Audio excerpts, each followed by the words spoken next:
got to take a breath, man. Hands on his knees. Yeah, as does Ishii. Look at the chest of Eddie. It's like when you get roast beef, you can get it like the slice deli type. That's right. This is like extra rare. That's right. I'll take an extra rare thin slice. A little salt, pepper, mayo. Right. Oh, now Ishii, 3 shots unanswered. 4 now. Kingston back up against the ropes. Oh, no. Where did Eddie get that from? Oh! Kingston takes him down. Eddie used both arms and his legs that time to not only chop him, but shove him down. And remember, we are just moments away from All Out coming up live on pay-per-view at the top of the hour. You get our Bleacher Report, select theaters nationwide, Fight.tv and PPV.com internationally. You're right, Shivani. The way Eddie threw that chop that finally dropped Ishii. He used his whole lower body, his hips, like swinging a baseball bat, like hitting a big home run, like a Pete Alonso type thing. Yeah, you heard me, Shivani. I heard you, yeah. Oh, but that chop from Ishii backs Kingston up to, but Ishii, though, very unsteady on his feet. And Taz, those chops, these heavy chops, it's like getting hit in the chest with a baseball bat. Well, you're right, and it busts the blood vessels in your chest. As you can see, the right pectoral region of Ishii, that purpleness. There it is right there. Yeah. And Eddie's going right for it. Yeah, it's like Ronald Acuna Jr. hit him in the chest with a baseball. Easy now. Oh, watch out. Whoa. That's a receipt. And now, look at this, the chops and forearms in the corner. Eddie needs to get out of that corner, if he can. Well, there's a way. A bit of a violence party there for Tomohiro Ishii and Eddie Kingston down on the mat.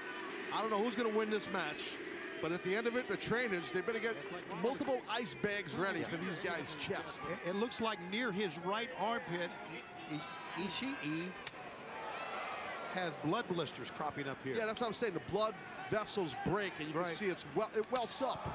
No, Shivani, if you take your hand and just keep slapping yourself in the face at the hotel, like hours upon hours, that would happen to you. Yeah, I would. To yourself. Right, I would. I felt like doing that many times, but I won't. Just this afternoon, it seemed like you felt like that. I sure did. Okay. Oh! See, Ishii just gripped Kingston. That could have been the knockout punch right there, guys. Dude, I think that might have been the Stephon Smith, the referee, checking on Kingston. Kingston. His hand is hurting. Ishii's hand is hurting. How hard do you got to chop a guy, Cal, if your hand is hurting? I don't know what we expected, but we're getting a lot more, I think, than we expected. All right, guys, I'm eating my dinner real quick. I mean, we knew it was going to be a slugfest. Here we go again. If you're looking for moonsaults and any kind of springboard, wait a second, Kingston. He's looking for the backdrop driver, perhaps, but Ishii put on the brakes. Now, Ishii, as he gets wide, and the suplex, Kingston comes crashing down. See, Ishii not able to follow up after the suplex, but look at, again, the chest. I think Ishii's chest definitely has the worst of it, as does Kingston. Looks like he went to the beach and got sunburned and just cut a hole in his T-shirt. That's what it looks like, yeah. Long sleeve T-shirt with a hole in the middle. Just a hole in the middle. Right. You know what I mean, Excalibur? I do know what you mean, Taz. All right, buddy. Oh, Kingston. Now the chops in the corner. Machine gun chop from Eddie. Oh, that's got to burn. Oh. And you can see Ishii just wincing. Yeah, that brought him down to one knee too, Excalibur. Nice throw, good double underhooks right there. And you're right, Siobhan, it brought him down to the one knee, and Eddie is capitalizing. Tomohiro Ishii just recently competing in the G1 Climax tournament in New Japan Pro Wrestling. It was a DDT. Lance the Stone Pitbull. You can say it was a disappointing campaign for Tomohiro Ishii, but he still was able to hang with some of the best in the world. 1, 2, no! And now competing here tonight on All Out 0 Hour. You have just over 10 minutes to still join us for All Out, the main event. Jon Moxley looking to defend his AEW World Championship against CM Punk in Punk's hometown of Chicago, Illinois. Scan the code at the bottom of the screen. You can join us on Bleacher Report or pay-per-view through cable, digital, and satellite providers. Select theaters nationwide and Fight.tv and PPV.com internationally. And for the first time ever, Stars Play Sports in the Middle East. And as we said, just added, we are going to talk to Pac, Death Triangle, members of the Best Friends, Orange Cassidy. You know that coming up, that match coming up a little bit later on, that ladder match, is going to feature the Lucha Brothers in it. And it's all for a future AEW World Championship shot. Oh, we don't know who the Joker is either. We'll find that out, hopefully. Now, Ishii, man, he was just taking those shots and not effective. The shoulder block out of the corner takes Kingston off his feet. And that was really a take 3 to give 1 situation, Taz. Yeah, good point. That's a good way to put it, Excalibur. That's exactly what it was. Eddie's rocked. Now Ishii going for that back throw, and Kingston missed the line. There it is. Right, and then Kingston planted high on the shoulders. Ishii, though, slow to capitalize. The near leg is hooked. Eddie telegraphed that right hand that time, and there you saw the result. Just ducked and threw him. And maybe some desperation. I'm excited for this draft, man. This is his first match since July 20th in that barbed wire everywhere match with Chris Jericho. Kingston understandably banged up after that, but Uh-oh, that might have pissed off Eddie. It did. That looked like it hurt like the Dickens, I'll tell you. But he's pissed now. yeah.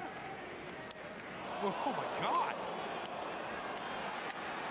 How much more can these guys take?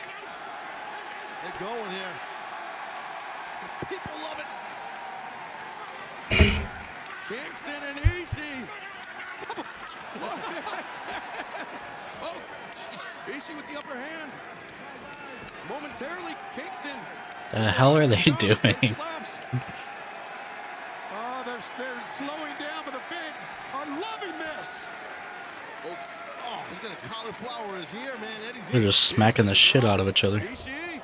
Oh, I don't know what the hell that was. I think Kingston. His shoulder. Yeah, He's pointing at that right shoulder. shoulder couldn't. Yeah, he lost power. The shoulder gave out, and now there's a question. Ishii, you got to go after him here. Yeah. You can't wait. You got to. You know he's injured. Yeah, he may have separated his shoulder. May have. Oh, He's playing possum. He's playing possum, An man. exploder. But Ishii up to his feet. Ishii German suplex. And he popped up. Swinging on miss by Ishii. On the backdrop. Ishii, though, he rolled through. His momentum carried him through. Ishii up to his feet. Oh, my God. Damn, bro. Oh. That was a shot. That hurt everybody here. Oh, God, I've been hit like that. I haven't, but it hurt Not me by fun. much. Oh, dude, it's not fun. Both these guys are just Understandably spent. they're beating the hell out of each other. This is exactly what we thought this would be. This is a great lead up to All Out, guys. No doubt. Can't wait. What a 0 hour this has been. Less than 10 minutes till All Out kicks off on pay-per-view. You still have a chance to join us, and I hope you do. There's your code for Bleacher Report right there. You can put your camera on your phone and join us. You hear the audience here. I think we all agree. It is awesome. It is. Look at. Oh, my back, man. He's Oh, trying to just pull himself that hurts. up. He did. Yeah, the fatigue evident And he's on struggling. both men. He's struggling, Excalibur. And he's struggling. Kingston and Ishii collide in the center. Eddie drops down. See, I once got the third pick in this draft. Back up. Oh, incoming here. But then I gotta wait till the 18th pick to pick again. That falling lariat, an homage to Giant sucks. Baba. And now the power bites. Got him. Stack. No, Ishii. Eddie, though, really excellent technique on that power bomb. Went a little old school, jacking the knees back. And Kingston, he knows just how tough Ishii is. And if you didn't know, you're seeing it before your eyes. Put his hand on him right there. I don't know if that was a sign of respect or what. There's got to be a lot of respect here. Half and half. Yep, there it is. Oh, Ishii, though, he rolled through He did. again. The lariat by Kingston. He decked Ishii. And Ishii, So close. Eddie's getting frustrated now. Yes, you're right, Tony. Got to keep you cool. Keep your head about you. But Both men are hurting. there's a reason why Tomohiro Ishii is known as the Stone Pitbull. He's tough and he is vicious. Two qualities that Eddie Kingston also possesses. Yeah, I mean, Eddie could take his moniker in a second. Yeah. Hey, are you there? Absolutely. Evenly matched what I was going to say. You both are right. Yeah, I like Hello? what he did with his beard tonight. And his hair. Didn't know he had hair up top. Looking for the Hurricane. Oh, but Ishii blocks it. Enziguri, Ishii now with a chance. Watch out, Eddie. Oh, lariat that caught Kingston right underneath the jaw. 2, no! Eddie was a set and duck for that, but still was able to kick out. Turned, right? Eddie was smart, though. He did a little subtle thing that most folks probably missed. He turned a tad bit to take the impact away a little bit. But Taz, 5 minutes till the those layers are draft. coming underneath her chin. That uppercut, yeah. Enziguri's there, but Ishii back to the ropes, use the momentum. 2, no! Eddie's showing a lot of heart, a lot of toughness. And now Ishii's kind of like, what more I got to do here? I think my man's chest is about to just split open. Blood's going to fly out of his pec. Graphic, I apologize. Visualize that. Okay. That's what I do. I'm descriptive. Wow, like a poet today. Kingston, oh, it's intercepted. Ishii looking for the brain buster, but no, Kingston. Oh, the Hurricane! Oh, That's he's it. done. He knocked him out. He did knock him out. That's got to He be. knocked him out. 1, 2, 3. No! Ishii did kick out, though. He did, man. Barely. Eddie, just hit something big. You got the win here, dude. One more thing. Good call. Good call, Excalibur. That's Taz. Thank you. Good call, Taz. Thank you. Take 2. We're fixing the post. Oh, there it is. The Hurricane, the second one, but Ishii comes back. Battering ram headbutt. Kingston. Oh! Northern Lights bomb. That's Get him, Eddie. Get him, Eddie. Get him, Eddie. Yeah, there you go. Oh, God. I love it. Eddie Kingston. I don't know about you guys. I feel relieved. It was crazy, It man. wasn't. What Crazy a battle. fight. It was just, I'm telling you, it was exactly, I think, what we all thought this would be. Yeah. Just a down-out fight, man. Nasty, rugged battle. So much respect for both men. A battle like that. Laying it all on the line on All Out 0 Hour.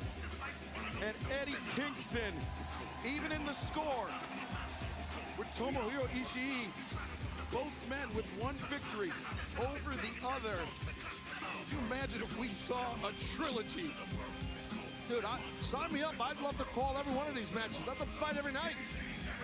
No, these guys could fight every night. I know, right? Eddie's telling everybody just show some respect for. See, look at this on the left. We take a look at the replay here. Kingston saying cut his music. Right.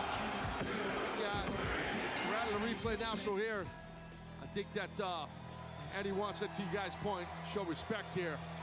And Ishii pulling himself up with the assistance of the ropes. He's staggering, but he was momentarily vertical. Yeah, just to take a shot, just take those multiple shots, even be standing. It's impressive as hell. It is impressive, but Kingston, He's going to meet him in the pass here, cut him off, show more respect. I think Ishii, he knows he was beaten. He does not want to be the focus of the attention, but Kingston won't let him have it. He wants to show Tomohiro Ishii the respect of two warriors. Listen, love to see a rubber match this one, as we discussed. Let's see these guys fight again down the road. I mean, there's some kind of, I guess we call it a chemistry. It's just, they just beat the living snot out of each other. They did. It's just, it's just phenomenal. I love it. What a great prelude, guys. What a great prelude to what we got coming up. Yeah, that was our final match here on 0 Hour. And coming up, AEW's All Out, the American Dragon, Bryan Danielson will take on Lionheart, Chris Jericho. Four-way interim women's world championship match. Tony Storm, Dr. Britt Baker, DMD, Jamie Hayter, and Carl Shida. One will become the interim champ. Jade Cargill puts her TBS championship and the undefeated streak on the line against 1 minute. Arena. Could she make history here tonight? In trios match, the House of Black will take on Miro, Darby Allin, and Sting! Jungle Boy Jack Perry goes one-on-one with Christian Cage. This match has been a long time coming. We have another great trios match. The TNT champ Wardlow and the decorated world champs FTR against Jay Lethal and the Motor City Machine Guns from Impact Wrestling. The Casino Ladder match. Claudio Castagnoli, Wheeler Yuta, Penta El Cerro Miedo, Rey Fenix, Rush, Andrade El Idolo, and Dante Martin, plus the Joker, all vying for a future AEW World Championship title shot. Speaking of World Championships, the World Tag Team Champs, Swerve in Our Glory. That's gonna be a good one. On the Acclaimed. So much bad blood between Absolute. Hopefully audio is good for you guys. Powerhouse Hobbs, they will meet live at All Out tonight. The finals of the World Trios Championship. Kenny Omega and the Young Bucks against Hangman Adam Page and Dark Order. The biggest prize in our sport. Jon Moxley puts the AEW World Championship Pick Jonathan Taylor. against CM Punk. Join us right now for All Out on pay-per-view. You can't miss it. I don't think you guys can see who got drafted. I can make this a little smaller, but I just felt like it was, or bigger, I mean. I just felt like it was really small.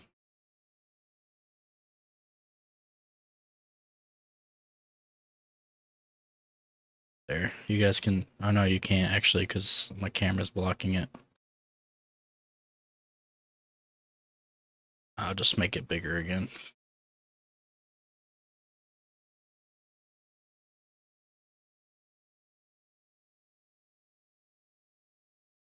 There you go.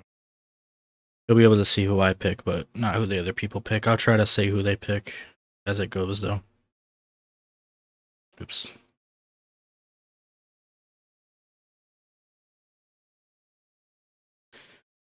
Let's see who he picks. He picked Christian Caffrey. Okay. Who do I want to pick?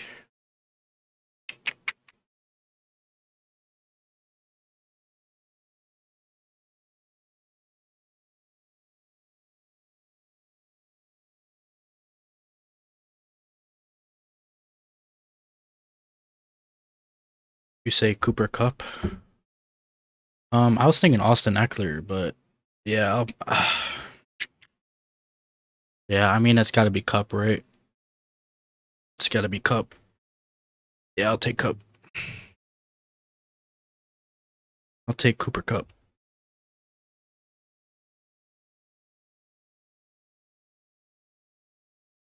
I gotta wait till pick 18 to pick again. And you guys can see my team on the left. The screen. I just noticed there's roster limits. Okay. You picked Austin Eckler.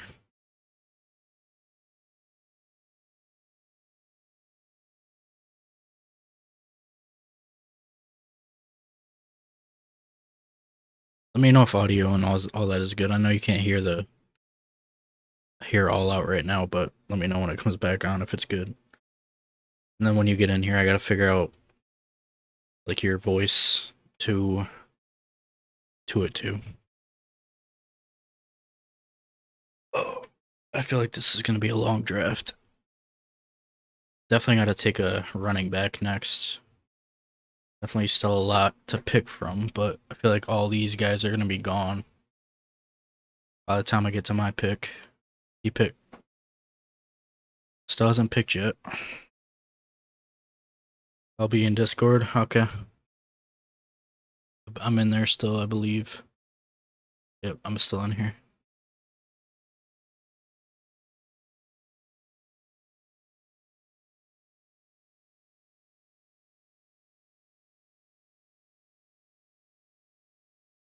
Still waiting for All Out to come on.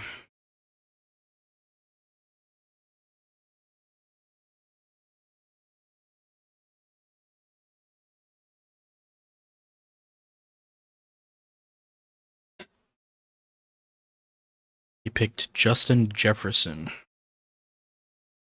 Good pick, good pick.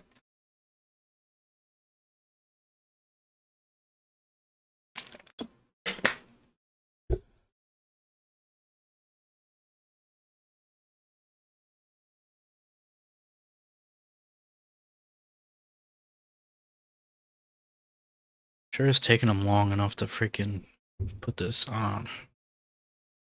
Najee Harris just went. Derrick Henry just went.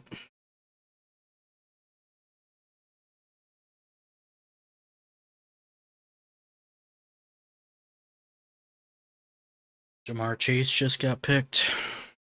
Everybody that I usually get is gone.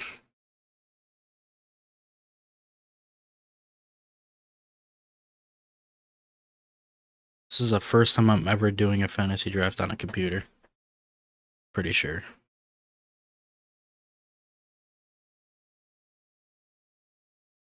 Come on, all out. I don't know, he just got picked. Now, Jamar Chase just got picked. I think I said that already, but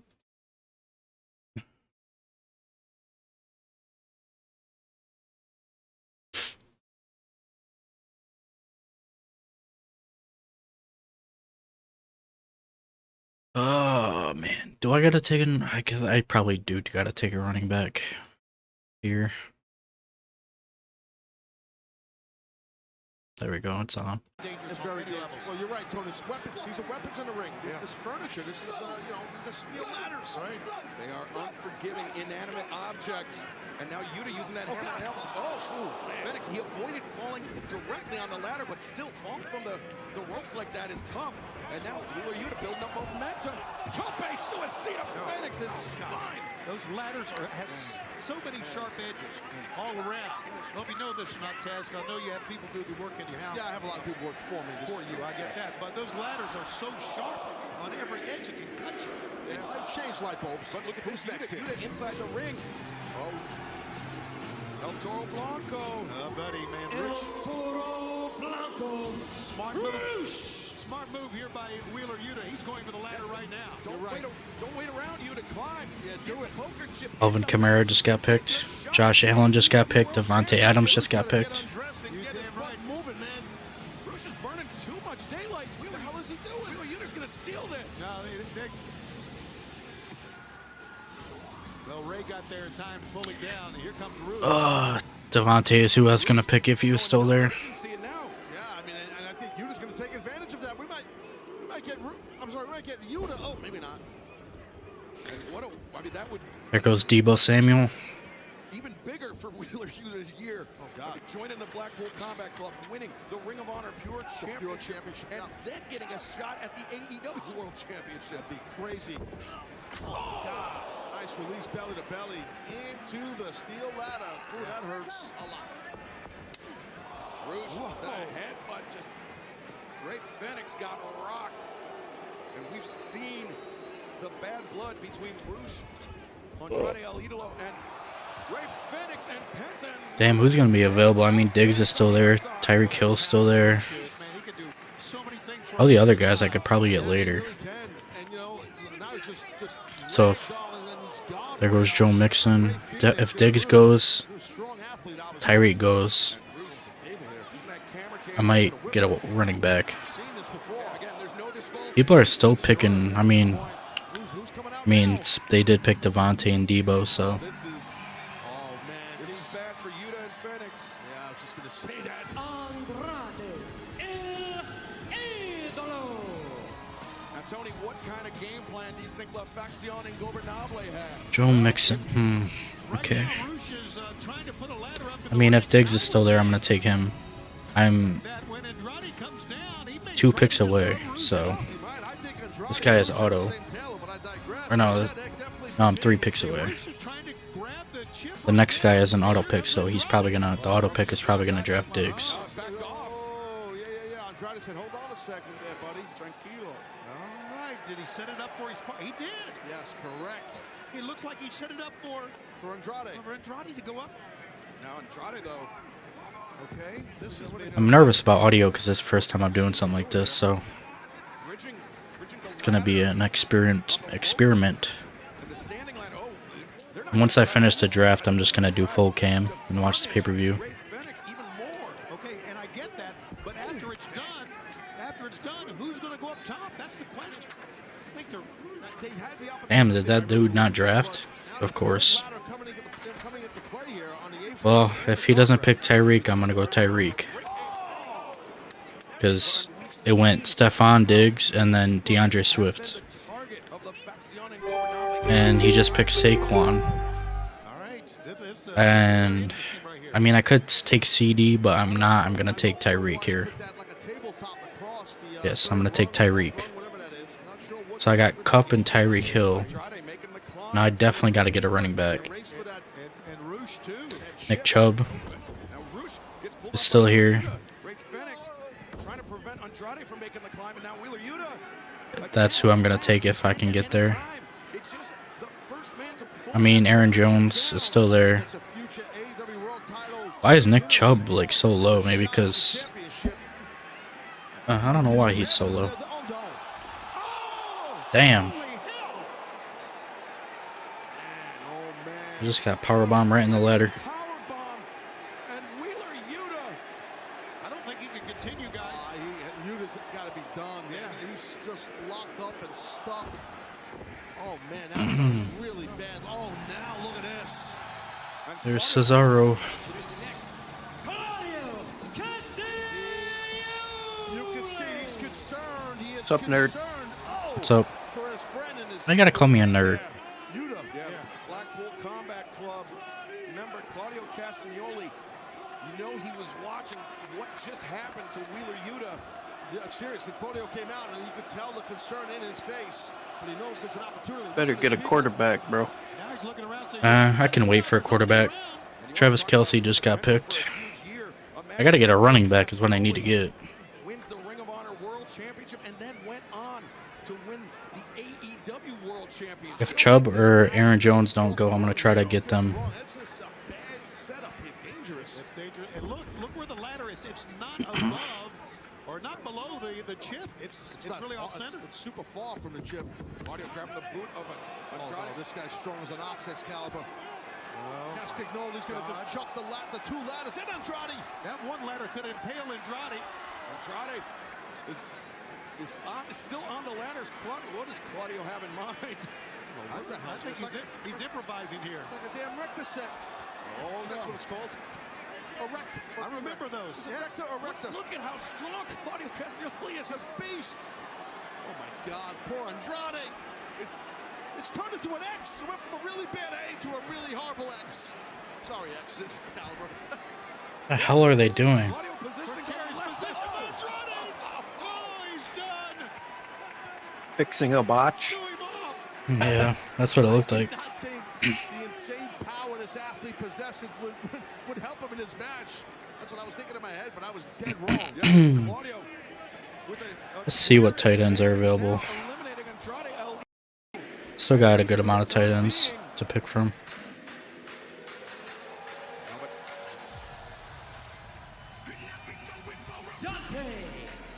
This kid is sensational, as all of you know.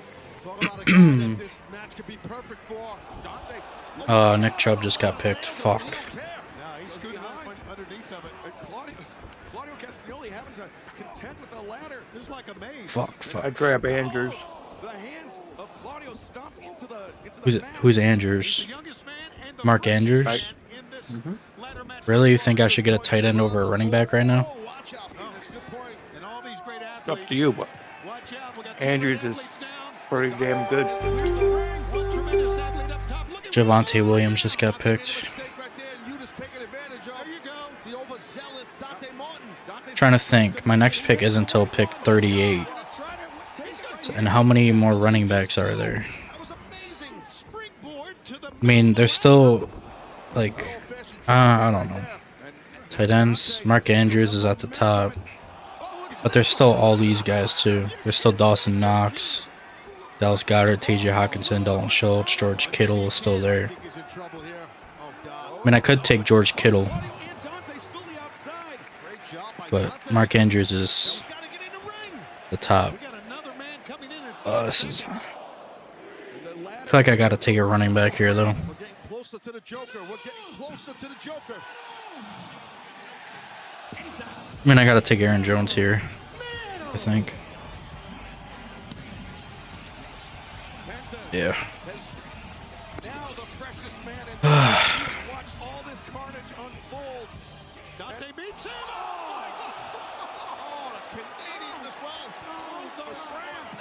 Head on a ramp. I don't think we're going to see Dante anymore.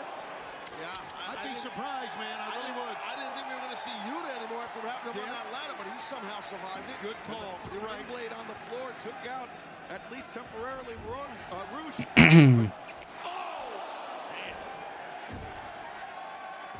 But wait a I ain't gonna lie, I don't even know what this match does.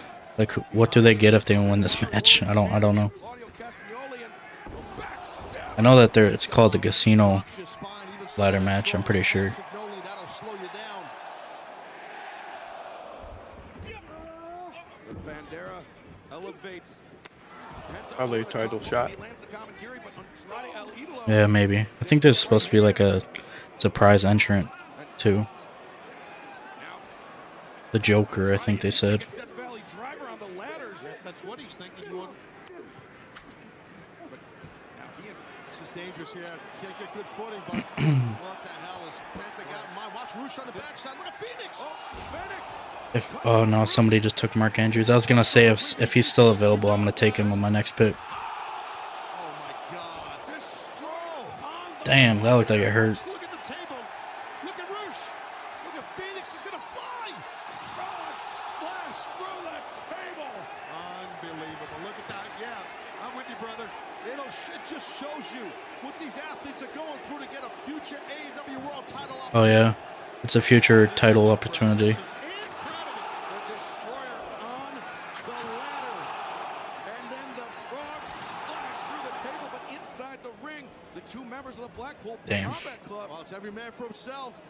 Teammates don't matter at this point. Absolutely. I got who I'm gonna take next if he doesn't get picked. I can't believe he's back up to Springboard hit. Oh my God. Oh, it's like he's Spider-Man, dude. It's unreal. Dante He's climbing on top of Claudio. climbing to the top. Dante's going to get this chip, guys. Dante's Oh wait, maybe going not. on here?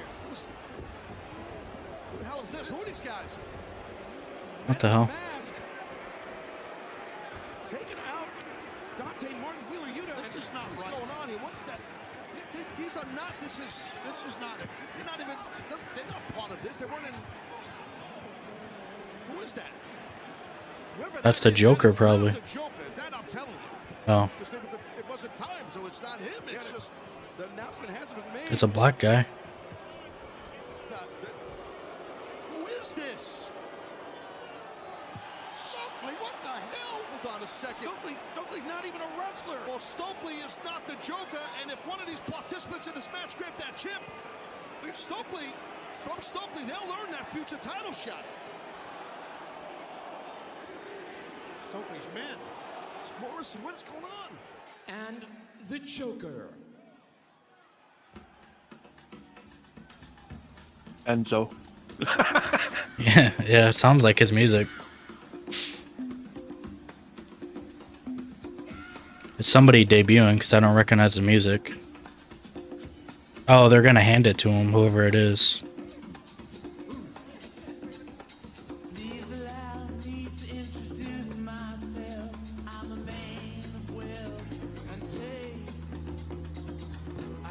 I like the music.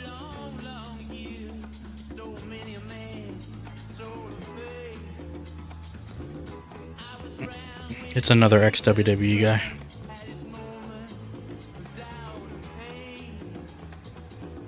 He walks kind of familiar.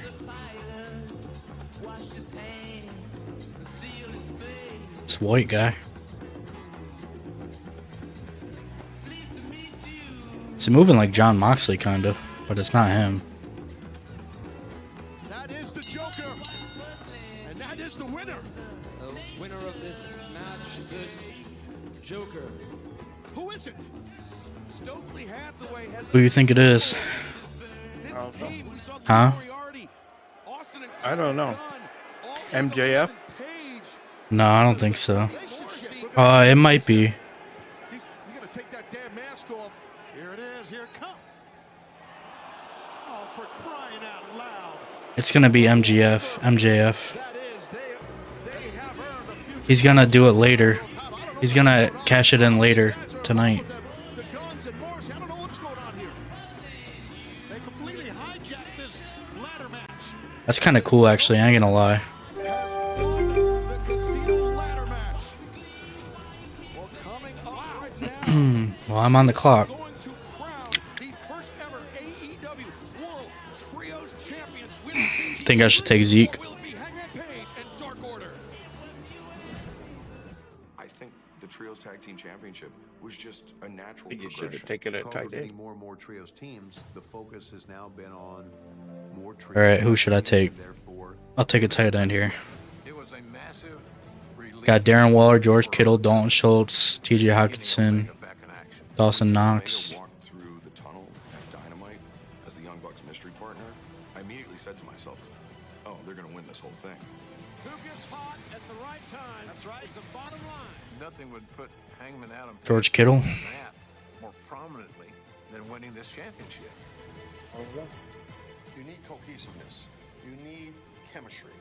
Silver Reynolds have been together long I'm biased. before AEW was around. Oh, I know. This is an incredibly emotional matchup. We're not just crowning the first ever AEW World Trios champions.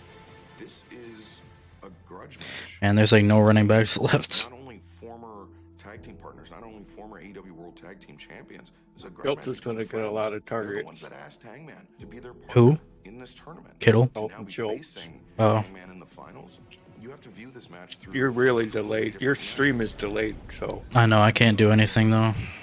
by the time you say anything, Yeah, I know, that's why I was naming them too. This is for the AEW World Trios Championship. I can't I don't know how to fix it. It's on normal latency, so. Combined weight of 402 pounds, Alex Reynolds and John Silver. That's the only thing I don't like about YouTube. Try to find out who the hell that Joker is, guys. That was a massive. That's gonna be really cool if that's gonna end up being MJF. Well, like you said, Excalibur, he has earned the next pretty world sure title that's who shot. it is. It kind of looked like him after you said that. A start. And it would make total sense if he cashes it in tonight. And I don't know if it works like a Money in the Bank, but Now rests in the hands of the Joker. I think it does. I think you can use it whenever you want. And their partner from Aaron's Creek, Virginia, weighing 229 pounds, Hangman Adam Page. Hangman Adam Page, former world champ. And you saw Uno in number 10, still injured, still unable to compete, and so it will be Hangman going into battle tonight with John Silver, Dang, I might have to take Ezekiel Elliott, and I really don't want to. first ever AEW World Trios champion. Uh, Dig it, man. That Silver Reynolds, a rocket Hangman. Dang, they really still got Adam Page with the freaking Good luck to these Dark guys. This is gonna be a Order. tough one, though, for them. God.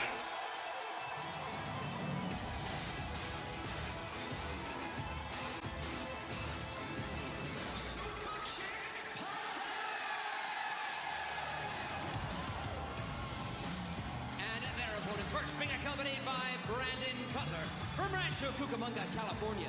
At a combined weight of 417 pounds, Nick and Matt Jackson, the Young Bucks.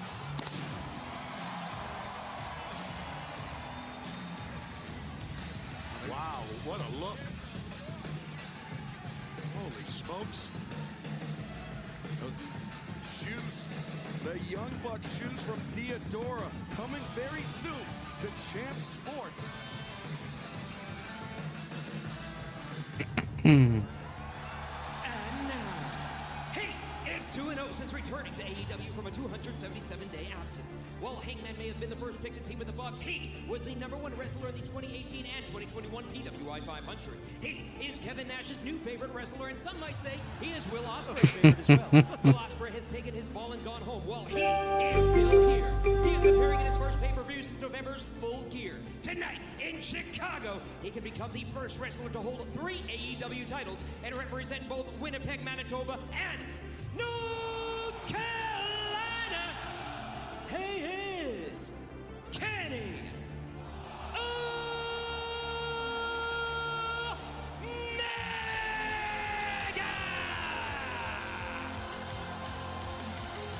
That is one heck of an introduction, guys. Great job by Justin Roberts, but now Kenny Omega. Is he I don't know what to take here. 100%? No compression shirt, no tape. Looks great. He does look great, man. He's got a lot of quality muscle on him right there, guys. He looks really good, Kenny.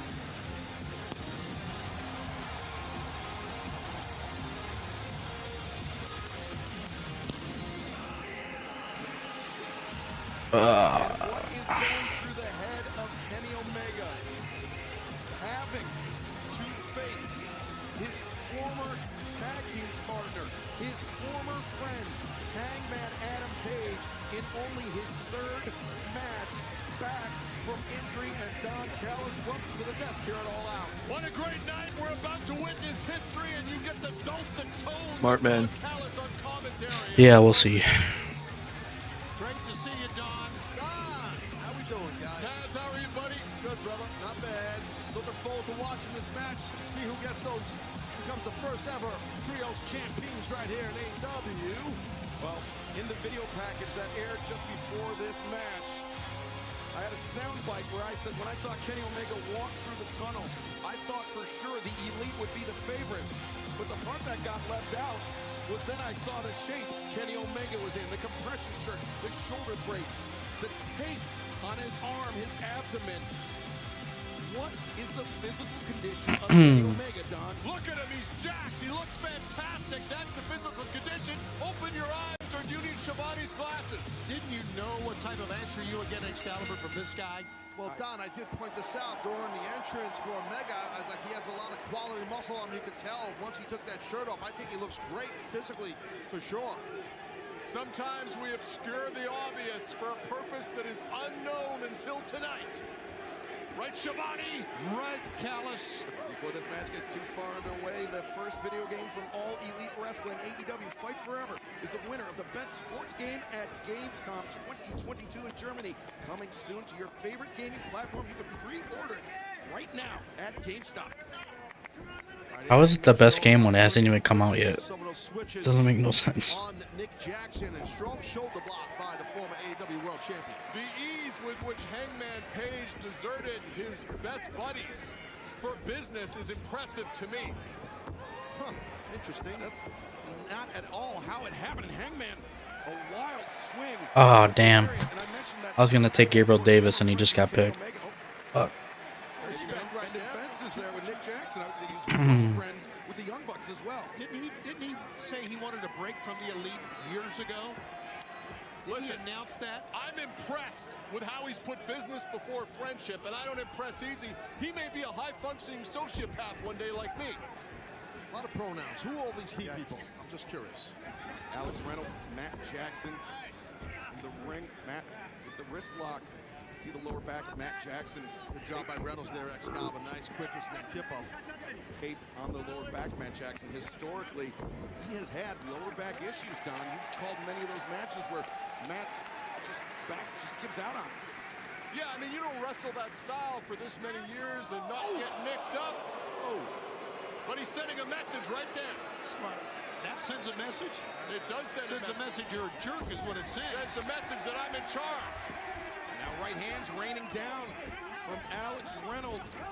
The referee had to just peel him off of Matt Jackson. Would smack that referee. Well, Reynolds is livid because the disrespect that Matt showed, just, you know, Loogie City right in the lip.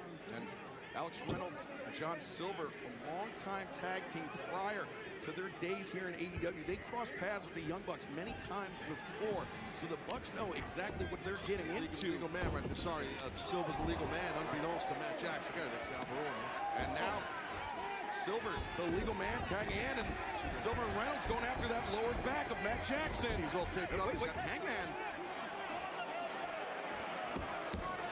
He's saying he's hurt. Heck of a time to have a pang of conscience. Yeah, I agree with the you gold on on the line. Don, I totally agree with that, man. You're right. But Hangman was telling Silver and Reynolds, hey, listen, his lower back's messed up. He's all taped up. What are you doing? I don't think agree he's with trying that. to win. I think here's what he's doing. He's trying to win a match.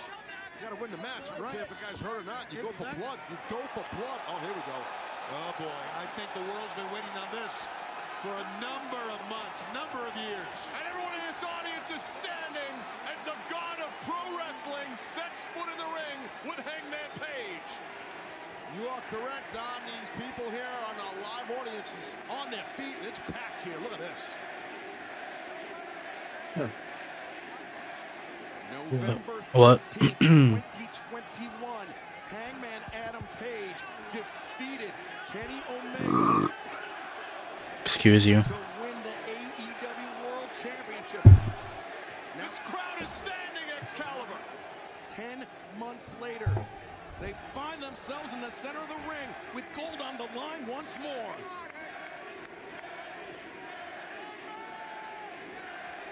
You notice how both men, they're not rushing into anything smart. They're both poised athletes. They also are former tag teams. They know each other. I think I'm going to take Amari Cooper.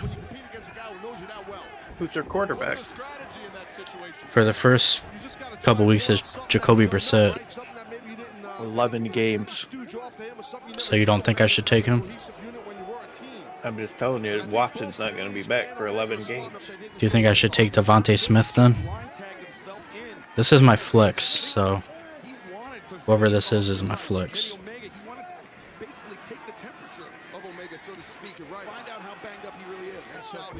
I want to take a wide receiver as my flex, not a running back, so. Still got Michael Thomas here. Chris Godwin is here, but he was hurt last year. Tyler Lockett is still here. Yeah, but Seattle don't have a quarterback either. Got 30 seconds left. Could take Allen Robinson. I haven't seen a lot of people take him.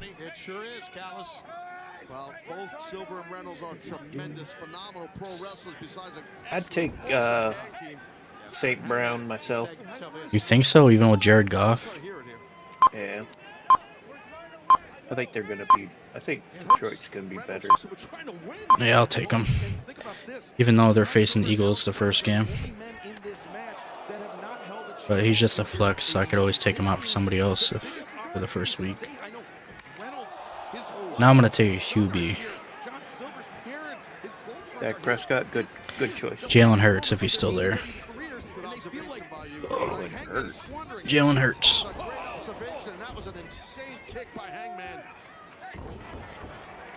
I'll put Dak on my bench.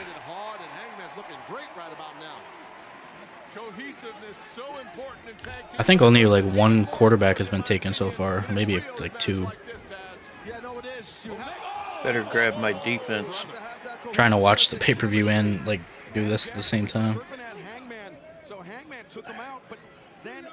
Which I don't really care about this match right now anyways, but I don't like the Young Bucks. I don't either.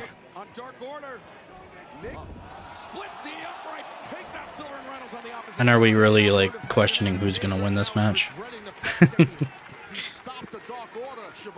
Taking out the lower back of Mac Jackson because the Bucks just took out Kenny. That's right. I'm sorry, took out a Hangman. Yeah, his compassion is going to maybe get the best of him in this match. I mean, my team ain't bad so far. The only thing I'm questioning is Ezekiel Elliott. Hangman tried to get out of the way, but Matt into a pinning predicament. Just a 2 count on Hangman. Compassion is one of the great forms of human weakness. It'd be alright if he stays healthy. I agree with you on that when it comes to a wrestling match. Yeah. And Ted, you wouldn't show compassion, would you? Michael Thomas and Chris Godwin just got picked. I almost picked Michael Thomas. What are you picking this round? I think I'm going to pick Jalen Hurts. I'm up soon. 2 picks.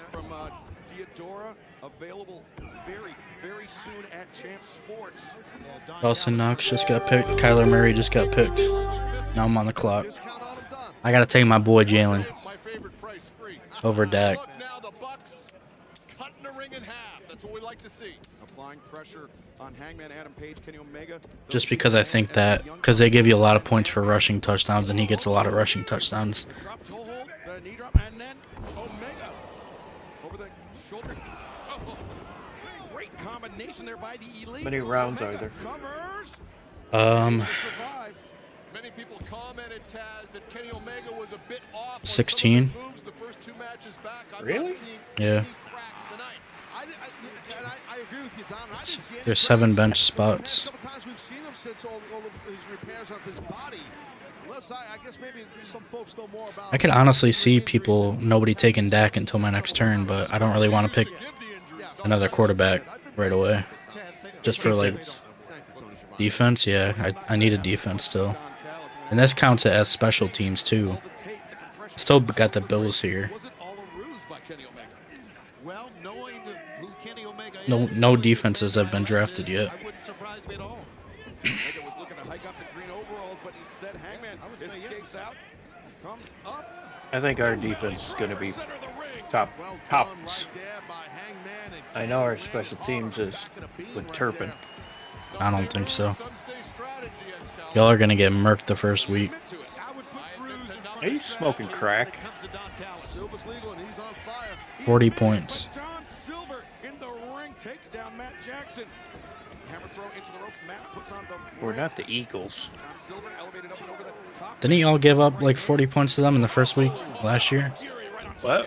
Didn't you give up like 40 points in the first week last year? We lost by 3 points. I know, but it's still like 40 points. Hungy got shut down by Nick Jackson. Well, did he ever? Now, Nick Jackson.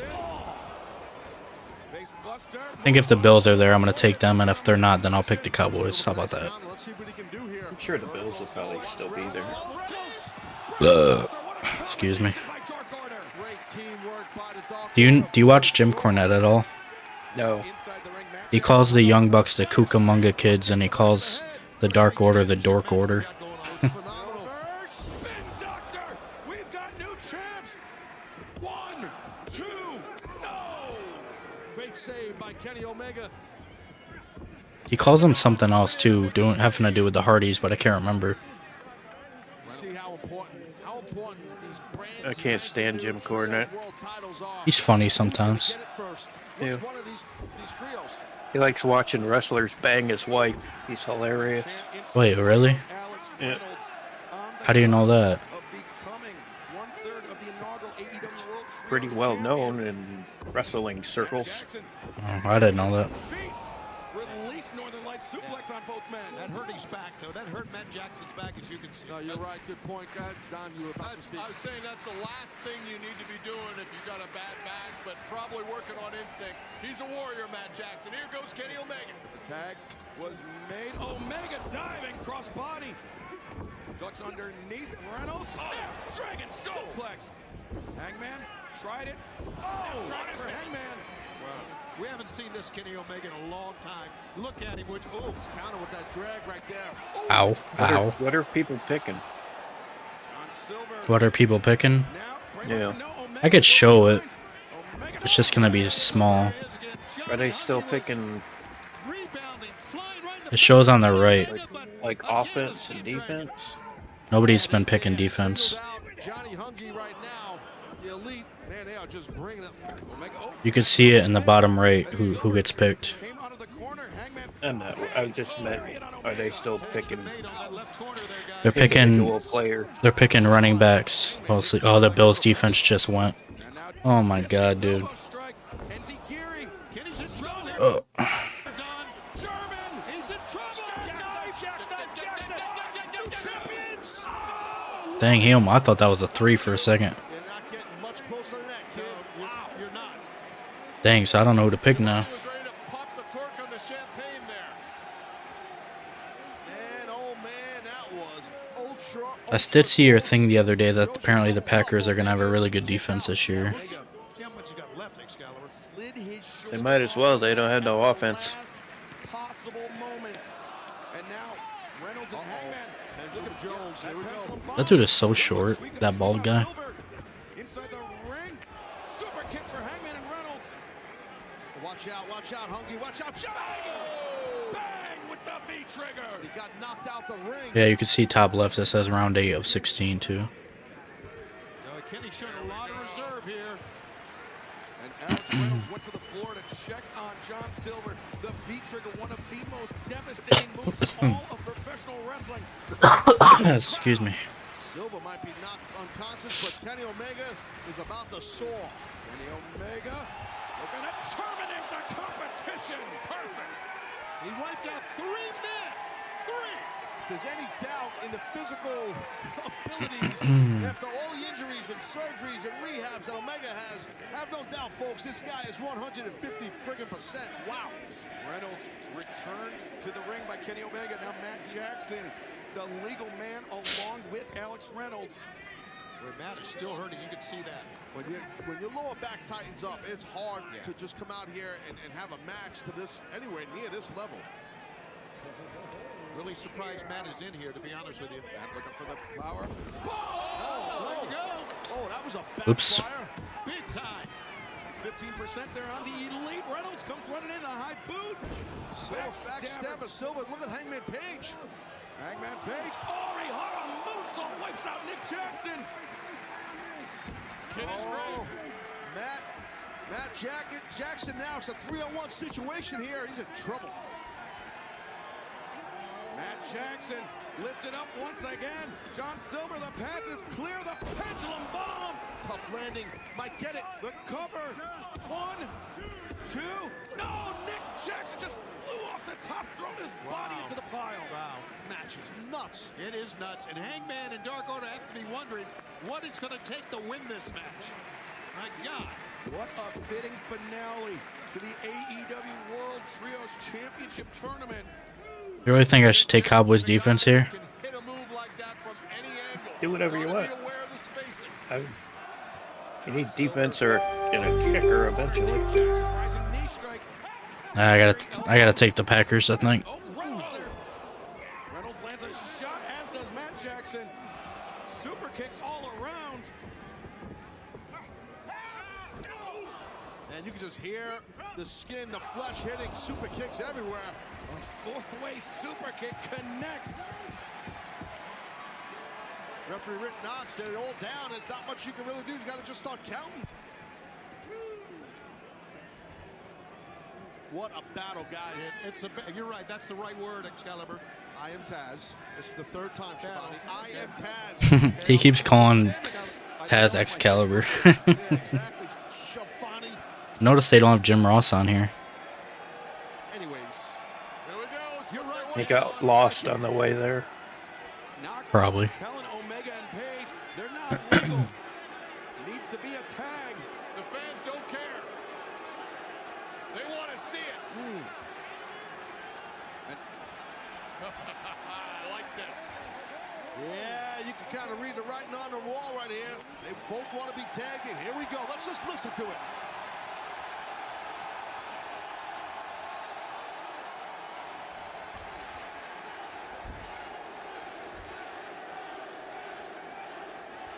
I'm digging this. Omega gains the advantage. Oh, that was awesome. Great job. Watch this German. Nope. Yeah. Oh, Lands on his feet. What an athlete. Big trigger. Double underhook. Tiger drop. Ouch. Damn. That looked like it hurt. 2. No. Did not get the shoulders pressed. What a tiger drop. It was. You couldn't do it any better than that. Nope. Well, maybe you I just noticed the cameraman on the outside with a mask on. I don't know if they all have that on or not, though. By Hangman Page. That one over there don't. Kenny Omega ascending to the top rope. Hangman just barely pulling himself upright. Omega slipping. I'm gonna take Devontae Smith here. Hangman Page getting the advantage. My 9th pick. Hangman, wow, on top, perched. Oh, no, this is dangerous. This is spectacular. Holy smokes. Look how quick, look how quick. Buster, 1, 2, no! Yeah, but I'll tell you what, how smart of Hangman. The sense of urgency to go for that pin so quick, but it didn't work, but man, that was smart. You could see, though, that Kenny was going to get that left shoulder. Taz shot right up. Yeah, he did. I mean, really. Weight was shifted a tad. Uh-oh. Nobody's taking kickers yet, so I'm not gonna worry about a kicker for now. Are you talking about that guy taking pictures? No, there was a cameraman outside the ring, like right behind the Young Bucks. The one that's recording right now that had a mask on. I'm pretty sure. But it could be because of COVID, though.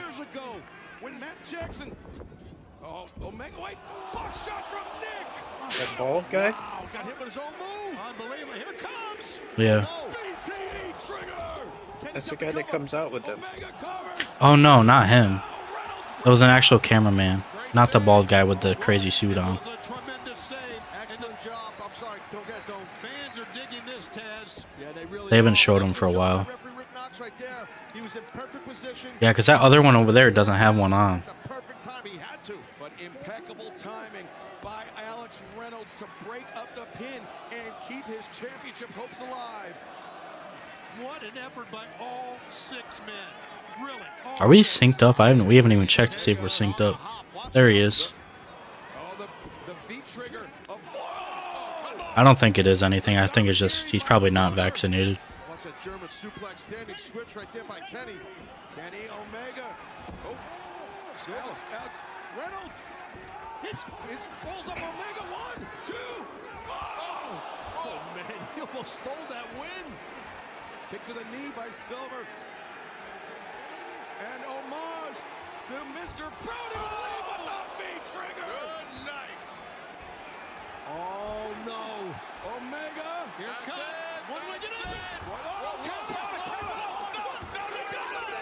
Oh my god. I was like, are they really gonna have them win? God bless you, Silver. Man, that was so close. I feel bad for homeboy because that was so close. We almost had him. We're going to remember this match for decades. This is friggin' insane. Silver, the back elbow, cracks the jaw of Kenny Omega. Oh, Kenny, man. Oh, that jet. Oh my God. He went down. 1, 2, 3. The winners of this match and first ever AEW World Trios Champions. Fantastic. The Young Bucks. Go celebrate, and Kenny Omega. Get the hell out of here. I'm telling you, this was as good a trios match as you'll ever see, ever. I agree, Tony, you're not going to find it much better.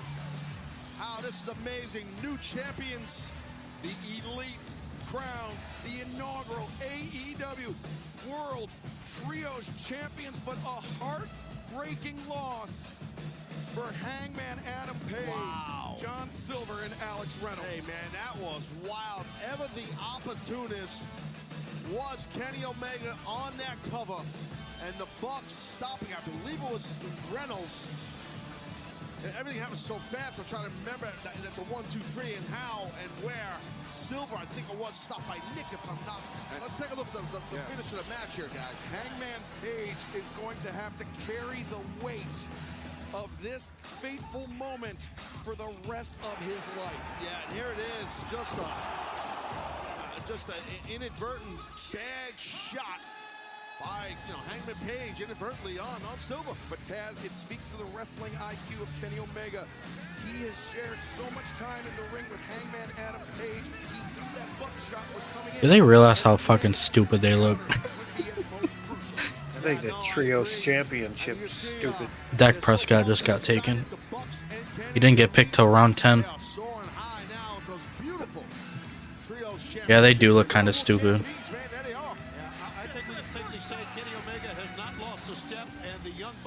He's really acting like he's crying over those titles. The compression shirt, all of that, a ruse, as I said. And, I mean, Kenny Omega was the difference maker for the Young Bucks. He is the reason why. Like, yeah, y'all pretty much run the company and you gave yourself titles. Congratulations. You're right, it helped. I mean, all three of these men were phenomenal. The new champions. But the challengers, well, not the challengers, the men who lost the match, I mean, Silver and Reynolds and Hangman, they have nothing to be ashamed about. They were phenomenal. This whole thing was great. Kenny Omega writing his name in the history books here in AEW, the first man to ever hold the AEW World Championship, the World Tag Team Championship, and the World Trios Championship, the first man to ever hold 3 titles in AEW history. You gotta wonder what's going through the three world championships. Right. You gotta wonder what's going through the mind of Hangman. He is upset about how it ended, but he was kind of just out of sorts the entire match, I thought. It happens sometimes. Everything's so high impact and fast. There's so many human beings and competitors in the match, and sometimes a straight bullet goes flying, and it was a buckshot that hit John Silver. And instead of a member of the Elite, but there is the Elite, the brand new inaugural Trios World Champions. The Elite back on top, man. Go back up. Don't you dare fucking back up. You boys in the back? Try to beat that, bitch. Try to beat that. Have we seen Did you hear what he said? Kenny Omega, we Yep. will find out, but Tony Schiavone, you mention that every title here in All Elite Wrestling is on the line. The TBS Championship is no exception. I think I'm gonna take Antonio Gibson. Rampage, our colleague Mark Henry sat down with Jade Cargill and Athena. Jade Cargill, you and Athena have been at each other's throats for months, and it's all gonna come to a head this Sunday at All Out. He looks like a dude. Some say Athena is gonna. I think she is a dude. Greatest competition. I mean, to be honest, Mark, she's a very beautiful, intelligent woman. I don't know what you're talking about. 3-4 weeks ago. The only reason that this is going on so long is because you're genuinely afraid that I'm going to beat you and get that TBS title. Beat me? Yeah, beat you. See, I'm so tired of you ungrateful bitches coming on the scene thinking that you deserve a shot at my belt. It doesn't work that way, Charity. I mean, we should just address this girl as something else. I mean, what should we address this girl? You know, I think we should just go ahead and call her number 37. I like that. Look 37. Here, I am sick and tired of you. What you're not going to do is stand up. Let her say what she got to say. I'm going to stand up and get in your face because that's what I deserve. That's what every woman in this company that you disrespected deserves. Disrespect. Oh, yeah, honey. We eat this. We breathe this. This is our lives. And you come in with your 37-0 over the course of 2 years, and you think that you're better than everyone else. Because I'm the not. I'm not. You're not. I'm not. And this Sunday at All Out, not only am I going to be the one that beat you, I'm going to beat you for every woman in the back that has had to deal with Miss That Bitch. Wow. Can Athena be the woman to dethrone Jade Cargill for the TBS Championship and stop the streak?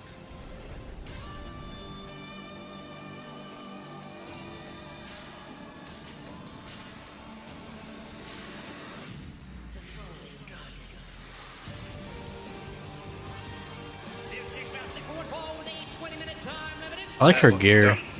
Huh? That thing on her back looks stupid. It looks cool in the dark, though. I'm like, I like her gear, and you're like, that looks dumb. Looks like something you dry clothes on. It is pretty dumb that she has to get help to take it off, though. These are brand new wings, obviously. I love this look. It's like she's ready for war. She may win this title here tonight. Just got a feeling. We'll see if it pans out.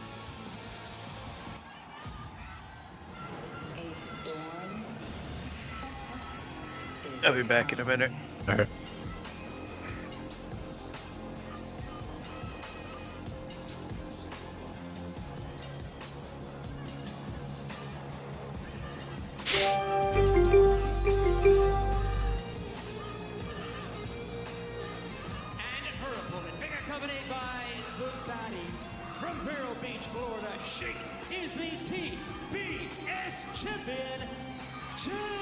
I mean, I gotta take Noah Fant here, I think. Backup tight end. Wow, what a look.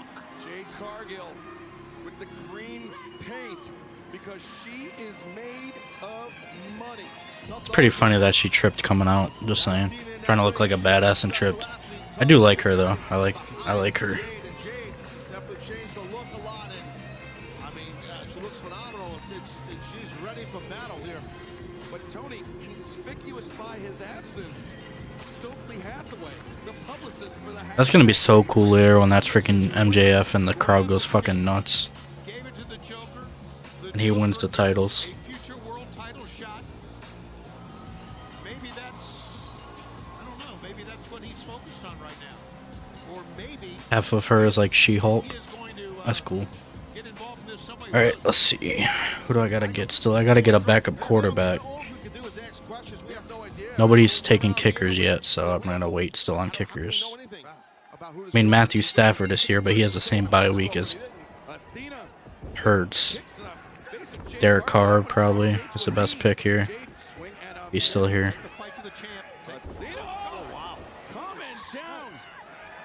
Awesome by Athena on the shoulders, and I think there's a meteor, a counter by right. She was high. Athena was. Don't know why my headset just turned off. From the champ. Athena up to the top. She's looking for the O-face. She wants to end it here. Oh, that big O-face. Man, oh man. We've got a new champ. She's got it. 1, 2, no. Oh, the girls. the baddies pulling out Athena. Kiera Hogan and Layla Gray. Oh. Kiera. Yeah. Ow. Oh my God. Well, I don't think we got to worry about Layla anymore. Layla, thanks for coming. Yes. And Kiera Hogan wants no part of Athena, but right now, Athena wasting precious time as allowing Jade an opportunity to She is, and that's exactly right. But look at Athena here.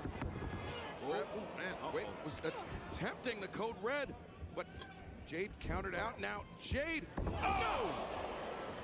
And up to her feet. What a recovery by Jade Cargill. Yeah, but she's feeling her neck. Oh, Athena popped up.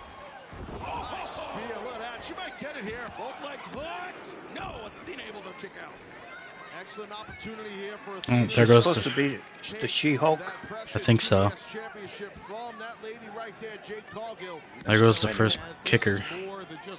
Yeah, I said that. I think I was like, oh, she kind of looks like the She-Hulk. These two ladies are really bringing a lot of physicality. Crossover into the back elbow. Copyright infringement. Got some live rounds coming over here, guys. Oh, yeah, no, that's a big Beal. Oh, my God, you don't see someone get twisted around on a Beal much and land flat on It looks like she crawled out of the swamp. Underscores the power of Jade Cargill. But Athena, the trip here. Oh, now the cover. And Jade, again, the power, but Athena lands on her feet, regains her balance. The sidestep, the crisscross, and Athena, the crossbody. 1, 2, no, Jade able to kick out.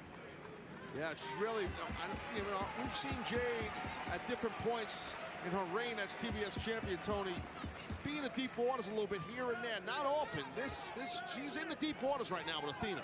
Maybe the deepest, Taz. Yeah, you might be right. She's moving slowly. Look at this. Moving slowly since that onslaught right at the bell from Athena. Athena headed back up to the top, maybe looking for another O-face, but no, Jade counters. She's got Athena hooked. Nice counter. The Jade had avoided, but you notice how Athena, the thrust kick there. Damn. Man, these girls are... Yeah, well, you called it, Shivani. Live rounds is the best way to put it. That's stunner. Over the top with the stunner. Now Athena again, 1, 2. Jade. Well, you can see, I think All Out is like AEW's WrestleMania pretty much, right? Are you taking a quarterback next? Yeah, backup quarterback. I was going to take Derek Carr. Jade. The fans chanting Athena. They're all live audience here in Chicago. Great audience, man. We are sold out here tonight at the Now Arena. Literally to the rafters. Literally. Now here we go. Not the wrong way. Here Hogan. Oh, Athena.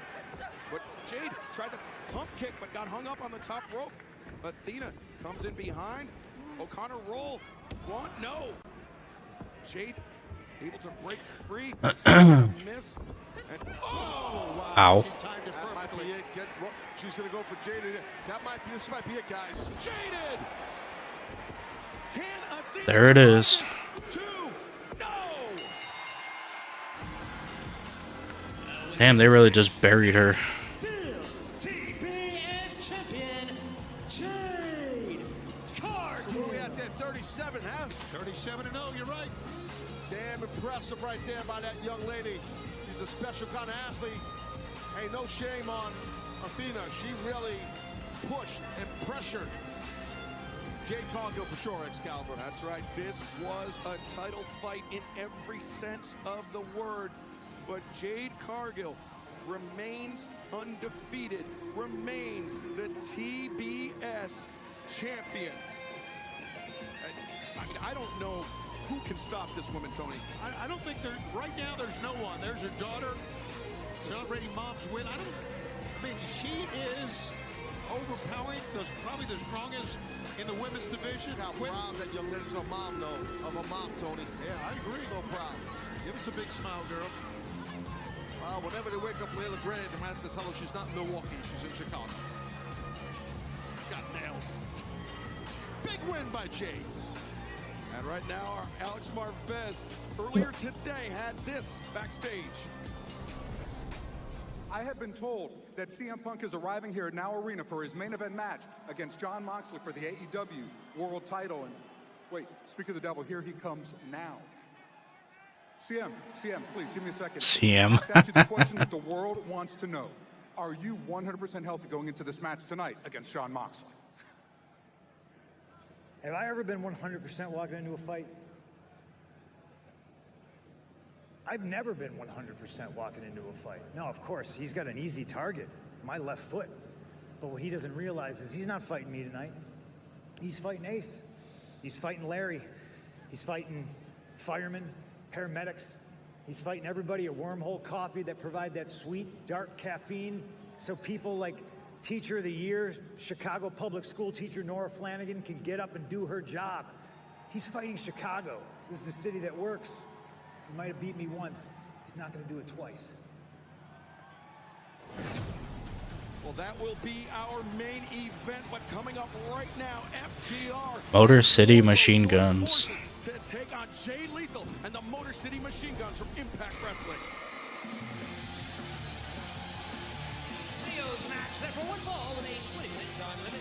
Introducing first from Detroit, Michigan, at a combined weight of 420 pounds, Chris Sabin, Alex Shelley, the Motor City Machine Guns.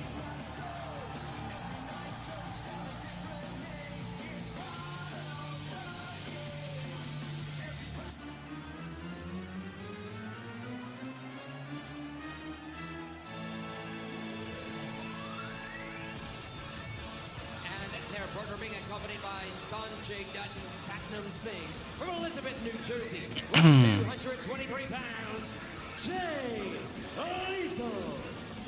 Before we get to this match, There's the new Great Khali. by Alex Marvez to address Punk and CM.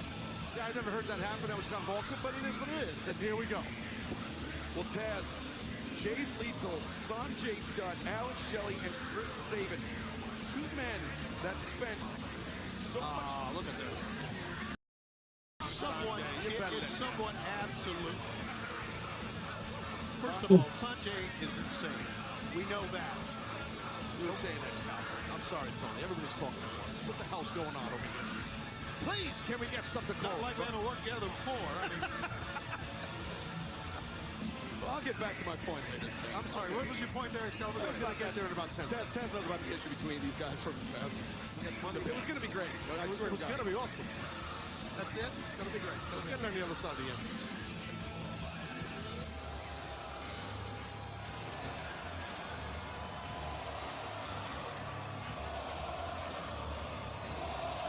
Really? A man that needs no music. What is he, the new Goldberg? What the hell?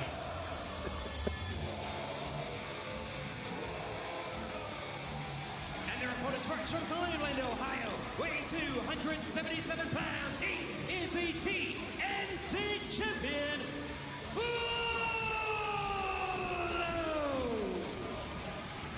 Want to talk about an unstoppable athlete.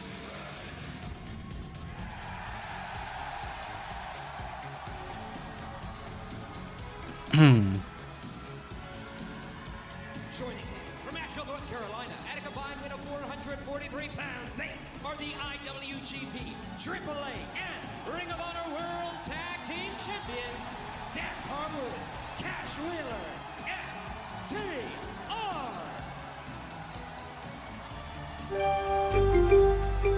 Dax's young daughter is out. And Finley, Dax's daughter, the 8-year-old girl that Dax mentioned that has heart bigger than just about anybody. And also the same little girl that Sanjay Dutt called a brat. That's just not cool of Sanjay, but He thinks it's mind games. He thinks he's getting an upper hand by doing that. And listen, when you talk about someone's child, I get it. That's a low blow. And let's see if it works. Let's see if it works in his favor or against him. there's the TNT champion in the middle of the ring, aligned with Probably the most decorated tag team you're going to find. Yes, absolutely. They're all those titles. Ring of Honor World Tag Team Champions, the AAA Lucha Libre Tag Team Champions, and the IWGP Heavyweight Tag Team Champions, FTR. Well, let's not forget the Motor City Machine Guns, the champions as well. Phenomenal team. They've been together since 03. I know them very well. I've had the opportunity to call a lot of their matches, you know. And the Machine Guns, no stranger to the Ring of Honor World Tag Team Champions. They are former champions themselves. Also, two-time former Impact Wrestling Tag Team Champions and IWGP Junior Heavyweight Tag Team Champions. So, yeah, anybody watching this show right now, watching All Out, watching this pay-per-view, thank you, first off, for getting it. But if you've never seen Alex Shelley and Chris Sabian in the ring as a duo, you're in for a... His name isn't Chris Sabian. Yeah, tag team tacticians, much like... It's Taz, what do you want? And they're very close with Jay True. as well, so they know Jay very, very well. It's not three guys thrown together that are very unfamiliar. Oh, absolutely, Tony. You're right. Now we're going to start off with Big Bad Wardlow. And look at Jay Lethal just laughed in the face of Wardlow. You crazy, Jay? Come on, be smart now. At our Fan Fest yesterday here in Schaumburg, and we had Wardlow as our guest. He really has his head on his shoulders. He really knows and appreciates and honors that They don't have TNT Turpin championship. on there. Who? Official partner of AEW. Cavante Turpin. Free for $25,000 in DraftKings All-Out Main Event Pool. As a wide Download receiver. the DraftKings app, use code AEW when you sign up and play. Cavante Turpin? Yeah, he's right here. Now, Taz, to my earlier point, a lot of history in Impact Wrestling with Jay Lethal, Sanjay Dutt, and the Motor City Machine Guns. Those men formed a tremendous bond in that locker room that you were present for. Yeah, I saw it. I mean, Why you think I should take him? They really are, I should say, as close as... I was gonna take, where'd he go? Julio Jones. Lethal and Sanjay, it's a legitimate thing for Take a whoever long you time want. to your point, Excalibur. I was just wondering if he was on there. He's technically... I wonder if anybody picked the Cowboys defense. Tried to do a single leg right there and it didn't work, but No, not yet. Because I could get them as my backup defense, and that counts as special teams too. But that would just be like if he were returned a kickoff or a touchdown. There was only one kickoff and one punt return for touchdowns in preseason. They were both him. Rush in, they backed off, they knew Wardlow was standing tall and strong. Well, Tony, Jay Lethal has felt the effects of that powerbomb symphony before. He challenged for the TNT Championship. And there we see Chris Sabin, one half of the Motor City Machine Guns. And Only got like 3 picks left. So I'll probably take Julio, Cowboys defense, and a backup kicker. I can't believe their defense is still there. Because they're not good. We shall see. Didn't they give up the most points last year or something like that? No. Oh.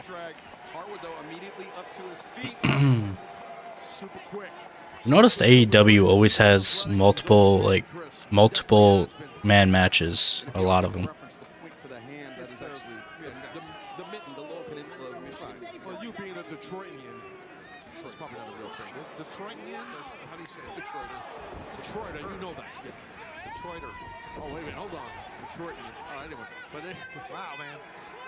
Breaking down a little bit here. There it is. Bryce Remsburg and 1 in, 1 One in, one out. One in, one out. And these FTRs are going that way. Asheville. Ashvillians, thank you. But hey, You've been the Ash. oh, I relatives there, man. Listen. I'm glad Bryce Remsburg is trying to restore some order. I wish you'd come to the desk and help us. Shoulder tackle, leapfrog, avoided. Oh, look at this. Man, Dax the left jabs, right hook, and Shelley gets dropped too. I still say he's one of the hardest hitters I've ever seen in AEW. Oh, Dax definitely. He swings for the fences. He shows with that short clothesline. Chris Sabin taken off his feet by that short arm clothesline. Now Dax. Yeah.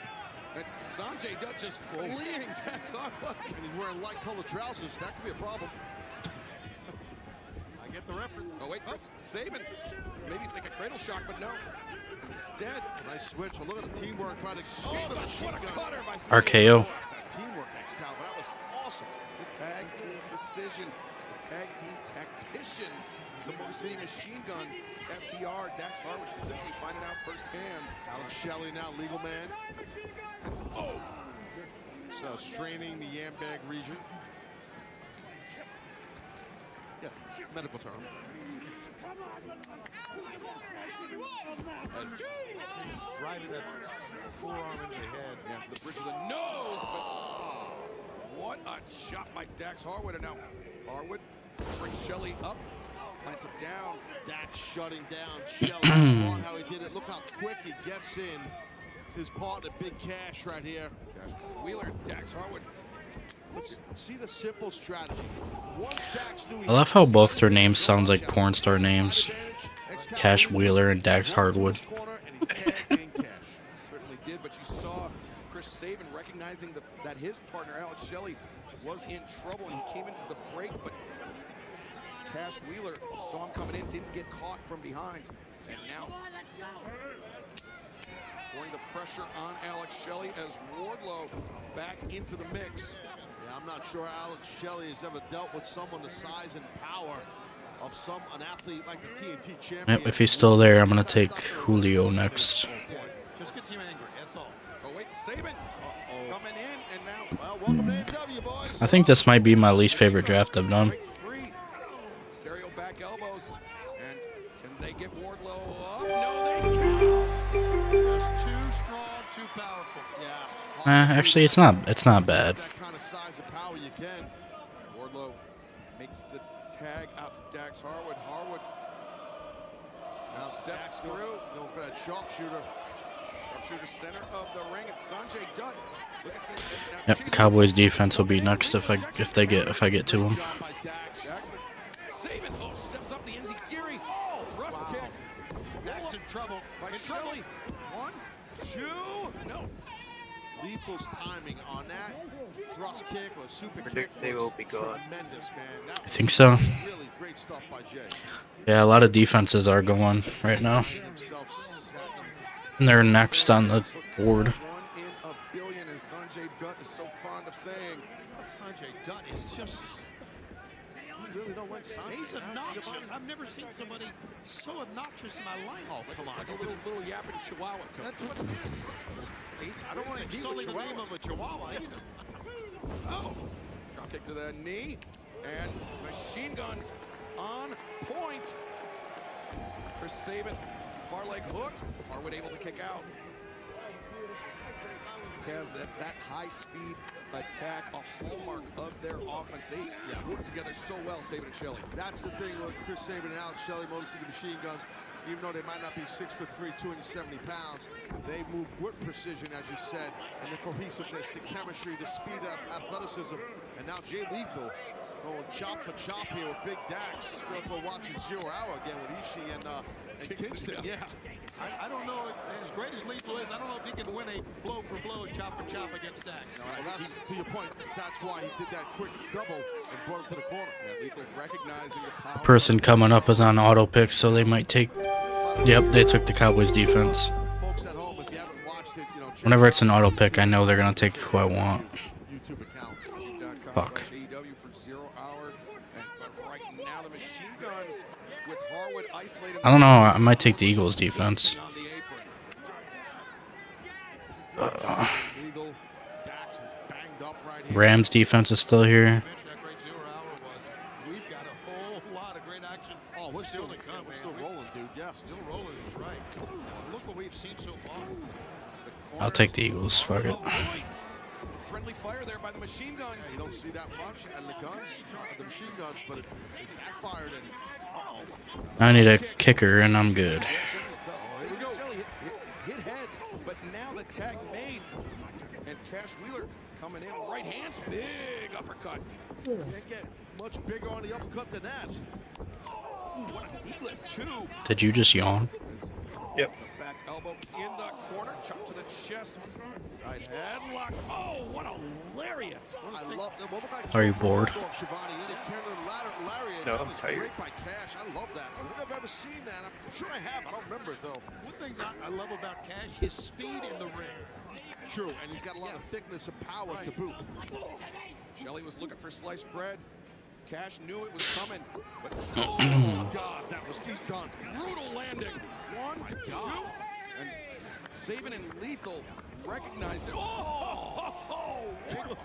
The big man's in. That's just level those guys. Holy smoke. Their bodies everywhere here, guys. But Alex Shelley, drop kick to the knee. Did you see how Cash came down? That on his face. And that will combat the speed of Cash. Blow out a knee.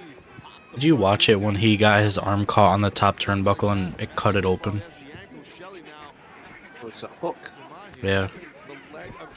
They showed it in like slow motion on the thing when they came back, and it was so fucking nasty.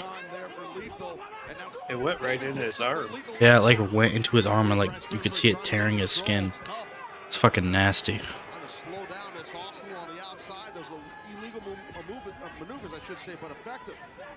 Actually made me nauseous when I saw it. That referee is fucking annoying. That's just to antagonize Cash, right? Piss him off. Cash was clubbing shots. Dragon screw right there. On the other leg. And look at how Shelley hit the dragon screw in the ring. And Sabin kept oh my! Punishing both knees of Cash Wheeler. You know how we say taking out one leg is a strategy? They're taking out both legs. They really are. Yeah. They really are. Cash now about to be in a figure four by Jay Lethal. This could end it after this. Jay Lethal uses this figure four so effectively. And Cash Wheeler in serious trouble. If he bridges up on both arms, this thing's over. Got to try to hang on there. Cash needs to do is turn to his stomach if he can. There you go. Good call. That's what he's trying to do. Notice how Sabin pulling the rope away to prevent the rope break, but Cash made it and it forced the break. But still, Wheeler in the corner of Lethal and the Motor City Machine Guns. Smart how Lethal, like a bear trap, just keeps Cash in that corner while he hooks the leg while Shelley was coming into the matchup. Oh, Cash, bear trap. Well, I've done this a few times, my friend. You sure is. You know what I mean? Got a few hours under me. I didn't realize you've done a lot of announcing. Thanks, Tony. Yeah, got a couple. Back elbow by Cash Wheeler, but Shelley hanging on to the trunks, preventing Wheeler from making the tag. Oh, man. Nice, just a backwards kick to the kneecap by Alex Shelley. Oh, wow. What determination, man. But see, Tony, he can't follow up. I mean, it's tough. He wants to get to the corner, Cash does. Sabin. Oh, no, that was just adrenaline. He wasn't thinking, Cash. Bad move. You're smarter than that, dude. Yeah. You're right, adrenaline. Good call again. That's exactly what it was. But Sabin is hurting too, Excalibur. Sabin is definitely hurting, but it underscores the desperation that Cash Wheeler is facing right there. But hammering all three members of the opposing team. Nothing fancy. His body's just getting chucked around. Pure power. And you can see it in the face. Big guy's fired up. Big man out of Cleveland don't play games. War Dog, look at him. The F10 by Wardlow. He covers Lethal. No. Like a football. Did you know that Wardlow was the AEW's doctor's son? You sure did, buddy. Yeah. Wardlow bringing Lethal up to his feet, but you see Lethal trying to anchor Wardlow towards the center of the ring, allowing machine guns. I did not know that. Thrust kicks. Oh no, the machine guns in trouble. Satnam Singh, the right hand. Lethal shops. Lethal's gonna steal this right here. Yeah, the one that used to work for WWE and works for AEW now. Freaking cash registers. Imagine what that felt like. We don't have cash registers anymore. Machine guns. Combination offense on Wardlow in the corner. And Chris Sabin flies through the ropes to take out FTR on the outside. They singled out Wardlow here, Shivani. Yeah, Wardlow's in bad shape here, and now tied to the tree of woe. And Lethal sliding drop kick. Shelley won as well. Great teamwork. And leaping drop kick by Chris Sabin. Wardlow was completely defenseless upside down in the corner. Wardlow is not in good shape, and Lethal is primed on that top rope. Taking all the kickers now. I know. Taking all the ones I want. The elbow. Lethal's gonna take it here too. No. Good kick out. It's pretty much going to be used for 1 week, so it doesn't need to be crazy, but That big slug from one in a billion. Yeah, Satnam Singh on target. With that right hand, Wardlow kicked up, sold it to the midsection. Oh, Dax had enough, man. Landed a solid shot there on Dax. Now the sling shot into the Liger bomb. I think Shelley. Big rig on Shelley. Look at Jay Lethal. He's trying to do that lethal injection. Can he get it? Got him both of them. Got them both. Damn impressive by Lethal. And that was the quickness of. Wardlow, that headbutt. Spun right into it. He reared back, landed the lariat. Watch out, he may drop him down. Yeah, I think Wardlow is fixing to destroy Jay Lethal here. Straps go down. my draft is done. Sanjay Dutt with his head in Let's see where they rank me for the end of the year. Probably turn this off and focus on the pay-per-view. Your draft is complete. Could be a powerbomb symphony on our hands here in Chicago. Let's see. Everyone here in the Now Arena wants to see it, and they will get their wish. I'm telling you from experience, guys. I know how to do it on PC or not. Okay, here we go. Oh, so I'm projected to come in second place. I love it. And this is going to be the third movement of the symphony here. Not bad, not bad. In ours, I was projected to come in first.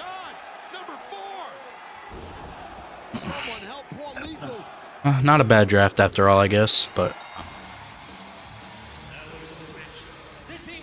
show you my team one more time.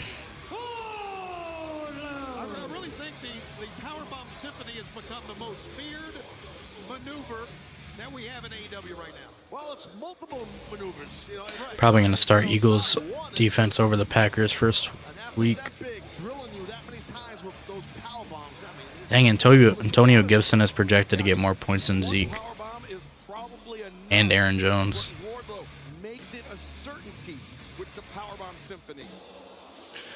This must be a different time zone on here. But that's it for the, because it says Sunday at 10 a.m. is when this game starts. Oh, who's this? Samoa Joe. Gotta be West Coast. Yeah. Because they had the Dallas gate starting at 5:20. The Ring of Honor World Television Champion. The man that was in the crosshairs of Jay Lethal. Now he's charging down and going right at Satnam Singh. Yeah, redemption right here for Big Joe, Samoa Joe. He just threw Sanjay to the Lions. Sanjay Dutt with nowhere left to go. Joe's got to get payback. Look at this. There's Finlay. Finlay has come in. He about to get his ass whooped by an 8-year-old girl. Those horrible comments that Sanjay made about this young lady. And now Finlay inside the ring. Breaks the broke his pencil. Oh, no! And a right hand from Harwood. 1, 2, 3. That's awesome. That's how you fight like an 8-year-old girl. Good stuff right there. Congrats to Finlay. That was an awesome moment right there. You can see the smile on the face of Big Ben Dax. Samoa Joe saved the day there and helped out, give assist to Big Joe. There's Finley. That assist to Finley. And assist, big assist. You got, yeah. Hey, guys, it's great to see Samoa Joe back, isn't it? Yeah, man. Jay Lethal put Joe on the shelf. That title looks like it's made out of plastic. Yeah. I hate their titles. How the hell is he bleeding? Probably by his own title. What a great moment here tonight. Or that little girl stabbed him in the face with a pencil. She got confused. Alright, turn this draft off. Absolute Ricky Starks and Powerhouse Hobbs. These two men know each other so well, but they also despise one another.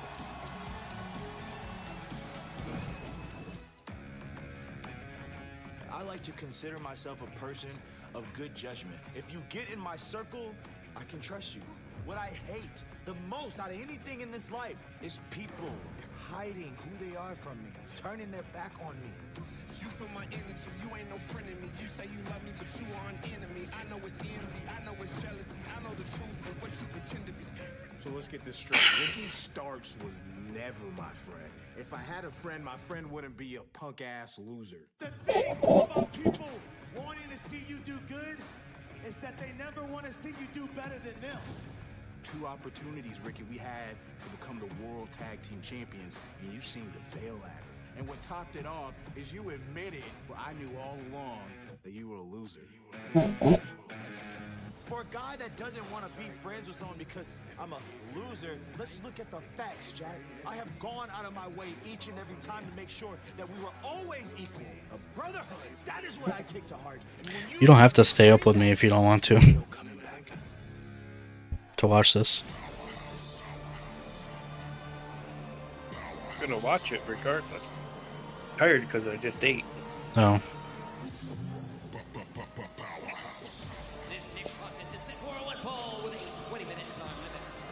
I mean, it is better to watch it with somebody. 270 pounds, Powerhouse Hobbs. Taz, you are more qualified than anybody to speak on the relationship of Powerhouse Hobbs and Ricky Starks, something that Hobbs cast aside in a moment that could have ended Ricky Starks' career. Absolutely, I've lived it. I've lived their history. You know, when Team Taz was a thing, and you know, proud members of Team Taz was that man Powerhouse Hobbs and Ricky Starks. I'll get into this a little bit more in a second here.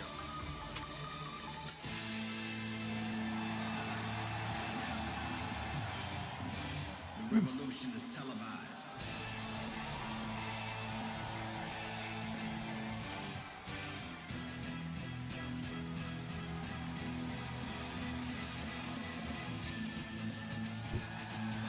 And his opponent from New Orleans, Louisiana, weighing 210 pounds, Absolute Ricky Starks.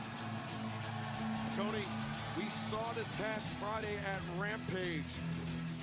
Ricky Starks finished his business, very violently finished his business with QT Marshall, and then turned his attention. Hold on, here we go. I'm sorry, guys. Here you go. Boom! I'm telling you, I've never seen Ricky so passionate, so aggressive in my life. And that's what he's got to be, Taz, to go up against this guy. Yeah, and the thing is, you see Ricky bringing haymakers, but you gotta, you know, listen. Oh, God. Lord. You see, Ricky knows Hobbs better than just about everybody. You know, we were really, as advertised, Team Taz was a true bond and closeness. And I looked at both of these men as proud members, and they were legitimately really close friends. So I can't explain. I've never gotten an answer.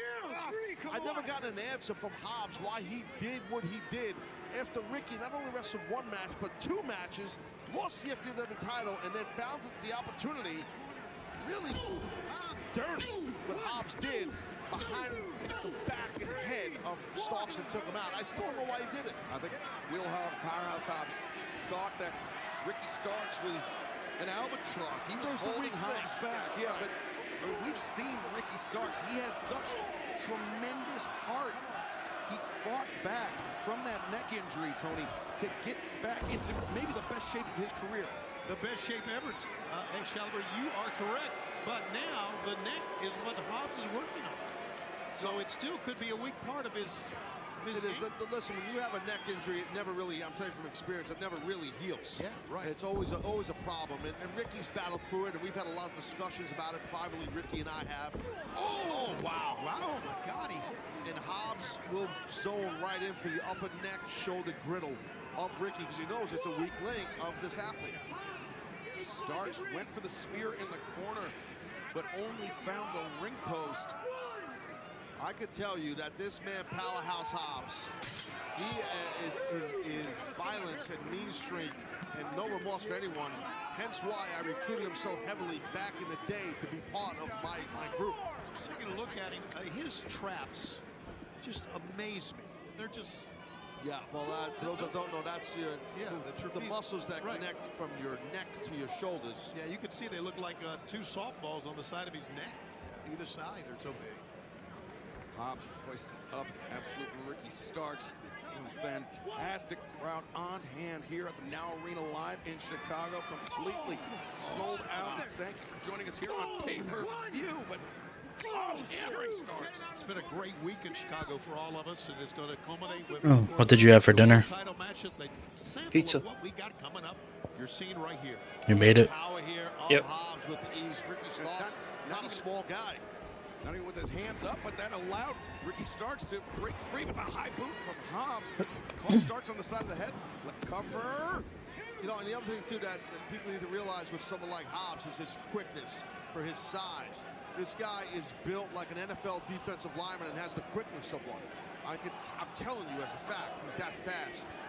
Ricky's a tremendous athlete also, but, you know, I mean, right now, the power advantage goes to Hobbs. Yeah, I mean, Hobbs with that 0 to 60 explosion. Yeah. If he was just strong, that would be one thing, but he's such a dynamic athlete as Powerhouse. Well, I looked for that in all the members of Team Taz when we were full strength 4 members with Hobbs, Starks, Cage, and Hook. I found all of that in each of those athletes.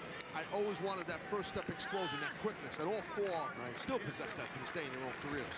But Tony, look at Powerhouse Hobbs. He is targeting the neck of Ricky Starks over and over and over again. That's what he did from the opening bell at Caliber. He had him sandwiched up against the rope on the right side. He rocked the neck with that lariat of his, and that's exactly what the game plan has been. There he goes again. Look at this. And we have seen in the past couple of weeks on AEW programming, the Factory trying to run interference and help out. You know, Hobbs with stuff, and now Hobbs wants to take business in for himself here. Starks swinging wildly. Yeah, wild right hands. Maybe speaking to the desperation that Ricky Starks is feeling. Hobbs in the corner. Oh, that's a mistake right there by Hobbs. Back elbow. Downward force on that now. Starks the DDT. Wow. That's how you might get it. 1, 2. That's how you slow down someone who is as big and powerful as Hobbs. Good stuff by Ricky on that DDT. That neck is bothering him, though, guys. You can see he's hanging on to it. He's trying to take a breath here with Hobbs down. I don't remember the last time I seen Ricky wear long tights. I think that's a topic of discussion, but it's interesting.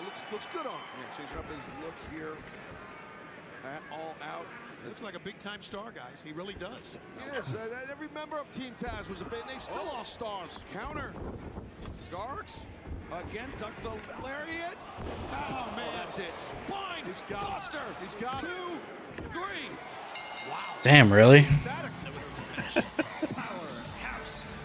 Listen, at any time, I'm telling you, I've seen it enough. At any time he catches that spine buster, it's over. I was not expecting him to win. Right there. Hobbs. I think stunning the crowd. I think Ricky might have flew a little too close to the sun and took a match just last night against a qualified veteran in QT Marshall, and now dealing with this. I'm sorry, Friday night. I apologize. And now dealing here with Hobbs. Yeah, that was tough. And Ricky, the speed was great, but he ran right into it. All the damage done to the neck of Ricky Starks. Guys, I'm going backstage. Staying off. Talk to you soon. Take care. Right now, let's take a look at this Tag Team Championship, World Tag Team Championship match. Ahead of Sunday's World Tag Team title bout, we have gathered the champions and the challengers. You know, there's no doubt that you guys are great. But come Sunday, you'll be the second best tag team in AEW. That's right. Most wins in AEW history, best homegrown team, and the #1 t-shirt on Shop AEW. This is not your house, this is our house. Long story short, boys, the Acclaimed, we're gonna beat your Timon and Pumbaa looking asses all over Chicago. We're taking home gold because everyone loves the Acclaimed. I gave you advice. No more raps, no more jokes. In 48 hours, you gotta prove to yourselves that you're more than just a stereotype. No, I'm actually pissed off about this because y'all getting on my damn nerves. Yeah. So 3 years y'all been here, y'all accumulated the most wins in AEW tag team history. Bravo. Congratulations. 3 years you've been cutting stupid little rap jokes, and you've been letting your partner down each and every time by your body giving out on you. No, it's going to take a lot more than that to come up against Swerve and our glory. We the mountains of the AEW tag team division. We consist of rock, gravel, and stone. And last time I checked, rock beats scissor. Well, the AEW World Tag Team Championship is on the line. Can Swerve and Our Glory defend against the Acclaimed? Whose house?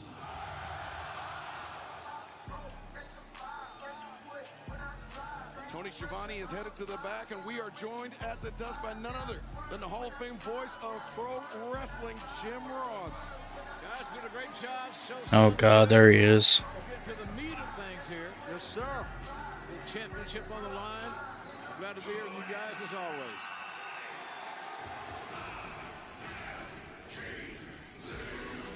Man, I love this guy's game. With a 60-minute time limit is for the AEW World Tag Team Championship. Approaching the ring at a combined weight of 559 pounds, they are the AEW World Tag Team Champions, Swerve Strickland and Limitless Kid Lee. JR, the AEW World Tag Team Champions, have just such impeccable chemistry. They complement each other so well. Yeah, they get along. You see them hanging around before the event. And I'm just talking about catering. they talk. They are a unit. Yeah, I like that. That's a good point, Jerry. You do see them talking a lot. Maybe they're strategizing, but to your point, JR, there's a true friendship there. They say communication is the key to many things in life. I believe that.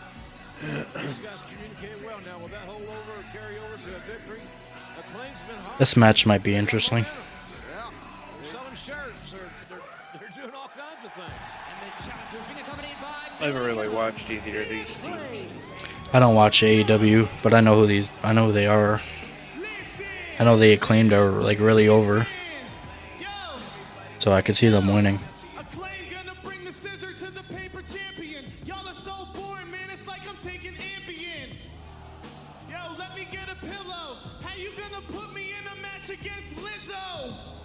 Oh shit. You can call me daddy because I'm telling you to move out. Yo, the belts need an update. We'll leave you on the floor like the documents in Trump's place.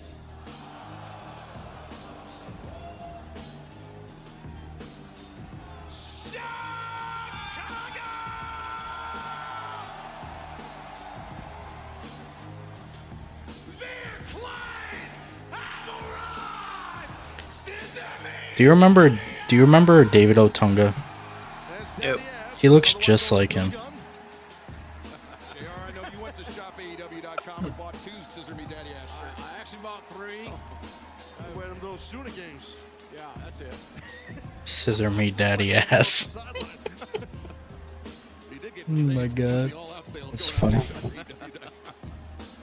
There is a big sale going on. Now's the time to buy. Damn right. Well, this should be a hell of a match. We'll see who gets out of here with those coveted World Tag Team titles. Swerve and Our Glory, going to be difficult to topple. Taz, you and I have had a tremendous look at the rise of the Acclaim from when they started teaming together on AEW Dark back in the Jacksonville era. to where they are today, challenging for the AEW World Tag Team Championships on pay-per-view. Yeah, they definitely have had an amazing journey. They've earned their stripes. And that's important in the tag team ranks, as you know, JR, and we've watched the Acclaim do that. That's the issue here, is that we know that the champions have great continuity, cohesiveness. They're on the same page. When you get into deep water, you have to wonder where the two young guys, the challengers, where they're going to stand.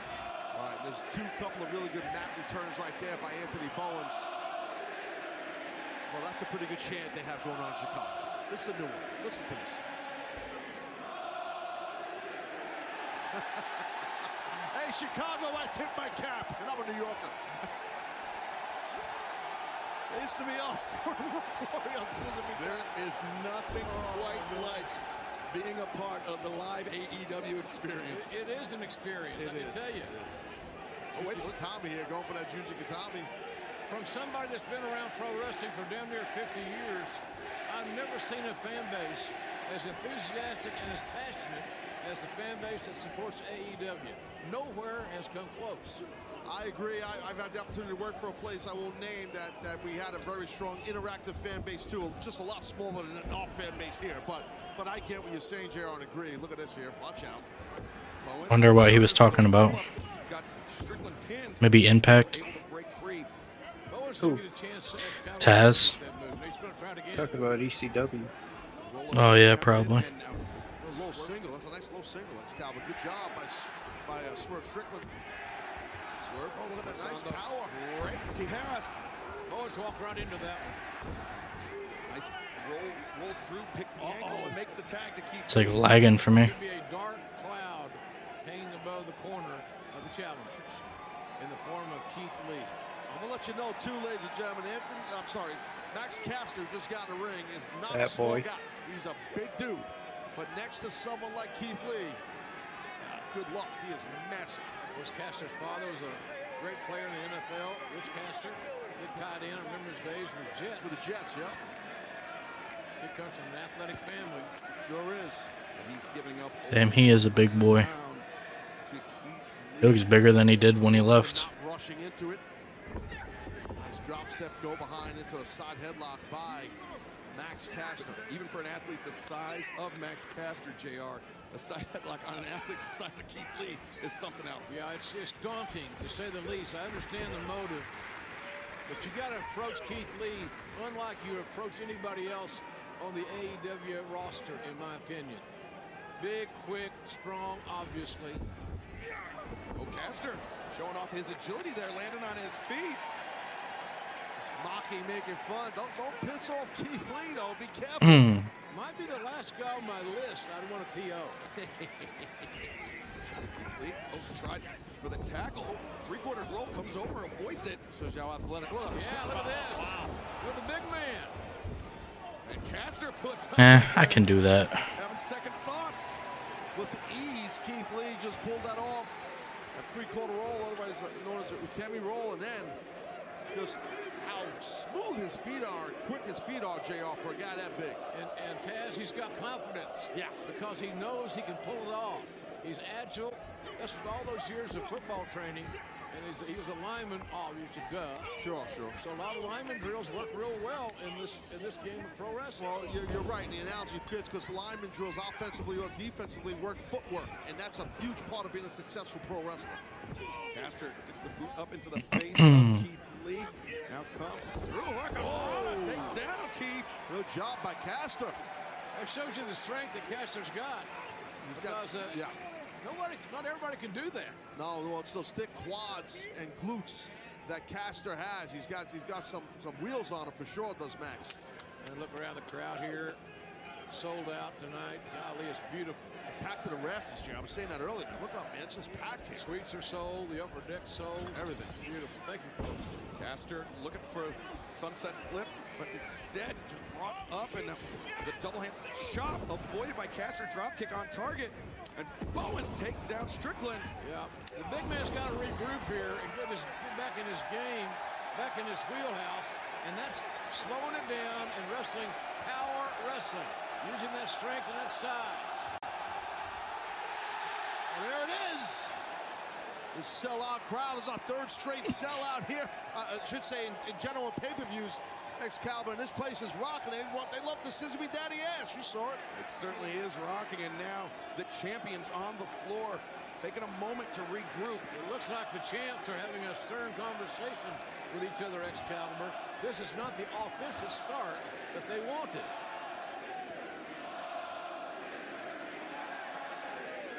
Yeah, now it's the audience here. The 12th man kind of leaning towards the challenges. JR, this past Friday night at Rampage, we've heard words exchanged between the champions and challengers. Swerve Strickland said Anthony Bowens has let down Max Caster time and time again because, oh, damn, man, puts him right in the face. But because Bowens' body fails on him. Well, you know, that's the point. I think they should turn Keith Lee and Swerve Strickland heel in this match. That's like getting hit by a refrigerator coming down a hill. You're not sure where it's located. The GPS ain't on. That was a good kick out though by Caster. You're not streaming, right? No. He just wanted to kick out, and it wasn't a impressive kick out. Right hand, the exposed rib cage. Now Strickland up to the middle rope. Uppercut right between the shoulder blades. I like that by Strickland, mocking the whole scissor deal. Ref got turned around. There's a cover here. Cover. But the cover executed gave Caster too much time to get his stuff back together and get the shoulders off the canvas, which is the bottom line. They're acting like heels. With Platinum Max Caster. Oh, that's a sickening thud. Yeah, if I ever heard one. Big time sickening thud. Two big, powerful hands coming crashing down on the chest. And Chaz, earlier tonight at 0 Hour, we saw the damage those shots. I'm sorry, there's this massive house we have here sold out. I'm sorry, continue. And I was saying between Eddie Kingston and Tomohiro Ishii, that match, we saw what the chops can do to a competitor. How wear you out. How deflating they are. Yeah, exactly. They just wear you out.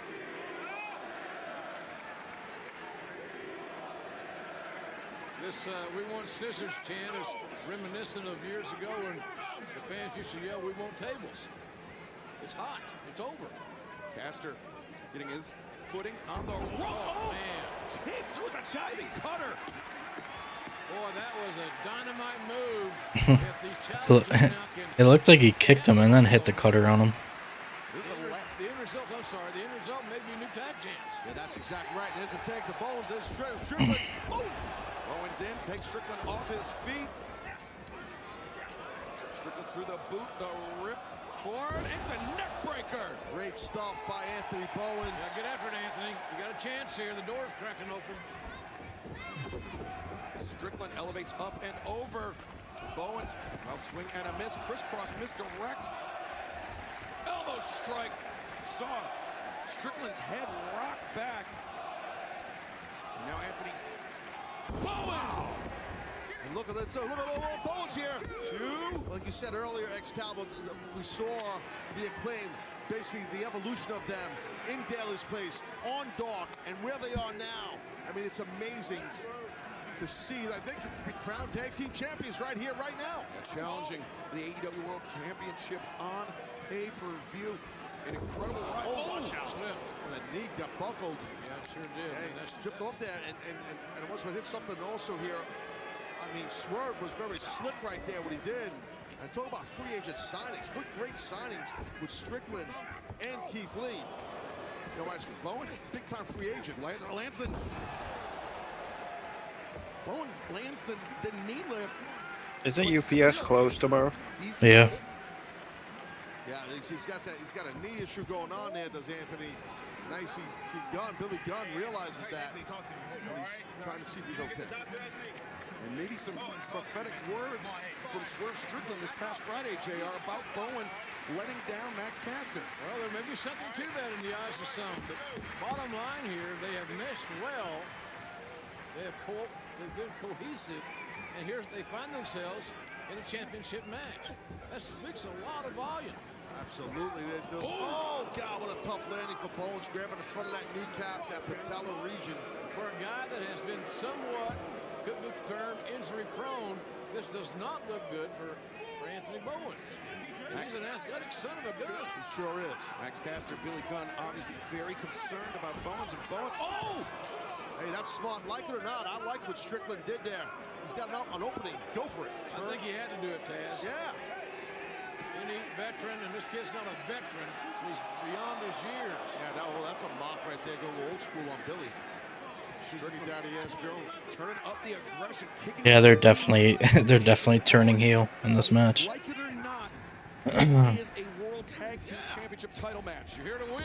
Well, you're right. You're here to win. That's true, JR. This is At least they're acting like they're going to. Strickland and Keith Lee, they know the threat for their championship that the Acclaimed is. You got to go for blood, man. He's got that knee. Go for that wheel. There are no participation trophies in this encounter. No, sir. It's just they're not trying to make friends here. They're trying to retain their championship, swerving on glory. Keith Lee now with a knee of... Oh, my... That's unique, man. Instead of a back break, it's a knee break, a double team maneuver.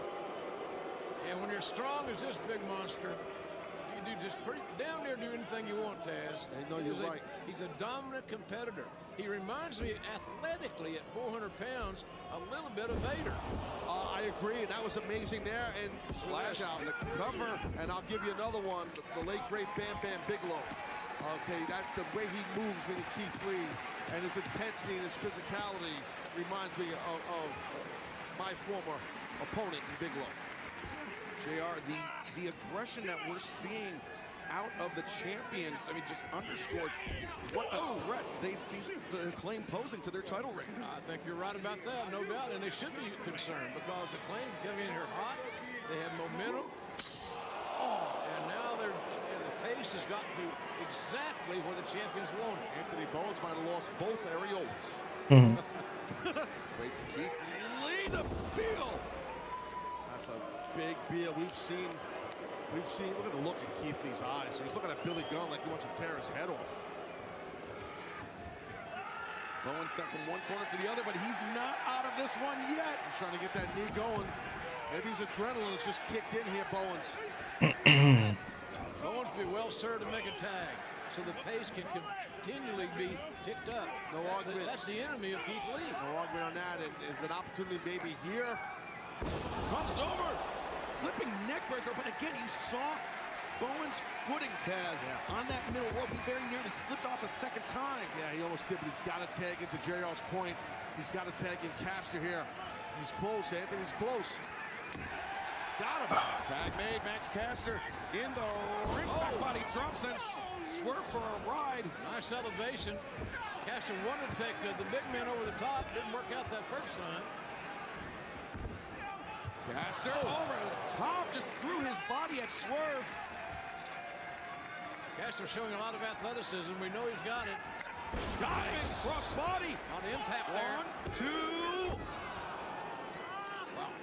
Super close. Super close. See what happens when the pace quickens against the chance? They become uncomfortable. And Keith Lee disoriented in the corner.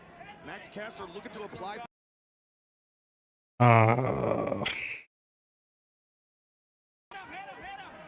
Yeah, Caster's directed traffic with Bowens, but he's got a messed up knee. Buffered for a second.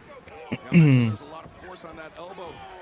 Definitely not that one. As Bowens collapses. Oh, what this? Oh, man. Good luck. Good luck. Yeah, good luck is right. So you might be ahead of me now or something. Nope. How much is this going to take No? out of Max Okay. Caster if he can pull it off? That's my question. That's a big... Oh! Misfire. Car crash. Yeah, that was a misfire. On 93 out here. And the chop block. Bowens.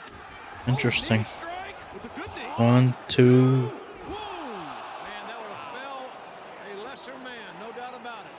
Let's take another look here, guys. That was wicked misdirection He did. and accidental inadvertent. No, never mind. I'm not going to say nothing. And then that knee strike opened the door for the Acclaimed. And now Bowens and Caster with Keith. Oh, Keith Lee, that headbutt. Well, I was waiting on that headbutt. Not sure it come. But brother, did it come? Oh, sure thing. And it is a difference maker 100 times out of 100. But Bowens. And this may be the challenger's night. The knee, though. Look at that. I don't know, JR. Bowens, he can't put any weight on that knee. Oh, that's a great point. And it's somewhat obvious, but you just don't know how deep it runs here. Keith Lee, not typically known for his kicks, but he landed a massive one right there. Oh, this may be ill-advised, gentlemen. You don't see this much. He's a 400-pound guy leaving his feet voluntarily. And look at Caster, ever the opportunity, he sees an opening to do something, whatever the hell it is, to Keith Lee. But Keith Lee landed some massive right hands to the ribs. A little double team looks like. Hey, that's the only way that these two guys can handle Keith Lee. It's tough off the top turnbuckle. You got 4 legs there, or 6 with your opponent. It's tough to get real leverage like this. About to break the ring. And now Bowens, this is dangerous. This is maybe ill-advised here by the Acclaim. I don't know what the hell they got in mind. They want a superplex with 400-pounder. Off the tippy top. Oh! Wow. It was almost like an avalanche brainbuster, but now. Look at Strickland here. Oh, guys, look at Swerve. Stomp on Bowens. Oh, that's it. No. And the fans on their feet can't believe it. Look at how quick Strickland attacks. So smart after that knee. Go for a single leg crab. People are booing. I like it or not. It's smart. I love what Strickland's doing. I love this. He's got a weak leg. He's trying to exploit it and get a submission victory. And now to blow his knee out, guys. He's going to blow that knee out. Can Bowens survive this? Oh! Place is going nuts here for the Acclaim. But did you notice how Swerve fell into Bowens' leg? Watch it right here. It looked like he landed on his own partner's leg. Watch how Swerve fall. Oh, wow. Good call, Excalibur. He kind of supined that knee the opposite way. Man, that was rough. Listen to these people. You got a lot of fans just showing up here. Listen to them. They're going nuts. AEW fans are one of a kind. I've never seen anything quite like it in my career. I mentioned earlier, 3 straight pay-per-view, guys. 3 straight pay-per-views over $1 million games. JR, that's no joke, buddy. Yeah. So Swerve rolls through. Caster. Man, they really love taking shots at WWE. Nothing else to do. Pain racking through the bodies of these men. The 3 of us are sitting out here, and I know you guys feel what I feel. All of these people, the thousands upon thousands in this big-ass arena, they are waiting for the Acclaim to capture this victory in these championships. They want it, man. Oh, Bowens grabs the ankle of Swerve. Bowens paying attention. Luckily for his partner.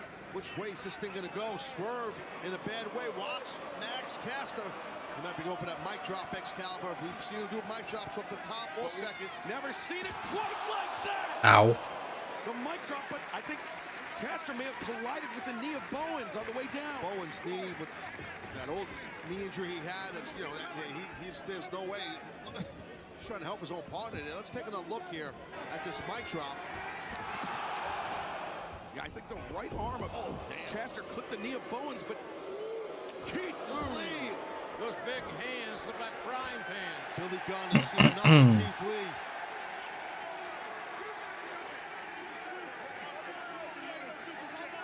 Be careful what you ask for, Billy. Yeah.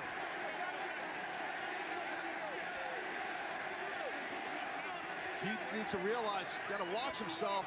His opponents are, one of them is in the ring still.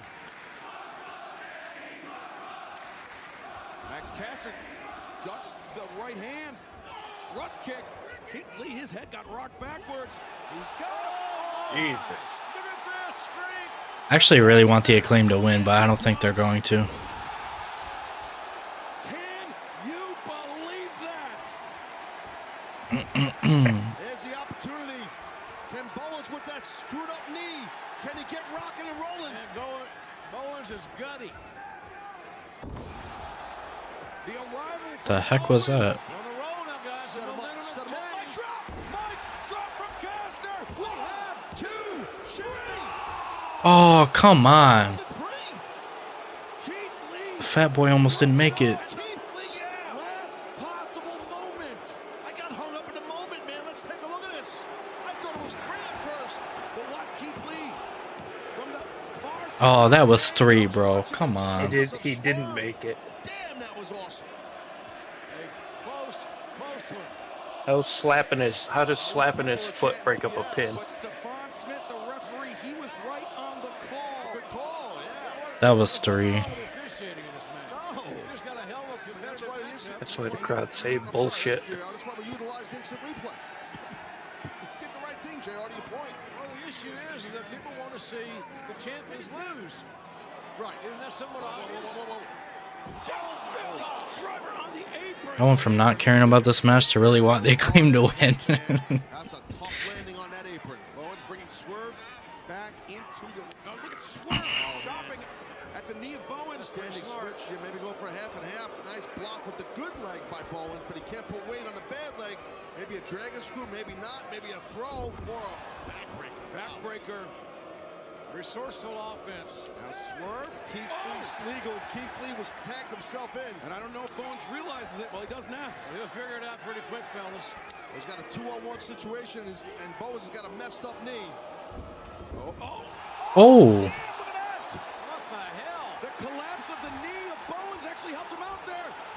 The roll-up. No way. 2. Trucks. Oh, come on, dude. Bowens even had the trucks. He couldn't get it. A 2 count. They're close.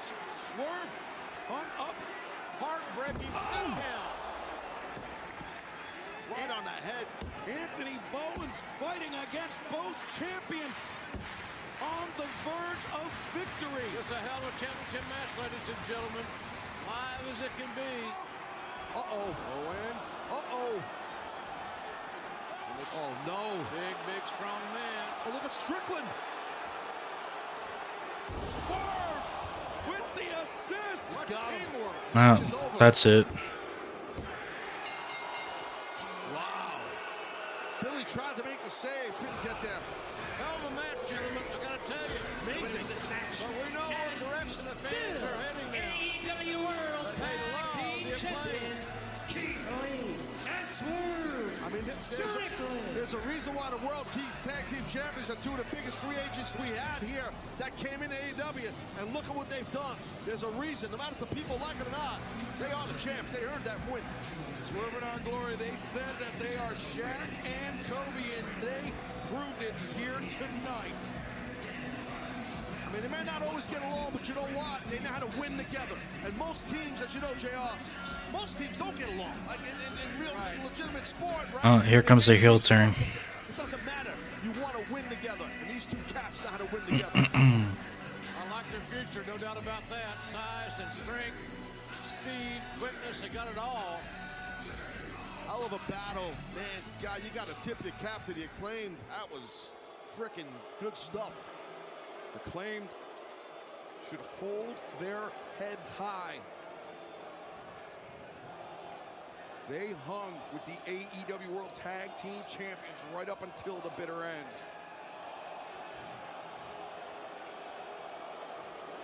Oh, there's Keith Lee.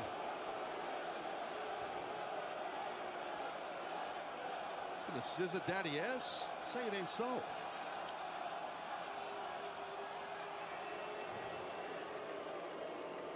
Oh, people don't even like the scissor handshake. Well, Billy Gunn showing, but he's showing respect. Maybe not. These guys had a hell of a battle. I understand the audience here, a live crowd, an awesome audience here. Well, they wanted new champs. Well, you know, Swerve though didn't give any props to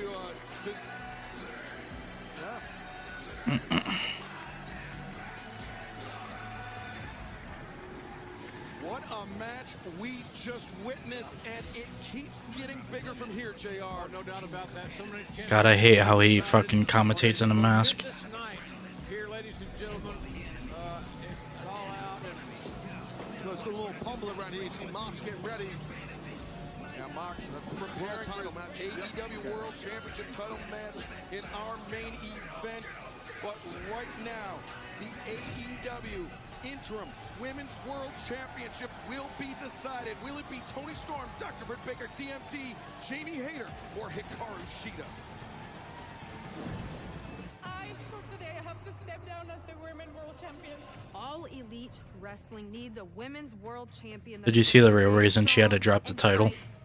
No. Because she has backstage like drama with Britt Baker They can't handle the weight and the pressure of carrying a and somebody else, but I can't remember the other person.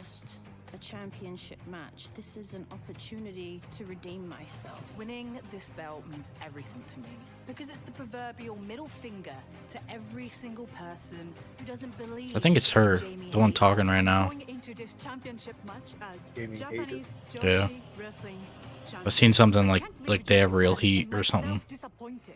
I've been given the opportunity to get the interim AEW Women's World Champion, and I'll be damned I don't step out of All Out holding that belt. I will become AEW Interim Women's World There's their Champion. Asuka. I am the best of the AEW Women's Division. This Women. is my moment. It is my time to become the AEW Interim I love Asian people. They're very intelligent and nice. I am the bad guy here, right? Let me tell you something about a villain. A villain is just a victim whose story hasn't been told yet. And one day I'm going to be a best-selling author, but that day is not today. But they act like they have mental problems. At least the wrestlers do.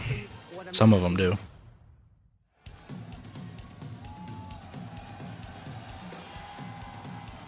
More championships on the way. This is a four-way match for the AEW Interim Women's World Championship. Introducing the challengers first, from Kanagawa, Japan, Hikaru Shida. Shida, one of two former AEW Women's World Champions in this match. Could she be adding another championship to her collection? She's certainly good enough to get it done. There's no doubt about that. From Gold Coast, Australia, Toni Storm. She's gonna win. Was set to face Thunder Rosa for the AEW Women's World Championship here tonight at All Out. The injury to Thunder Rosa necessitating this interim World Championship match, but there will be a unification match somewhere down the line. Oh yeah, that's right. She's still the champion. I forgot. This is for the interim title. Nice ovation of Jamie Hayter here tonight. The tough young lady, very powerful. Most probably, well, I'll just say it, in my opinion, she is, as far as strength and power, the most powerful lady in this matchup, the way I see it. If you're going just on strength. Yeah, I think you may have a great point there, Dan.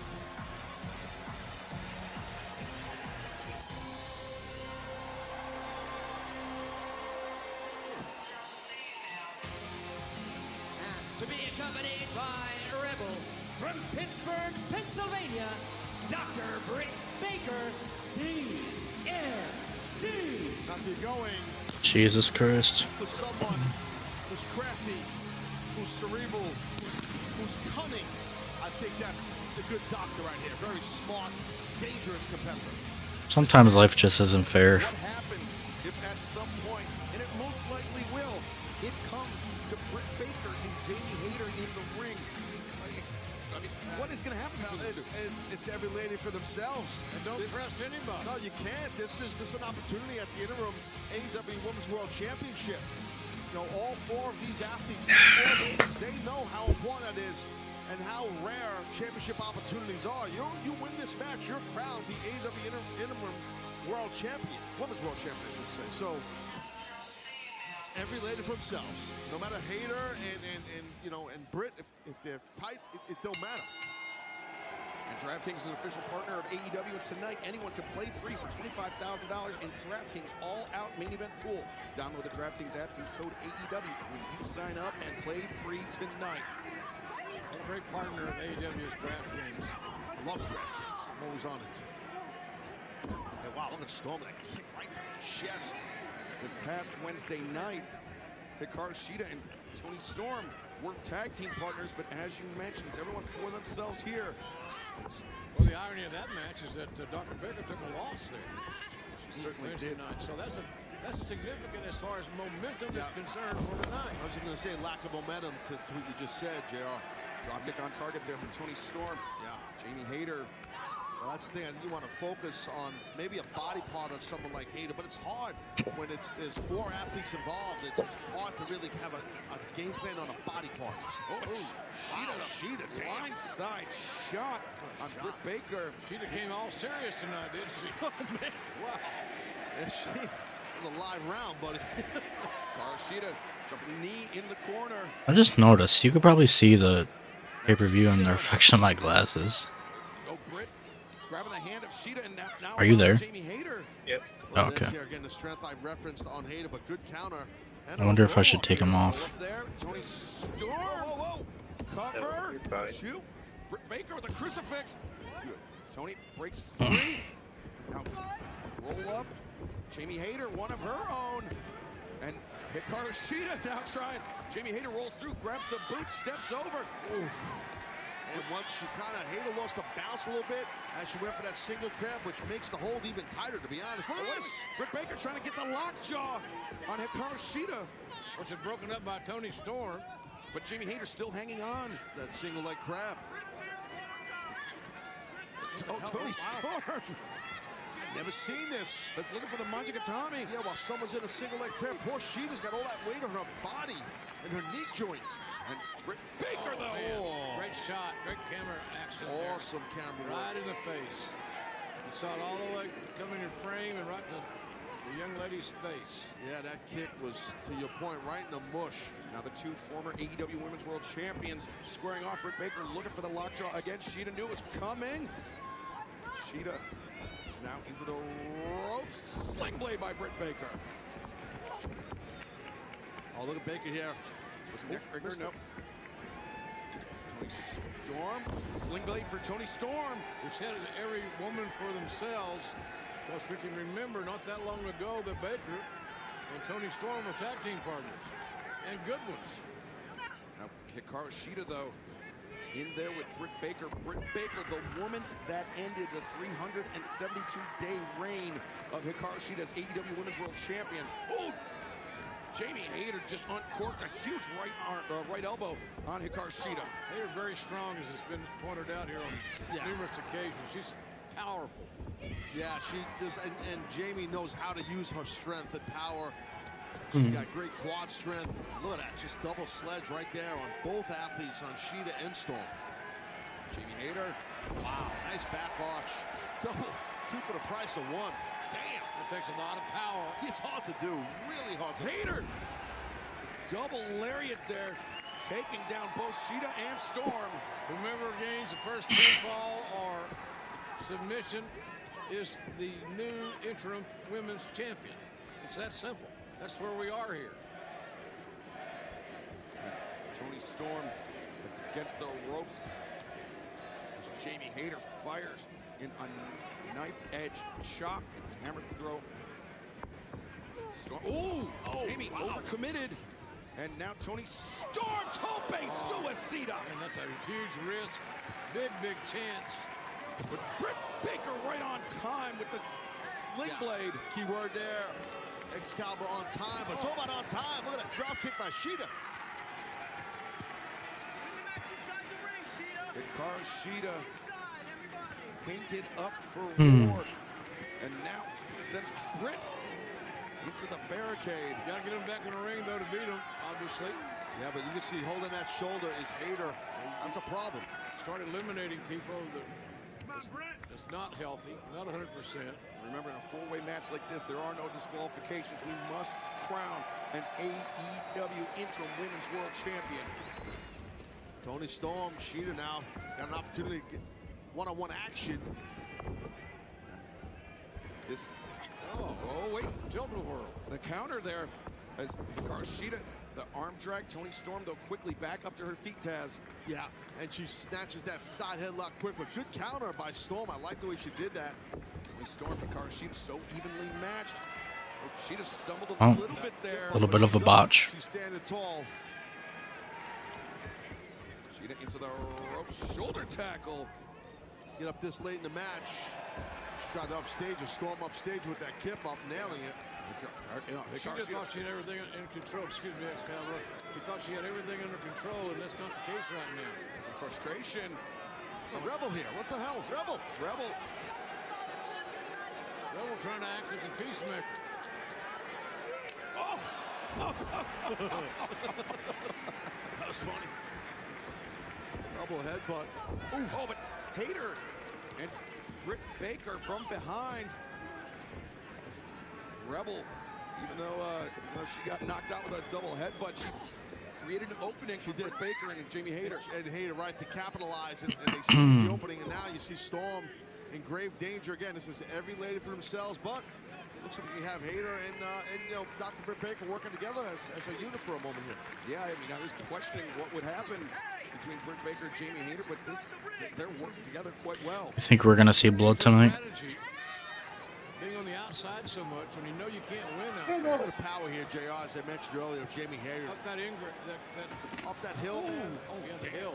That is so hard to do this late in the match. Oh, they're gonna wear. Probably in the main event. With that kendo stick. Oh, Britt, no! The stomp on the top of the ramp. Referee's got to regain control, quite obviously. And, I mean, Hikaru Shida is out. Her eyes are closed. And looks like I just looked off my monitor. I saw the Dr. Sampson, ran up the hill here to check on Shida. Yeah, that doctor. That's Wardlow's dad. Shida. Yeah, the trainer's coming from the back, and now Toni Storm inside the ring. Oh, we got to get a ref in the ring. We got two refs on the ramp. They're checking the Shida. And Jamie Hayter's got to get back to the ring. It's that simple. Just use your common sense. Come on. Choking. Well, they just had a lot of concern against Shida, but it looks like Shida's being taken out of the arena here. And now, I mean, does this turn into a handicap match for Toni Storm? Or a great point. Could be. Oh, but then you still got an issue of separation. Right. You still got an issue of who's going to trust who at the end. I say you don't trust anybody. Drop toe hold. Britt Baker goes face first in that middle turnbuckle pad. Toni Storm's got to be smart here. Diving cross body. Toni Storm far leg hooked. Tony's got to be smart, because to your point, Excalibur, this could rapidly turn into a 2-on-1 situation. It kind of is already. There you go. Toni Storm is looking for perhaps a vertical suplex, maybe a brainbuster. Britt Baker delivered that elbow strike more, just pouring it on. A handful of hair whipping Storm's head back to the mat. Yeah, Storm was hurting. See right there, Jamie Hayter with a back to Britt Baker. Britt Baker has an opportunity to attack Jamie Hayter, but she's not. I guess they are working together. Yeah, thus far the alliance holding for Britt Baker and Jamie Hayter. I'd like to add, Taz, they're working together for now. Yes, you're right, Jim. Yeah. See all this aggression. It's more intense than going to a big sale at a department store. And how is that? These chants of Jamie Hayter, what is that going to do to Britt Baker? I mean, she's upset when she's not the center of attention. Yeah. Oh wow, there's a double snap suplex, and Storm ate the impact. Well, the AEW fans are still waiting on who's going to take over and dominate. Oh, look at this. Well, Shida's back with two kendo sticks. Hikaru Shida, kendo sticks in hand, and ooh. Oh, look at this shot. Jamie Hayter shot for Britt Baker. Oh, that hurt like no. Hikaru Shida coming back with vengeance. And now Jamie Hayter, Britt Baker stacked up in the corner. They're stacked up like cordwood, and Shida taking advantage of this opportunity. The deal is now, can you close it? Smashing the heads of Hayter. Heavy hands. Yeah, and Baker. A drop kick to Britt Baker. Jamie Hayter. In the corner. Oh my God. Legs right to the face of Hayter. Man, smart on that suplex by Shida. Maybe looking to bring Jamie Hayter back into the ring the hard way. She does. Great power, great torque generated by Hikaru Shida. 1, 2, no. Takes a lot of power to do that because, you know, Shida's feet aren't on the mat. They're on that rope. It's hard. There's no leverage. The katana countered, and now, oh, what an overhand chop. To the midsection by Hikaru Shida. Question mark kick. Man, these ladies have been physical, physical, physical. Thrust kick on target for Britt Baker. Oh, Toni Storm. Running kick right in the face. Oh, what a backbreaker by Jamie Hayter. Now Hayter, she caught Hikaru Shida coming in. Hayter punishing the spine. But wait, Britt Baker rolls up Hikaru Shida. Well, double pin here. Very unique cradle right there. What would have happened there? That's an interesting This is dilemma. a strange match. Yeah. You see Jamie Hayter clutching her. I mean, it's not bad. It's just, Not sure what I don't know. there, but It's not good. I think it was something on the outside with Hayter. She's been having an issue with that left elbow once we saw on the outside. Right now, all 4 ladies. It's just hard because, like, I don't watch AEW every week, so it's just hard to, Shida and Storm I don't know. with shots, but Baker and Hayter returning with their own. Something's got to give. These hard, unabated shots take their toll on you. Toni Storm setting the ropes. Britt Baker set across. Boot jumping knee. Now Jamie Hayter, a wild shot caught by Shida. The elbow strike. Shida. There's only 2 people I really don't want to win this match, and it's Shida and Baker. 1, 2. No, Toni Storm breaking it up, keeping her hopes alive in this match. Ooh, wow. German suplex. Yeah, that was a very vicious German suplex by Storm. Toni Storm, the German suplex on. Oh, wow. Oh, no. Oh, Tombstone Pile Driver.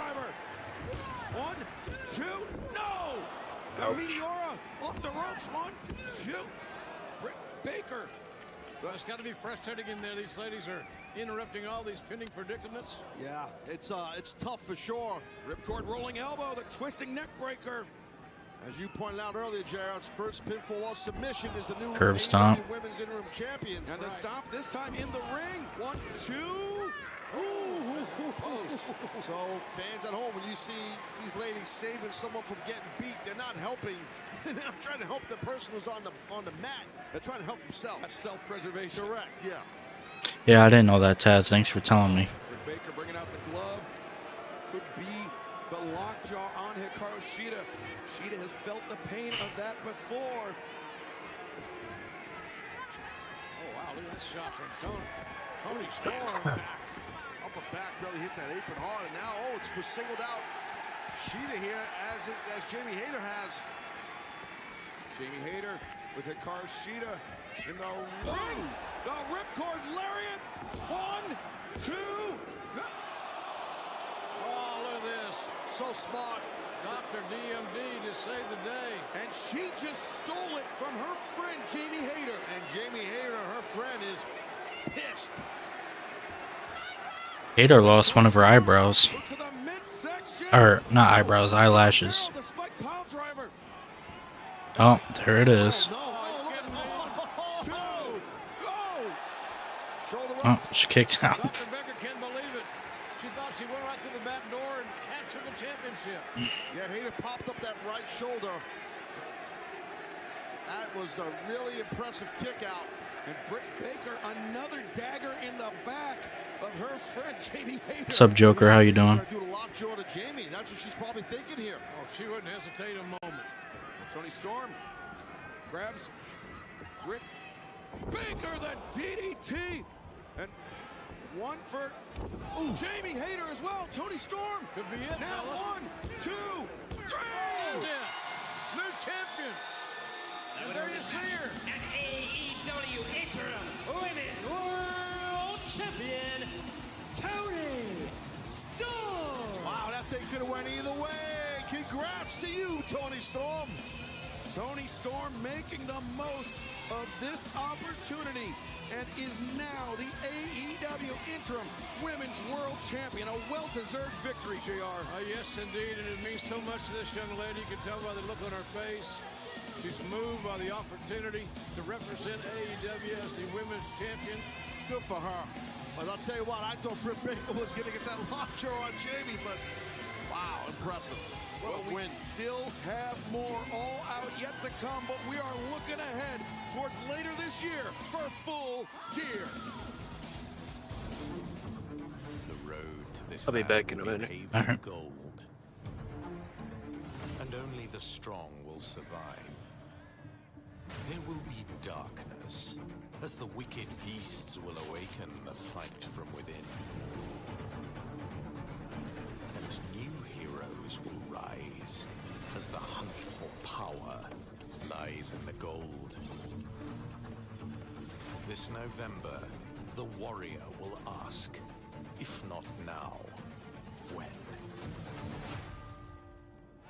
Can't wait to return to the Prudential Center in Newark, New Jersey for Full Gear later this year.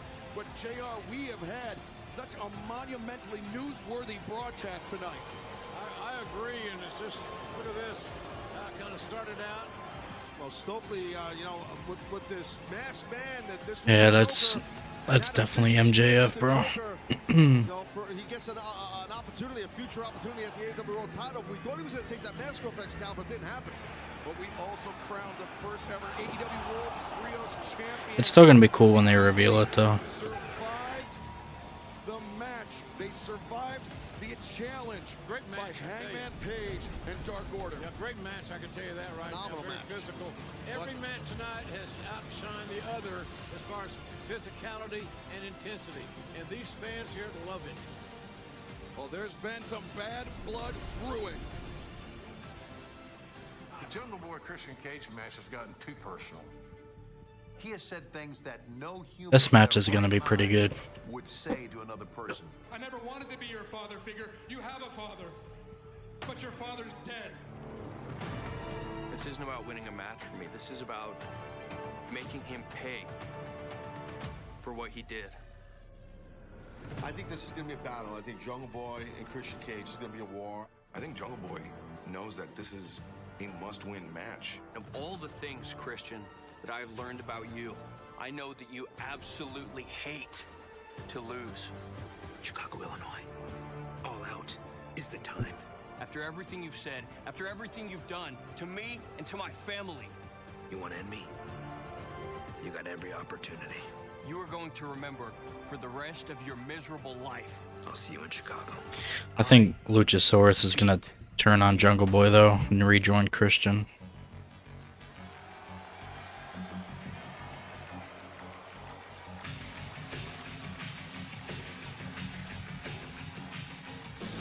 These contest is 4-on-1 fall with a 20-minute time limit.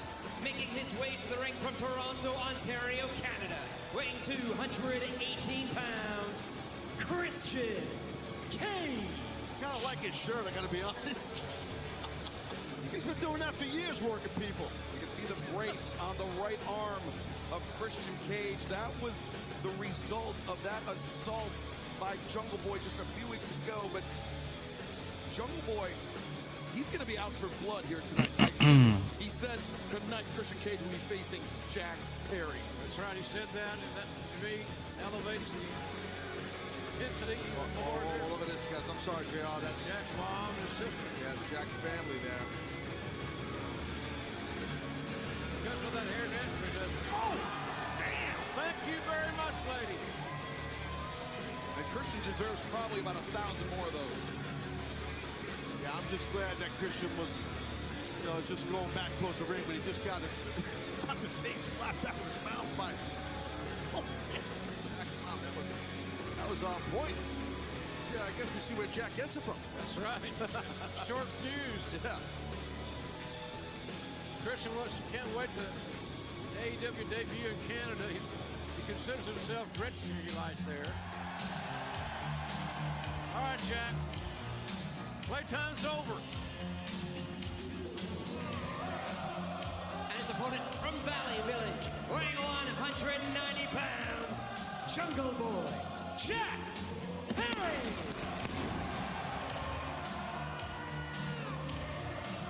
great ovation here for Jack.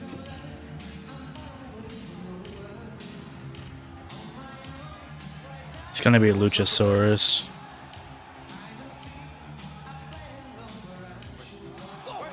Yeah, I knew it. No, Luchasaurus came from the opposite tunnel. And what side is he on? Speaking of Luchasaurus. He thought Lucha was don't do this, don't do it. Oh, no. Oh, my God. Oh, my God. He got slammed on solid steel. I knew it. Oh, my God. Right on the pyro grid there. That steel.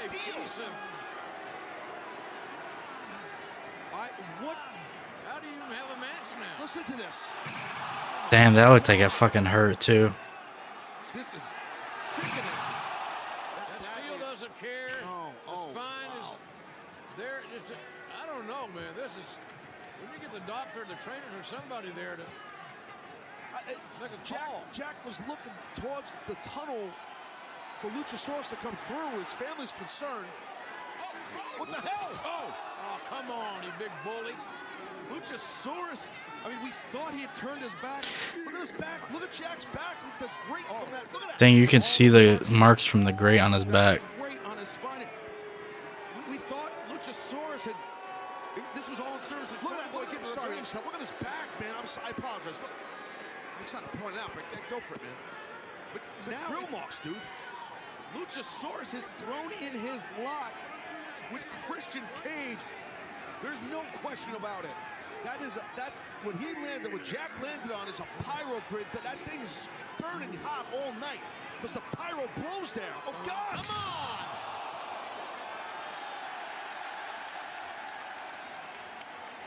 All of this at the direction of Christian Cage and right in front of Jungle Boy's sister and his mother. God, that's rough, man. Right in front of the doctor, too. Look at this. Look at that impact. His body. And mom insists they gotta sort this out because how traumatic is what they're seeing. It's horrible. This match hasn't officially started yet because Jack Perry is not in the ring. I guess now. Well, Aubrey shouldn't even start the match, guys. No, you're right, JR, because he can't defend himself. Taz, you referenced the shirt that Christian Cage is wearing. He has struck again here tonight with this Luchasaurus situation. And like it or not, Christian is definitely one, maybe two steps ahead of everybody, including Jack Perry. Aubrey Evans trying to do her job. She does a good job, no doubt about that. But just to have a match, this guy's, he could be crippled, he could be disabled. You don't know how badly this injury is based on what we just saw. Jack is loaded with fortitude and heart and toughness, trying to pull himself up to fight, but he is in no condition to face Christian. Listen to the ref.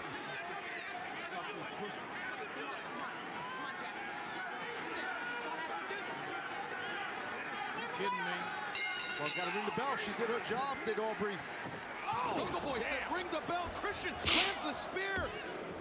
No! What the hell? How did he kick out? Adrenaline, guts, passion. Oh, Christian Cage is going to drill him here, guys. I'm sorry it's happening. The kill switch. There it is. 1, 2, 3.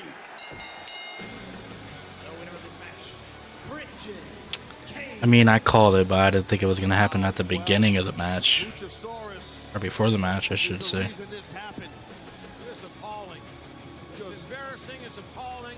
If somehow or another Christian will spin it to where he comes out on the good side of it. There's that kill switch. I just did what I had to do.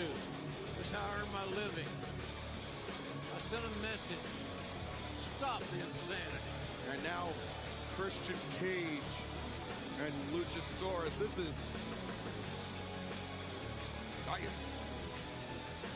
don't know what to say about this. Yeah. An old friend of mine used to say it's a miscarriage of justice. Right now, our colleague Alex Marvez is standing by. It has been an unforgettable night of action here at All Out. Still more to come, but right now I'm catching up with three men who competed earlier this evening with mixed results, talking about Pac and the Lucha Brothers. Pac, you've had a long history of confrontations with Orange Cassidy. It continued after your All-Atlantic title defense on the 0 Hour show. Coming up this Wednesday night, Tony Khan has made it official. It is going to be Death Triangle against Best Friends from Buffalo, Dynamite on TBS. As for you, Lucha Brothers, quite honestly, you got robbed in the casino ladder match. Yes. Yeah. But, you know, estoy cansado. Ahora no. Phoenix says they... No. Confrontation! Confrontation! This was no confrontation. This was simply a little doggy barking up the wrong tree. All right. Heads in? Yeah, hands in. All right. Go! Sure. Yeah, I think that's it. I think, yeah, we're not. Well, a big match made for our debut in Buffalo, but right now it will be the American Dragon versus Lionheart. I want to see what Chris Jericho, the human being, I want to see what he's capable of.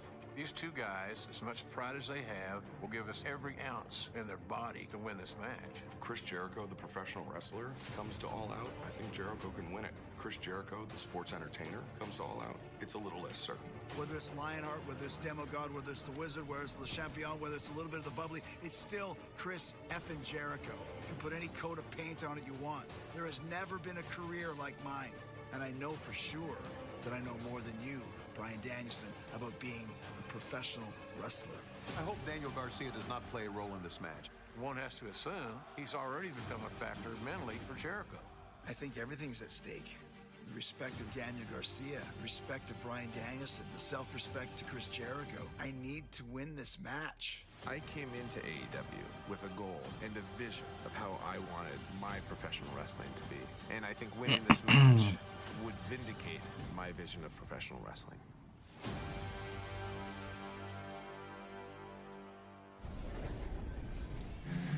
It's going to be a good one, fellas. We've been joined by William Regal. Mr. Ross, good evening. Glad you're with us. Thank you. It's an honor to be here. This contest is set for one fall with a 20-minute time limit. Introducing first, from Winnipeg, Manitoba, Canada, weighing 225 pounds, Lionheart Chris Jericho. Chris Jericho, assuming his old moniker of Lionheart. What's that mean to you? 25 years ago, I wrestled Lionheart Chris Jericho. This Chris Jericho is a Chris Jericho I've been longing to see, because this Chris Jericho is the exceptional professional wrestler. He's not playing about, he's not delusional in his mind now, thinking he's a wizard. This is the man that is a world-class professional. I also have had the opportunity years ago to compete against the Lionheart Chris Jericho multiple times. And I can tell you, he was great back then, and this new version of Chris Jericho, he always reinvents himself, as we all know. He might be just damn good, just as good, I should say. Chris Jericho back in the yellow and black. Lionheart here tonight at All Out. Well, these are two of the top in the entire world at what they do for a living. And you're here with us. We thank you for that.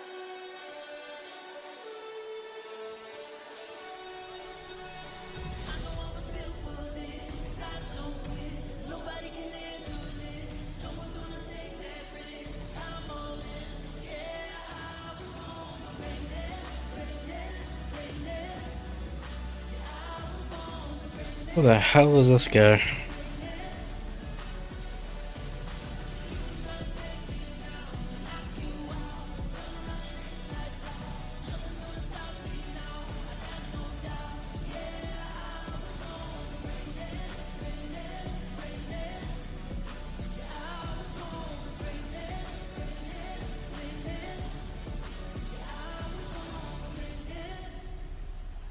Ladies and gentlemen, the American Dragon, Bryan Danielson.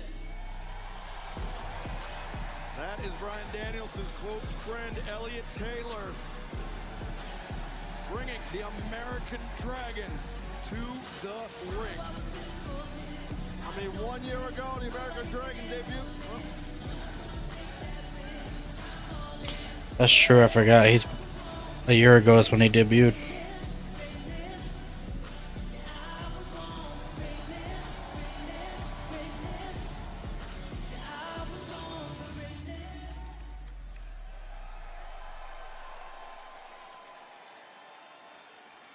Great job by Elliott Taylor, but now the match at hand. Lord Regal, I have to ask you about the preparation by Bryan Danielson going into this match. Very interesting to what Chris Jericho had to say. One thing that I know is that I've been in this industry a lot longer than Chris Jericho, and I know every trick in the book, and I know everything about Chris Jericho because I've been watching Chris Jericho from day one. I kept an eye on him when he was in Calgary. I knew all about him. I know people that have trained with him. I know people that trained him. So what you're saying, Regal, is obviously you're alluding to that you've smartened Danielson up. There's Daniel Garcia. Of course I have. Right, so that's what you're saying. But as you know as well as me, it's not the same, even though you're coaching him up and giving him information, as being in there with him with all your experience against him. You're with us. Yes, but this is talking about Bryan Danielson. No, I understand. Yes, that. This is not somebody who's just been wrestling for a few years. That's great. I understand that. And this is the person who was trained, well, 22 years ago by me for a long time, and has spent the last 22 years being mentored by me and many other people that are of a high quality. I don't hear what they're saying, what they're chanting. Standard. A slow start to this matchup. Both men expert tacticians. I think with the slow start, Excalibur favors All right. Bryan Danielson because he has more patience. You missed a whole match. Who has no patience. What match? Jungle Boy versus Christian. 2 seconds? Yeah. Did you see any of it? Yeah. Oh, you did. With Luchasaurus. Well, Jericho's going to wrestle his pace. He's not going to allow Danielson to dictate the pace. Yeah, that's an incredibly smart thing to say, Taz, because Chris Jericho, Jim Ross still can't stop calling him Daniel Bryan. He knows how to control a match. Oh, did he call him Daniel Bryan again? He started to. He freaking did you see when he called the AEW title the WWE title? No. And then he yeah, he called it the WWE title when they were going off air one day. Flesh tones changed immediately on your television. I don't know if Jericho should do that with Danielson though. Danielson's heavy-handed with those chops. He's got, I just don't think that's a good idea if you're Jericho. To your point, Dad, Danielson, I think, with the clear striking advantage. Yeah, he does, especially with those knee strikes. Gentlemen, I'd just like to clarify here. I've wrestled both men. They're not chops. They use their palm strike, a palm strike to the sternum. It's far harder than any chop. You heard that shot ring out through the pack. Now arena here in Chicago. These guys are dying to really. Wasn't it? Oh no, never mind. That was the Miz. And assume the role as the alpha male in this. For some reason, I thought Chris Jericho was Daniel Bryan's pro in NXT. Back to a hammerlock into a 2-on-1 wrist lock by Danielson. They're keeping their poise. They're not rushing into things, which is smart by both. Jericho rolls through, kicks back up, and controls the wrist of Bryan Danielson. What we're seeing here is a wrestling match, and I'm liking it. Yes. Jericho can't keep his pants on. I know, I was just thinking about that. Like, damn, you need to pull your pants up. Jericho do in many years is go back to what he knew best, his fundamentals, and he's very, very good at it. Danielson with the advantage, but Jericho covered up and. Well, he took the high road, did Danielson. He was in a mount position next to your point. He was about to do straight palm strikes to the face, but back off. I think the message from Danielson was, I can mess you up anytime I want. I don't agree with what Danielson did. I do think he should have went for the kill right there because he had the opportunity. I don't know about you, Regal, but there was an opening there for him. How was that? I agree with you. Jericho with the... I'm sorry, because you know this, Regal. You cannot give Chris openings like that. You can't give him opportunities like that. I kind of want to go get more lasagna. I only had like a little piece because we were streaming. Really nice counter escape by Bryan Danielson. Got those legs locked up. Man, what a get. When Tony Khan signed both these guys, it reverberated around the world because of the respect the fans have for these two men. Jericho, you can see bringing his hands in underneath his body to prevent Danielson being able to hoist him up in that Romero special. Instead, he just drilled both knees. First, he took the air out of his nose, out of Chris's nose. Hopefully that's watered the eyes of Chris Jericho. He was going for a knee ball, but instead he did a kind of an inverted figure four here. The legs of Jericho figure forward, but small by Chris snatching that front guillotine. I don't even know how many matches are left after this. Yeah, now he's not backing off. He's got one strike from Chris. Those punches, strikes right to the sternum.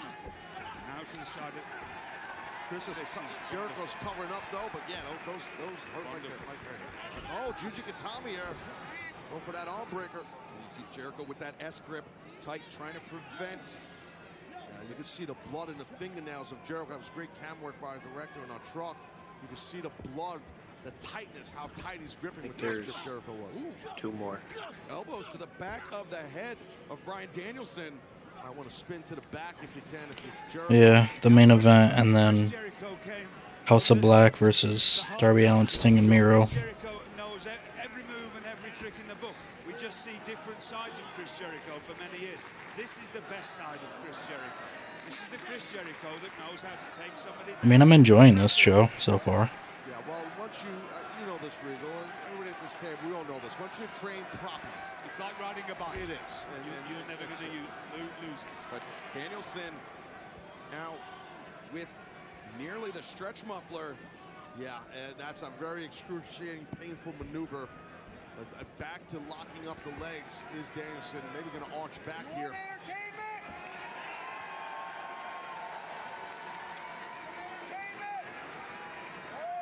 That's funny. Mocking Jericho for being a sports entertainer is Bryan Danielson. I thought he was going to arch back. That was worse. Instead, into the pinning predicament. Jericho able to break free. Hard shot, man. Yeah. Yeah, those are definitely palm strikes on that. I'm with you on that one, buddy. Yeah, that's, yeah. Because, you bring in the ridge of your hand, right? The ridge hand and the fat of your palm. Oh, that caught Danielson. Yeah, Danielson dropped, and now, into the backbreaker. Chris Jericho. I'm going to let you know, and I know Regal knows this as well as I do. Chris Jericho is heavy-handed. Yes, he is. People don't know that about him. He's very heavy-handed. He's got the most seriously painful rabbit punch that I've ever been hit with. It really is. Yeah, and that's a huge amount of big men that have hit me. He's got a rabbit punch that will just knock you senseless. Jericho feels he's in firm control. Couldn't argue that point, but he's playing around there on that cover. Yeah, I think this posturing may be doing Chris Jericho a disservice, JR. I agree with that. It's right here at All Out 3 years ago when Jericho first won that title. So right now, Jericho, he's in control here of Bryan Danielson. This is a little egocentric. Yes, this is not what Chris Jericho wants to be doing. Bad move. Attitudinal. Taz, to your point, this building and All Out, very special to Chris Jericho. But look at Danielson going into that Yoga Jones thing. What's that, the stretch door? What's it called? Danielson to his feet. Exploded here. Love that uppercut. Guess who taught him that one? Bryan Danielson ran right into that for Chris Jericho. Jericho off the middle rope. That's vintage Jericho there, right? I mean, yes, just Lionheart. Yeah. He's knocked a few of my molars. Let's spin a few of those. Caught by that. Jericho over the top. Oh, Danielson, what a counter. Great stuff. Smart wrestling by Bryan Danielson. Agreed, JR was right on point. Was Danielson. It's going to take something like that on point, Taz, to win this match, in my opinion. Knee strike off the apron. I like Daniel Bryan's gear. It's pretty cool. Like, it's bloody, kind of. Danielson spending a lot less time appealing to the crowd than Chris Jericho did. Has a dragon on it. Danielson ascends to the top rope. Well, he's athletic. That's not his home, but that missile dropkick worked for him into probably a dip up right here. Bryan Danielson in the driver's seat, but Lord Regal, you know how crafty Chris Jericho is. He can change the complexion of a match on a moment's notice. Notice the kicks from the left side. Don't cave his chest in more. Around long enough, you'll see some come from the right side. This is not a position you want to be in with Chris Jericho. Could be thinking walls, could be thinking lion tamer, but Danielson, great leg strength by Danielson. Yeah, I think he was thinking walls of Jericho, but as Danielson knew what was up, he got out of it. Jericho face first in that middle turnbuckle pad, and now another round kick. Notice the pace, ladies and gentlemen. Sorry, Ted. That's right. Notice the pace. Who has control more often than not of the pace? Well, here in the last few moments, it's been Bryan Danielson. Danielson up to the top, looking for it. Hurricane Rana, but oh, God. Jericho. Great job by Jericho here. Countered. Oh, he's going into the walls. Submission. Alert. The walls are locked in. Danielson. Spectacular counter, guys. Danielson flattened out, but he's getting his elbows underneath him. Yes. Taking the pressure off that lower back. Got to try and turn through. With the crook of your bicep, hook the instep of Jericho's left leg. Easier said than done. Yes. Sitting here, but that's there we go. Yeah, that's a good roll through. And Apparently both of them need to pull their damn hands up. Danielson didn't get it, but he forced Jericho. Jericho coming with a lot of force, maybe a little bit out of control. Yeah, I think he was a little overzealous to your point, JR. Bryan Danielson coming through. Tope Suicida. I think Danielson may have hit his knee on the middle rope, and that stopped his momentum a little bit. It's dangerous because of that ring post. Doing it heading into that corner, that's a dangerous deal. Those are attention grabbers. Jericho's chest is like just roaring red. Mince meat, as we say. Yeah, right. Danielson back again to the top rope. Could be Mr. Dropkick again. No. Jericho sweeps out the legs. Not a good place to land. Yeah, that stuff that'll affect your breathing. You get that lovely warm juice in your stomach area. We've all experienced getting pain throughout the Yambeg region. I'm saying nothing. I'll get myself fired. You guys are slugging it out here. Yeah, very precarious position. And they're willing to take chances, fellas. This is no man's land where they're headed. Dangerous. Yeah. Danielson, though, the headbutt. Oh, Jericho dropped like a stone. 25 years ago, though, and no different now. Chris Jericho is equally as good on the ground as and in the air. That's what he does. He's so technically sound in every aspect of this. Good chance. There's a chance or opportunity. Oh, the headbutt. Jericho rolled in. Smart to roll in. That's how you avoid getting hit at all. Very smart. Oh, look at this. Lion Salt, but the knees were up by Danielson. And now, looking for the lapel lock. Center of the ring, too. Great positioning by Danielson. How was that? I like how Danielson's not putting his weight too much on the lower back to get rolled. Jericho. Fireworks just made me shit myself. Offensively with his various holds. Fireworks? Yes, that was loud. It sounded like it was right outside. I think I jumped. I wasn't expecting it this late either. Look at this counter. Look at this counter. Tombstone Jericho counters it. Oh, man. Oh, man. Tombstone driver. Danielson's had issues in his... Oh, that Lion Salt. The Lion Salt. Jericho, the cover. Jericho got a near fall out of it, but it didn't seem like that was going to be the result. I don't think Dang, that looked crazy on the camera. I think maybe Danielson was a little bit further away than Chris wanted him, but he got enough for it to get almost a 3 count. I've mentioned it before, but we've all been working in the BCC on any time anybody drops you on your head, to turn your head slightly to the side. It takes away some of the blow. Some, but not all. Wow. Damn. Punt to the face. What a punch. Ooh. Sign that guy up. Well, Jericho's out for blood right about now. He's calling his shot. He's going to go for that Judas. Judas effect countered by Danielson. Well-placed kick. A second one. Hard shot. And damn. To the head. Wow. That's a kill shot, guys. Jericho crumbles. And Now Danielson, does he have in mind?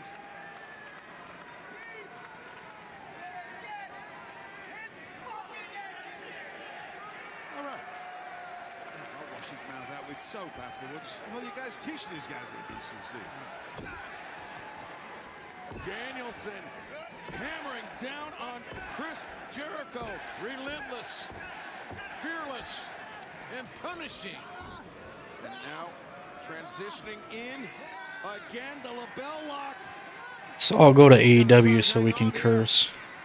Neither man wants to lose, obviously, but they sure as hell don't want to lose by submission. He might tap out. Close. I thought he was tapping with his finger. Yeah. Jericho trying to position. Trying to utilize that bottom rope, too. Yeah, that's right.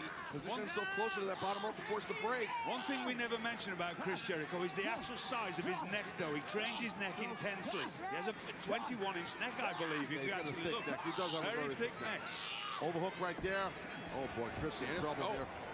Danielson changes direction, and Danielson with his body in between Chris Jericho and the ropes, and the LaBelle lock cinched in. Oh, more than that, he's got both hooks. Well, the one arm was hooked. Chris slipped out that that left arm. What was the referee doing? Jericho writhing in pain. What do you mean? How much longer can he survive it?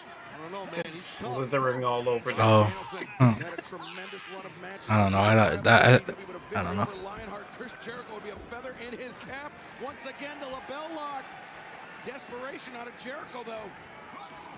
I mean, some of the greatest matches I've seen in recent times and stuff involving like with Danielson. If you watch the ref, it's very distracting. Yeah, especially her, because she does some weird shit. The walls locked in. Ryan's got that arm underneath him, just taking that pressure off there. And then, yeah, that's what allowed Danielson to get to his back. The up kicks. Wow, right in the ear. Nick. Now Danielson changes. Going for that triangle. Yeah, the triangle sleeper. And the elbows to the top of the head. He allows the arms trapped. And Danielson is pulling Chris's head down. Those rabbit punches. I'm telling you, ladies and gentlemen, if you get one of those punches from Chris Jericho, anybody who's not a trained professional will be knocked spark out. Danielson pulling down on the back of the head of Jericho to cut off the carotid artery. Exactly. You can see how Danielson keeps pulling Chris's head down. Now he lost the head. Fans have engaged in this matchup. They're following along the strategy. This has been a chess match, but Jericho maybe with a difference maker right there. That is a difference maker. Excalibur, you're right about that. Nothing fancy there. That's something you're not going to learn in a dojo or in a grappling class of any sorts. Well, that's a really, really top pros trick. Sure. Use the ring as a weapon. As a weapon, because it is a weapon. It is a weapon. Right. And those ropes are steel cables. Yeah. They're very, very tight. And you can see that Danielson's having a hard time recovering from that. Oh, now they're going to go like shot for shot. You can feel it in position that way. This thing's really about to go to 12 o'clock. Who's the biggest alpha male in this ring here and now? Danielson backing Jericho up to the corner. Thuds, shots. Strike, round kick, strike, round kick. A reversal into the corner. Danielson falls off the top, lands on his feet. It's the ropes. Jericho wild swing and a miss. Great placement, great timing by Chris Jericho. No, it wasn't. They missed that. Farlek hooked. I can own Chris Jericho should have known better. They should have bridged back onto the far arm of Bryan Danielson. If he'd have bridged back and put his head, he could have got the pin there. But can't leave somebody like Bryan Danielson with an arm free. Jericho seems tad fatigued right here as this thing's moving. Exactly where I was going, Taz. Hence why he's trying to finish. He's going Lion Tamer. Then Lion Tamer's trying to finish it off here. All these different versions of these submission holds meant to adversely affect the lower back. That Lion Tamer is locked in tight, and you can see Danielson is about to tap. He can't get to that. That one actually looks like it hurts. Chris Jericho with the Lion Tamer locked in. Bryan Danielson desperately needs that rope break. Thankfully, look, he's got his head away from his knee. That's the main. There we go. Tight there we as go. hell. Tight as hell he had it in. That's sheer flexibility and ability. But Bryan Danielson had to use all of his strength to get out of that hold. Yeah, he did. And that takes a lot out of you to have that hold on you. Now look at this, Jericho just punching right to the head, cursing him out. Stay down! Jericho getting frustrated. And stay down. With the tenacity of Bryan Danielson. Well, that tenacity isn't not going away. Nice release, German throw, German suplex by Chris Jericho. But if you notice how long it's taken Jericho to follow up with that big pinning move. But after this grueling competition, it's no wonder that it's taking him so long. Now the hammer and anvil elbows delivered by Jericho to the jaw of Danielson. It's deja vu for me because I was there the last time that they wrestled each other. I was sat watching the match. Danielson. Wow, almost landed on his head, but he landed on his feet. Good job by Danielson. Swing and a miss by Jericho. Danielson. Boom, psycho knee. Awesome, he's got him. Now this is where tight cover. Danielson's got it. What a kick out. Oh, but out of desperation, Jericho instinctively able to reach down, find something. Setting him up for that lapel lock, I think. No, the counter mutilation. Yeah, with the back with the arch. Center of the ring, Jericho with nowhere left to go. He's got him locked in. He's got the counter mutilation like you just said, Excalibur. He's got it locked in. But it's Jericho. How he managed to turn out of that is unbelievable. But instead, he turned right into the grip of Danielson. Now Danielson's the one raining down the elbows. Look at this. He's got Chris set up and violent shots here. Nothing fancy, but extremely effective. Danielson going again. Going again. Jericho, yeah. Double overhooks, bridge, cattle mutilation. He's got it. Cattle mutilation, Jericho. What does he have left in the tank? It's tough to turn out. He's got to try to break that grip. It's impossible. He's going to tap out with his foot, his hand, something. I think Jericho, you saw him look out of the corner of his eye. He gauged his positioning. He knew he was close to the corner. He knew he was close to the bottom rope. Well, now he's out of bounds. Now we'll get a break. That's decades of experience, having the match sense that a Chris Jericho has. And the big match experience for decades. You can hear those. You heard Danielson taunting Jericho saying, I thought you wanted I guess you really wouldn't be able to hear him. But just the fireworks, they're just loud.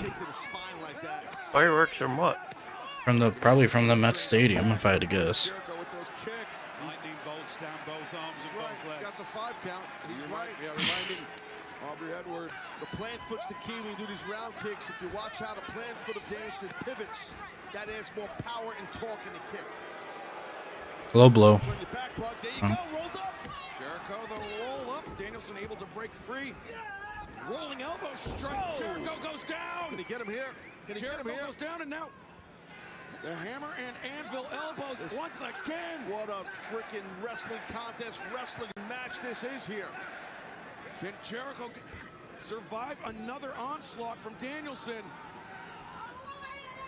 Watch the the low blow! And nobody saw the low blow. Referee was trapped. Oldest trick in his effect. Judas effect. Wow, referee never saw the low blow to JR. Here comes Daniel Garcia. Oldest trick in the book always works. 1, he's not going to get it like this, is he? 3. Wow. Wow. Lionheart, Chris Jericho. There's Garcia. Daniel Garcia. Well, look at Jericho's chest. You don't think that match wasn't physical? Good God Almighty. Well, here comes the rest of the Jericho Appreciation Society, and I'm looking here. Let's see how Daniel Garcia kind of conspicuous by his absence so far, right? Maybe he's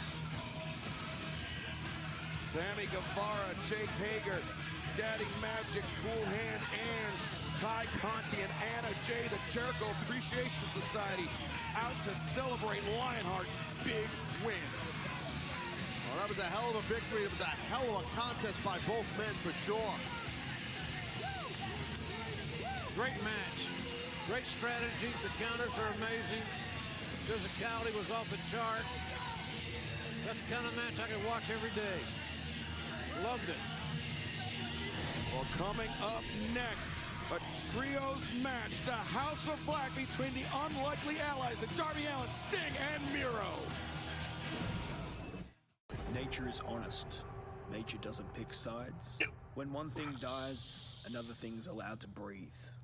It's a cycle that runs in balance, unbiased, uncontrollable. But more so, it runs in absolute I'll be back. I'm going to grab food. I see the seeds that you tried to plant. I see the coup you tried to stage. But it's ironic, coming from a boy whose only claim to his current existence is the person I induced with venom. Decided to side with him. So if the nature of things is that you and I are the company we keep, the balance is the betrayal we will both endure. And from that, new things will born. And as you suffer more on the consequences, I will do what the house has always done and adapt. Because unlike you, I don't let the nature of these petty insecurities dictate how deep the graves are you place yours in. Darby, you didn't beat me in the coffin match. Arrogance did. I closed the lid on my own casket. You simply survived. Miro, you stepped in the middle of house business, and you cost us an opportunity. But I'm willing to give you an opportunity. At All Out, when you step in the ring with me, I will make sure that the Redeemer gets his meeting with God.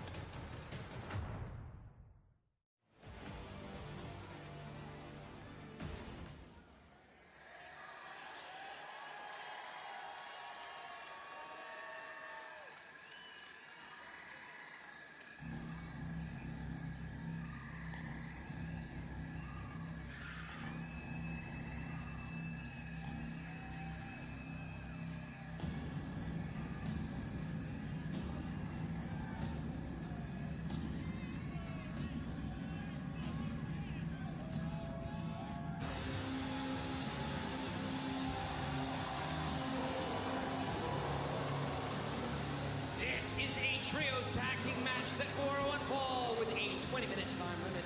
Being accompanied by Julia Hart, Buddy Matthews, Brody King, Malachi Black, the House of Black.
And their opponents first, originally from Bulgaria, now residing in Nashville, Tennessee, weighing 280 pounds, the Redeemer,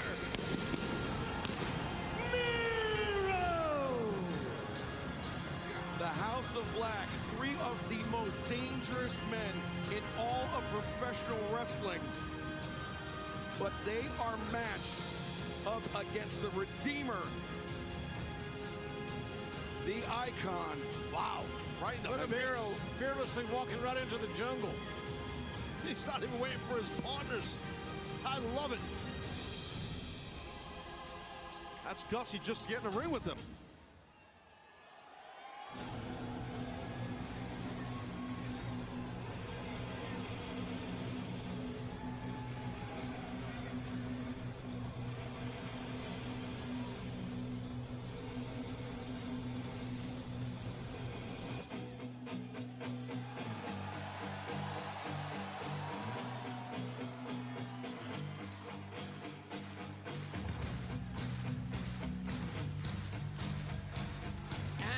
Partners, Darby Allin and Steve! Man, what an eclectic trio this is. Yep. It's so interesting that Miro and Darby Allin were able to put aside their past differences, the past physicality, to unite in the face of the House of Black tonight, JR. I agree. It's good news for the wrestlers and the fans more specifically. Boy, it's a great time to be a wrestling fan. It's even a greater time to be a fan of AEW. Taz, both Miro and Sting have tasted the poison mist, the black fog from Malachi Black. Yeah, no, it's, who the hell knows what's going on with that? You're right, but this Malachi Black is a very dangerous, diabolical, mysterious man, and his crew is just as dangerous for sure. This should be a hell of a trios match, six-man match right here. Malachi Black and Miro starting things off for their respective sides. You know, the issue here is, by the looks of his expression, is Miro going to be problematic staying focused? JR, I get where you're going. I think he will. I think he will. I think he has enough experience. I'm back. I think he's an intelligent athlete, loaded with rage and intensity, but I think he will, even though he's losing his cool a little bit. He didn't miss nothing. DraftKings is official partner of AEW. Tonight, anyone can play free for $25,000 in DraftKings all-out main event pool. Download the DraftKings app, use code AEW when you sign up, and play free. Spin nut. Two big bulls here. Yeah, this is... Yeah. Bring it on, boys. Let's step out back and have a cold one. Miro driving the shoulder into Brody King's midsection, but Malachi Black picking apart Miro with those kicks and elbows. Yeah, quick feet, hands. That Muay Thai background of Malachi is legitimate, and it's tremendous. Malachi, hard quick, super quick. Even though he's giving up body weight to Miro, don't matter. They sting like they're ridiculous. Buddy Matthews is one lucky guy, if you know what I mean. And Matthews now in the corner. Darby with his hand extended, but Miro. Yeah, that corner you don't want to be in with Sting and Darby. But look at Darby, he wants in. It's become a one-man Good band Lord. here. Miro. What? Miro's not looking to be Cute chowing. Oh, I made sure I got enough this time. I think that was a mistake. That he wants just yet, but catches Matthews. Matthews not a small man, and Miro plants him. Darby really wanted that tag. And Miro's looking to do this thing by himself. He wants to shut down the House of Black alone. Miro, right? He's almost like, it's almost as if he's taunting his own teammates. Just waved them off. Yeah, just waved them off, and okay, I got this. I mean, remember the battles that Darby Allin and Miro had for the TNT Championship. Tremendous, and there's such a rivalry. And now Darby the blind tag in. Smart of Darby, he knew the opportunity was there. You got to take it. Miro displeased. And Darby ducks under Matthews. Darby, oh no. Caught. Buddy Matthews, no, Darby counters the roll through. 1, 2. Darby using his quickness here, drop step, go behind. Got to use your speed against an athlete the size of Buddy. He's a powerful guy. Buddy Matthews, kick to the midsection. Buddy Matthews is a player. Darby headbutt, creates distance, closes in. Looking for the code red. Yeah, he knew he was caught. He saw Malachi, Darby did, and he knew he was about to get his head kicked in. He did. Yeah, that big, bright roundhouse kick. Darby being manhandled.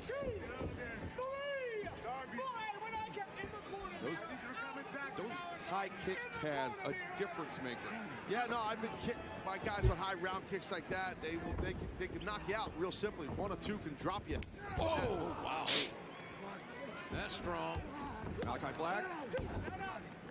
The cover. Like this teamwork, isolation. I talk about it a lot in these tag matches. You can, with some strategy and some intelligence, you can quickly make a tag match like this into a handicap match. Oh, that's a delayed Beal right there. You just don't let Darby make the tag. Darby getting ragdolled into the corner by Brody King, and Brody again. Jesus. Well, we've seen these two athletes compete against each other. Obviously, massive size difference between the two, but man, it's been battles. Darby now set up on the top rope, and a lot of force, a lot of power. completely dominating a smaller opponent than a kid that's as courageous and relentless as anybody you'll ever meet. Darby Allin. You're right, JR, but he's also another adjective that covers Darby is tenacity. You know, and that's what he is, you know, and he's pugnacious too. So he can take a lot of punishment and resiliency. There's another one, because he is very resilient, as we know. Darby, I mean, don't forget the word relentless tattooed on his neck. And that is everything you need to know about Darby. He will not stop coming at you, but you can't intimidate Darby Allin. You think this is the first time he's been into an environment of combat where he's not the biggest man in the match? No, he thrives on it. I mean, we saw it in that coffin match with Brody King. He thrives on it. Hey, I know from experience competing against usually being undersized guys. You love that. You love that. I actually love that. I miss that. I think Darby's very similar in that regard. Kick to the spine. Malachi just grinding down Darby Allin. Now this is taking its toll on Darby Allin. As bad as I hate to say it, he's one of my favorite competitors in AEW just simply because he is relentless. He is fearless. Darby creates some distance between Malachi, but both men had the same thing in mind. Yeah, I'll tell you what, though, Darby, he had a lot of power behind that shot. He caught Malachi there. But unfortunately for Darby, he landed in the wrong corner. Correct. Nothing you can do about that. You have no idea where he is, you know. Malachi back up to his feet. Buddy Matthews. Dang. Man, oh man. Woo-hoo. That'll welt you a bit. Chop ringing out through the packed now arena here in Chicago. Darby fighting for his life, and rightfully so. Guys trying to get Sting. Do you remember what Buddy Matthews' name in WWE was? For some reason I'm forgetting what it was. Buddy, oh, what a shot. Buddy Murphy. Oh yeah. Oh, cheap shot on Sting. Effective though. I think that was smart. Miro's waiting for one for him, but he's not going to take it. Darby makes. Do you know who he's dating? Darby makes the tag, but Rhea Ripley. Yeah. Bryce Remsburg, he was distracted by Julia Hart. He didn't see the tag. Remsburg didn't see the tag. See it, and then he was wrapped up.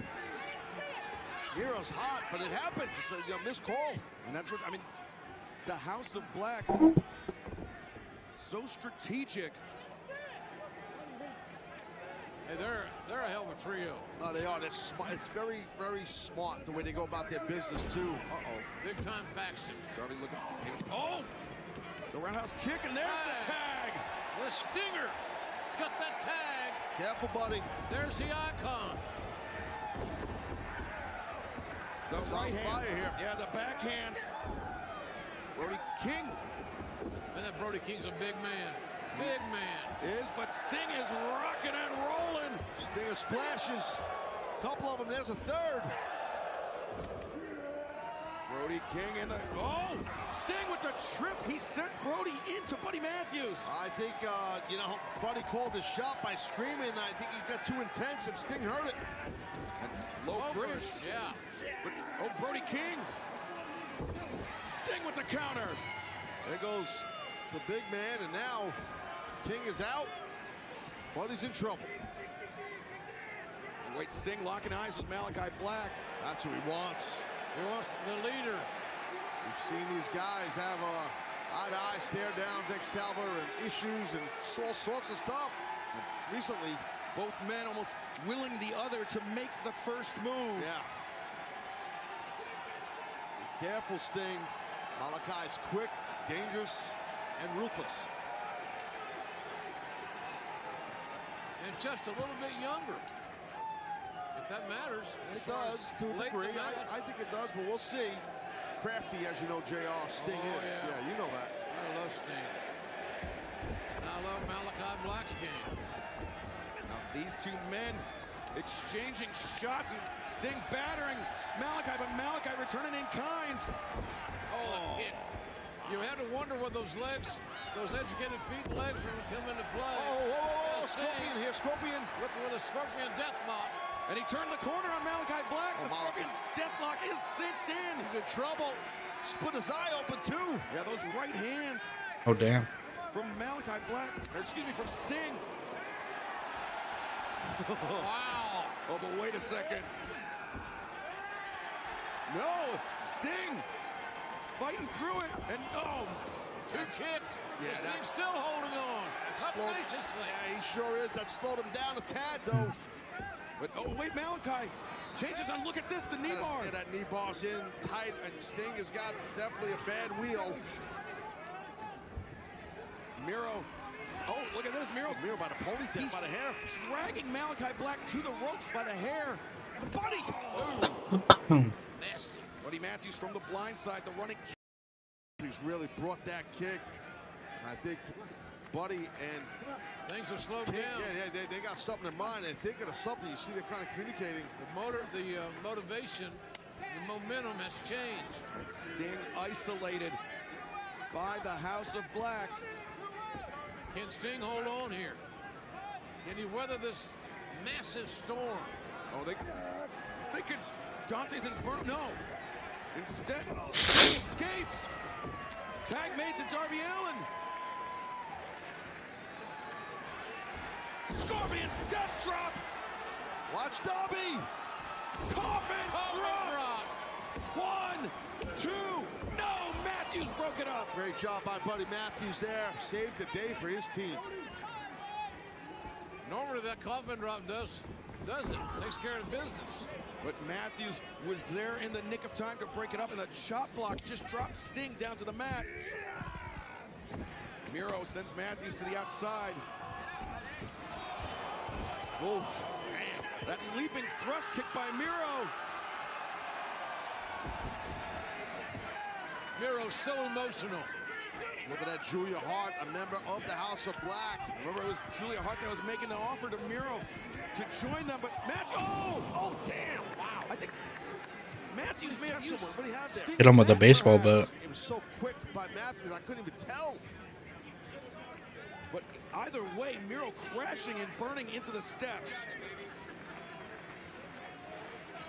Man, it's back to anybody's ballgame, fellas. I know it's cliche, but no team really has a clear-cut advantage as far as the momentum is concerned. I agree with that. I think you're right. Wait, Darby coming over the top with a stunner. Matthews spilling to the outside. Darby's going to fly, baby. He's going to fly. Cannonball, tope suicida. Nobody does that move like Darby Allin. Well, that shoulder, JR, dinged up the shoulder, though. High risk, high rewards. Well, Bryce Remsburg to the outside. Checking on Darby, but inside the ring. Malachi, oh! The miss from Sting! What the hell happened? The miss from Sting! Are you kidding me? I can't believe it. Darby trips up the leg. The cross. The Last Supper. 1, 2, 3! Wow. Am I crazy or did he not? Yeah, he had a shoulder up. Surprisingly. And Darby Allin. Now that's some teamwork, gentlemen. Wow, talk about a shocker of shockers. Sting. Turn about fair play with the mist on Malachi, and Darby capitalizes. Man, that was wicked. Let's take a look here. This thing went down. Sting, the black mist into the eyes of Malachi Black. He was mid-rotation. He had his back turned to Sting. He never saw it coming. I said I didn't even see it. Tough to get out of that.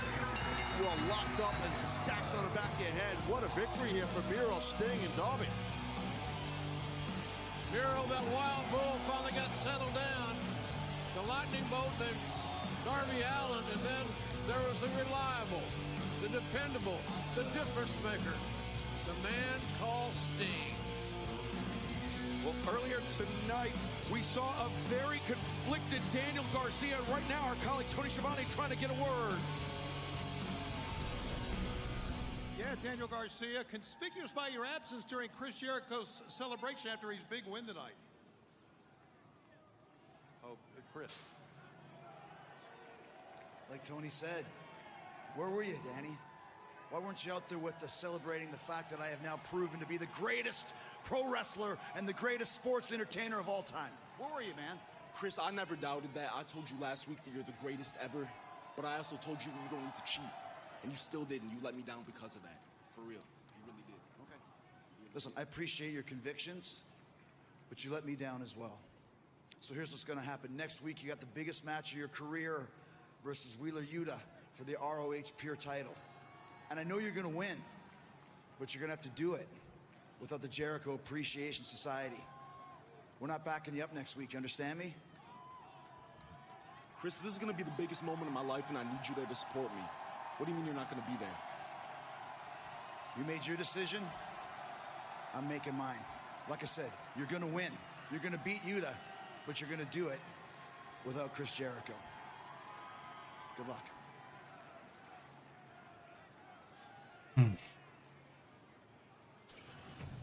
I don't even know who that dude is. Matchup for Daniel Garcia. He will be facing Wheeler Yuta for the Ring of Honor Pure Championship live this Wednesday, 8/7 Central, AEW Dynamite on TBS. Plus, Death Triangle versus Best Friends and Orange Cassidy. We will have more matches for Dynamite as the week continues. But right now, it's time for the main event. Jon Moxley, CM Punk, AEW World Championship. CM Punk won the AEW World Championship at Double or Nothing, and then 3 days later, broke his foot, required surgery, was out of action for months. I'm not just the heart and soul of AEW, I'm the heart and soul of this business. Jon Moxley right now may be the best ever. This was the summer of Punk that never was. This became the summer of Jon Moxley once again. I honestly thought it was going to be a little harder. Did it feel like a pop or anything, or it just didn't feel like anything. It felt like it just gave out. Okay. Take this off. Yeah. All right. Well, I'll get you ready and get that X-ray. I have here in my pocket an open contract for a title match at All Out. You're gonna sign this contract and you're gonna fight Jon Moxley. What has Ace Steel unleashed? Jon Moxley at All Out. You can't break my bones. Wrestling Jon Moxley. You can't drink my blood. May be hazardous to your health. You should take the time and really enjoy CM Punk while he's here, because he's not going to be here much longer. Fragile mind, fragile ego, fragile body. Man, who's gonna roll into Buffalo on Wednesday? There we go. As the AEW champion. We're about to find out and get that settled once and for all, here and now.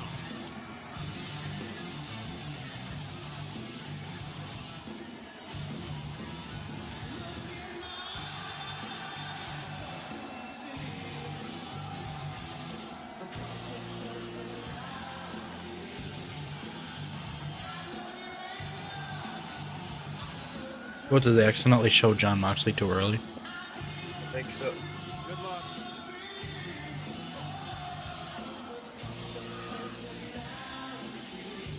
And I'll say this, fellas. Chicago and the rest of the world. I was like, whose ass are they showing right now? Because it's not CM Punk's.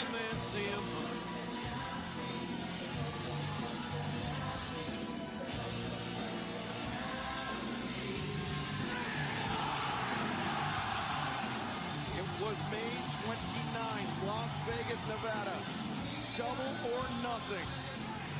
CM Punk defeated Hangman Adam Page to become the AEW World Champion. 3 days later, Punk breaks his foot, and the summer of Jon Moxley began. Yeah, you know what? And then Jon Moxley proved he is the man. We were here, we were here. It was on Dynamite and just not here in Chicago, but the victory that Mox had to become the undisputed. I think what would be cool is the CM Punk won. Then whoever won the Casino Battle Royal came out, which I'm guessing is MJF. He wins the title, and then Tony Khan comes out and is like, "What the fuck? What are you doing here?" And then MJF beats the fuck out of Tony Khan. Swearing young man. Huh? A lot of swearing young men. For the most coveted prize of all of pro wrestling.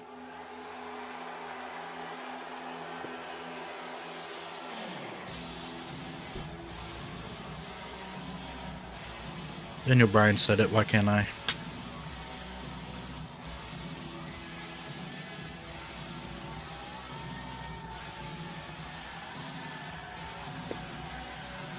There you go.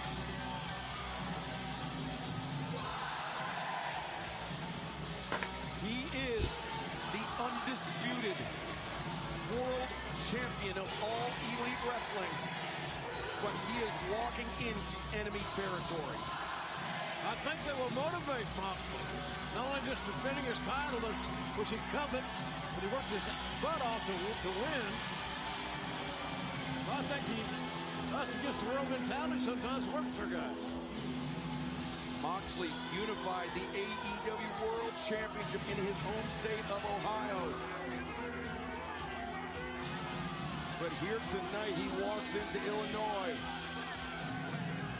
And a very hostile crowd here at the Now Arena, Taz. Yeah, but it's I agree with JR. I mean, I think John loves this. He loves that some people are blowing him. Some love him. He's a major star. He's a top guy. He's a top guy. He's the world heavyweight champion. He's a star. So people love stars, right? But some hate him. This is Chicago. This is CM Punk country. It's well documented. And the thing about it too is fearless. He's out there amongst them, as they say. He's not intimidated by the numbers because this is a extremely pro CM Punk crowd. Again, not to be redundant, but I do think that Mox is motivated by that. How satisfying for Jon Moxley would it be to beat CM Punk in his home? I'll tell you, I mean, that'd be awesome. I mean, if for him, I'm saying, I don't want to speak for John, obviously for Mox, but I would think that'd be awesome. I love it. It's a loud cheer that turns to a boo. They love the guy, but they want to boo him. He was wrestling here tonight, Moxley, in front of anybody but CM Punk. They'd be cheering his ass. We know that.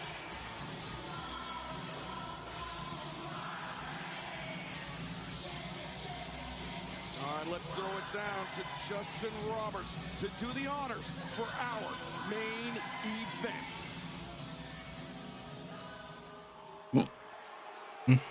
Ladies and gentlemen, your all-out main event set for one fall with a 16-minute time limit is for the All Elite Wrestling World Championship. Introducing the challenger from right here, Chicago, Illinois, weighing 218 pounds, CM Punk.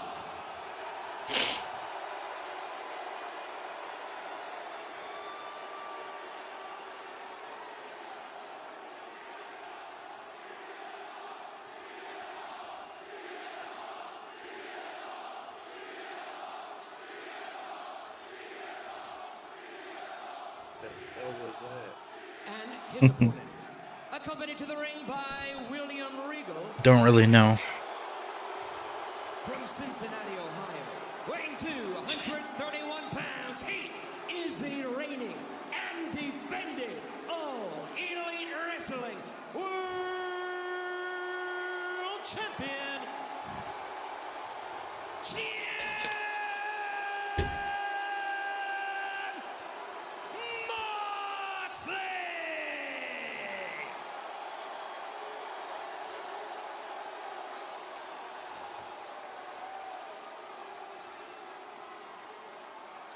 Your referee is Paul Turner.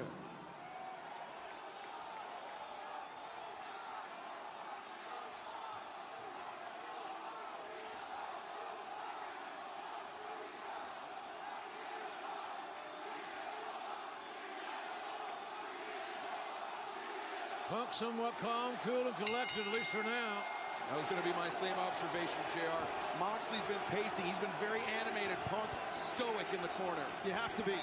As a competitor with someone like Mox, if he gets a little overzealous and you see he's feeding the leg, you see Punk putting the leg out. Putting that left leg forward, Taz, just as you called. Right, you think it's bad. You think I got a bad foot, ankle, what have you. Here it is. But Mox is no dummy. He's not going to get sucked into that. But that was the left leg that gave out from underneath CM Punk. Mocking games, as they say. I love it. I think this is great. Both these guys are very intelligent, very dangerous guys. Both guys are strategists. They are game planners. They've been around a long time. They're just, I think both of them have never been better than they are right now.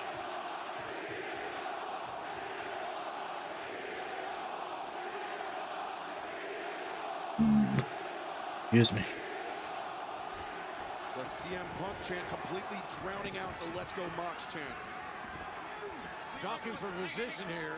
Yeah, that's Mox is giving up a little size. I'm sorry, Punk is giving up some size here a little bit. So nice knees though by Punk. And Punk, the clinch, the control, and the chops in the corner. This is one of those matches that I just get a gut feeling.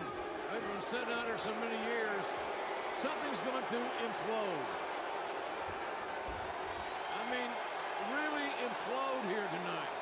The intensity is too much. The roundhouse kick. Oh, man, this is going to be over sooner than we thought. Another knee strike. 2 consecutive knee strikes. Short arm lariat by CM Punk. Is Chicago East Coast? It is, right? Look at this. Punk with his own hammer and anvil elbows. In the center. North. Referee right there to see center. North or Mox center. want to give it up. I was gonna say, is it really? Is it 12 there too? But I don't guess not. Wow. 1, 2, throw! Oh my God. That was so close right there. That's the A-list material. JR, you're right. CM Punk, and it didn't close the deal, guys. I'm telling you. That's a major moment in this matchup. But the go to sleep doesn't put somebody out for the 3 count.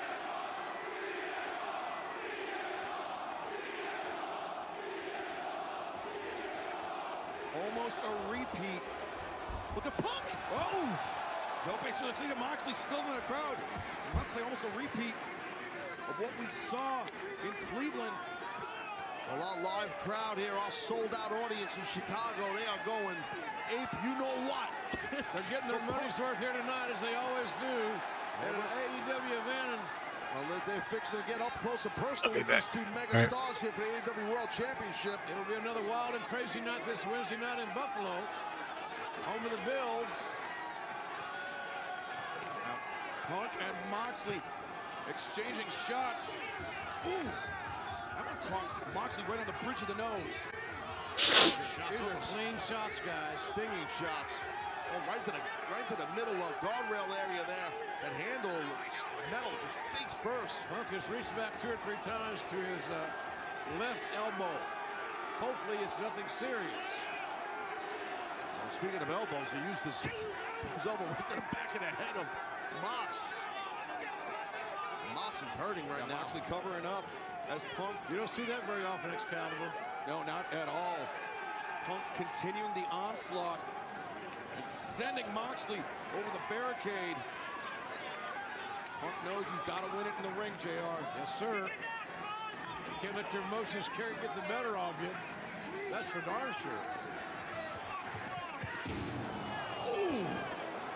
Moxley sent hard into the steps, and Paul Turner doing a great job of giving this match some leeway.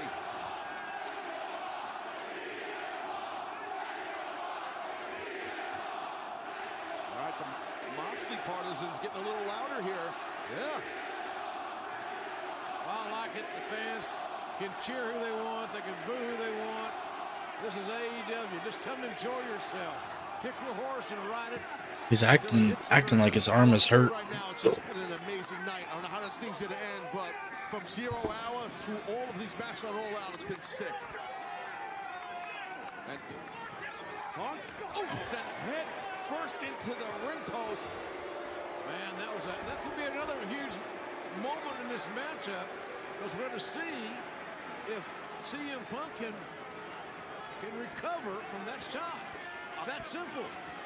Taz, you know as well as anybody just how disorienting going into that ring post is.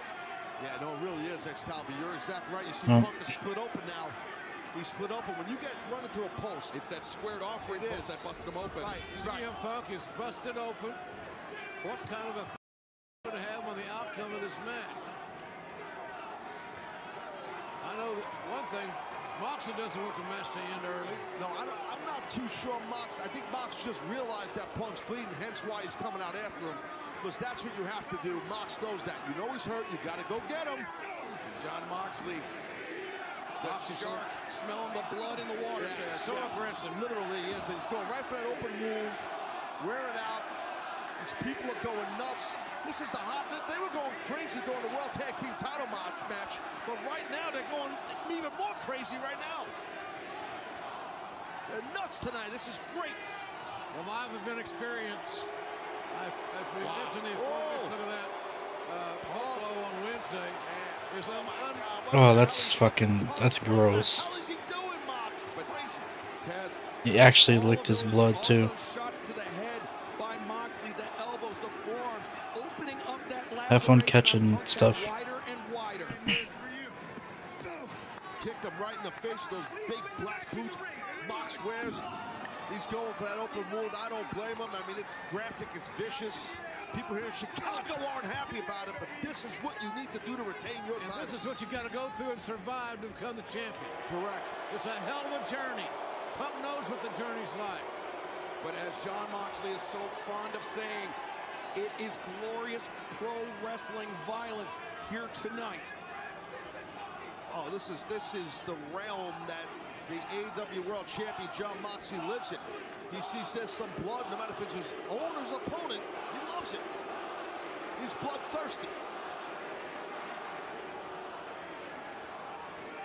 Oh, shot to the throat with the boot across the jaw of CM Punk.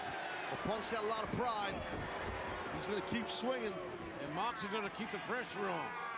Moxley is going to continue to pummel and hammer and punish the challenger for the world title. His target is that wound. He's pulling the skin apart to create more blood flow. Yeah, the wider and wider that laceration gets, the more blood flows out of the head of CM Punk. And it flows, baby. I've had it happen to me many times. And it's no joke. And it's not just stinging into the eyes.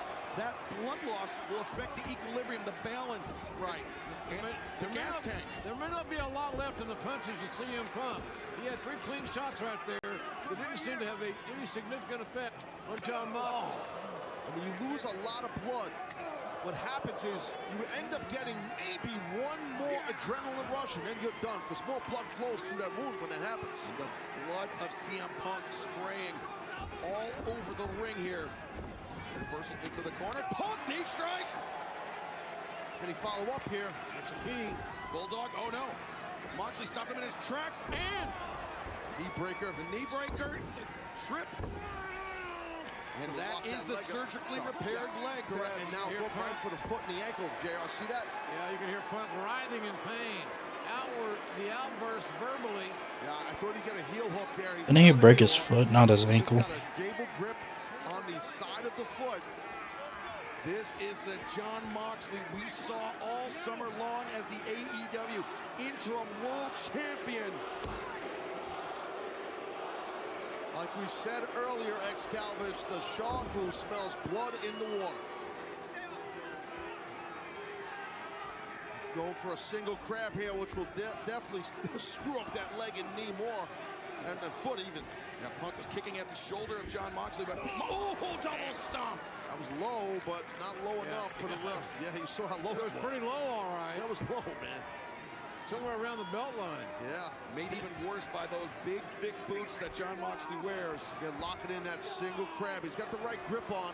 I believe he's got his one hand over the knee and the other arm a figure 4 hand grip, which is the way you lock that leg up. And CM Punk's right arm being under his chest helps him a lot with the leverage, the issue that he's having. But it may be too little too late.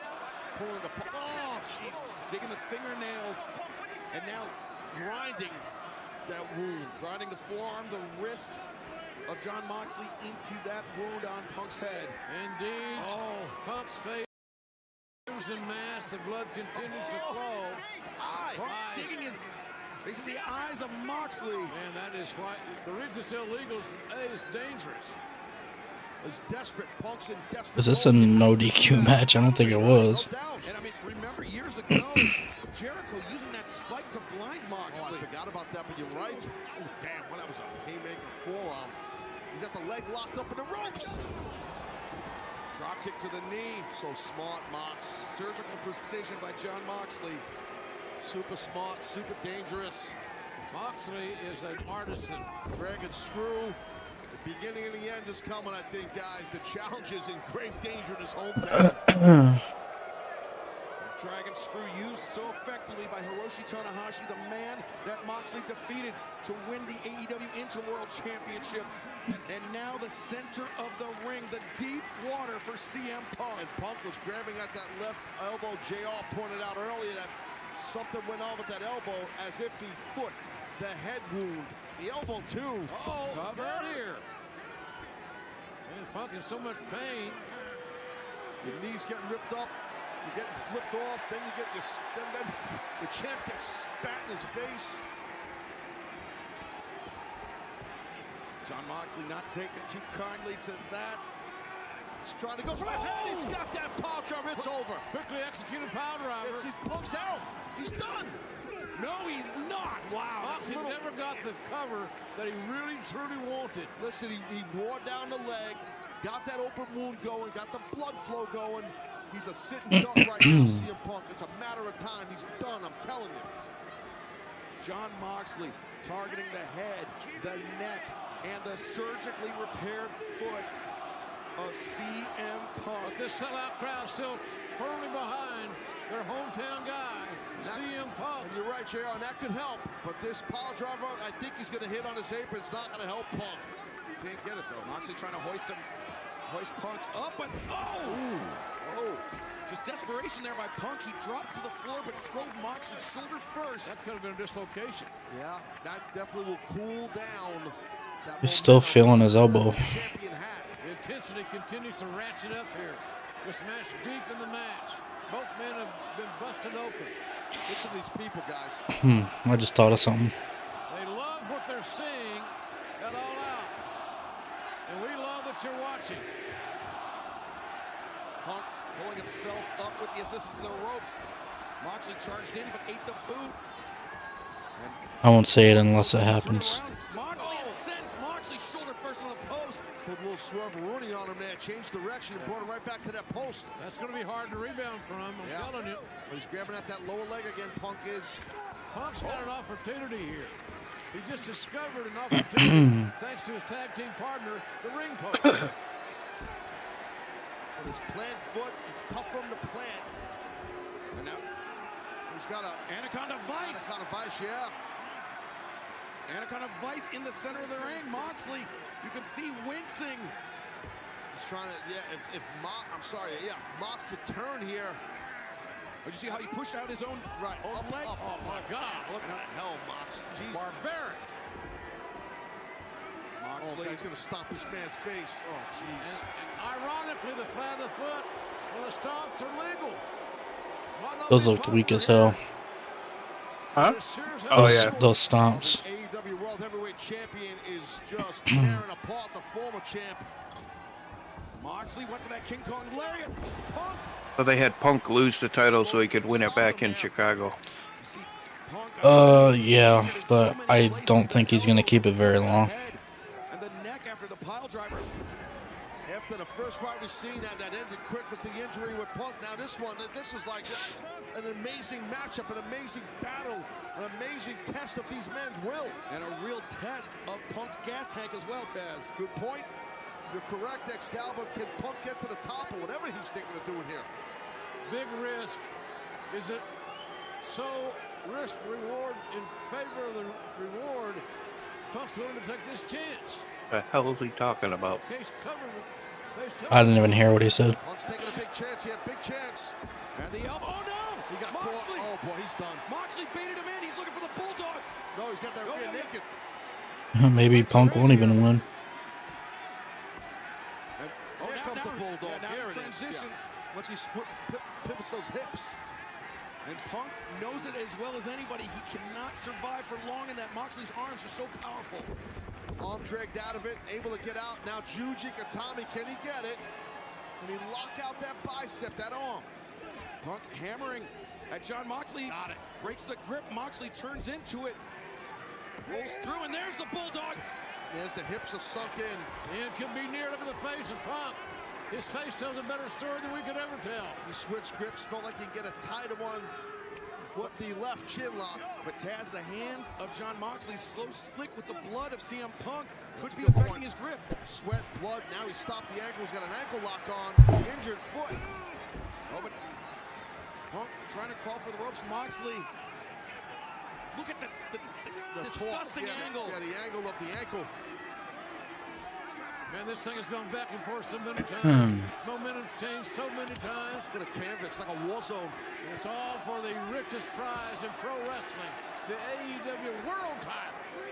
Moxley getting every bit of the referee's count there, getting as much punishment. Oh, German suplex. These men are just leaving it all out here. Mox flipping off Chicago, saying I'm from Cincy, go to hell. This is for the AEW World Heavyweight Championship. Oh, what a shot! Oh, God! The roundhouse by Punk. Big shot. He got that shot in, and Moxley retaliates very quickly. And that is a key turnaround. The shot, big. The turnaround, even bigger. Shows you how important. It's the richest prize. It's what we want to be. We want to be the World Heavyweight Champion. If you don't want to be the champion, you probably shouldn't be at this level. You shouldn't be here. Yeah, you want to make the most money. You want to get that big push. That's what the champion gets. That's what these guys understand and know. Marketing, money, billboards, everything. But the bottom line, as a friend of mine used to say, it's all about the money. Oh, wait, Punk. The head and shoulders fake. Looking for the GTS, Moxley. Oh. Counter. Rolling elbow, Punk on roller skates. Both men trying to get their feet under them so they can really establish with a huge hit shot. Difference here, too, though, as we know, guys, right? Punk has lost a lot of blood where the champ hasn't.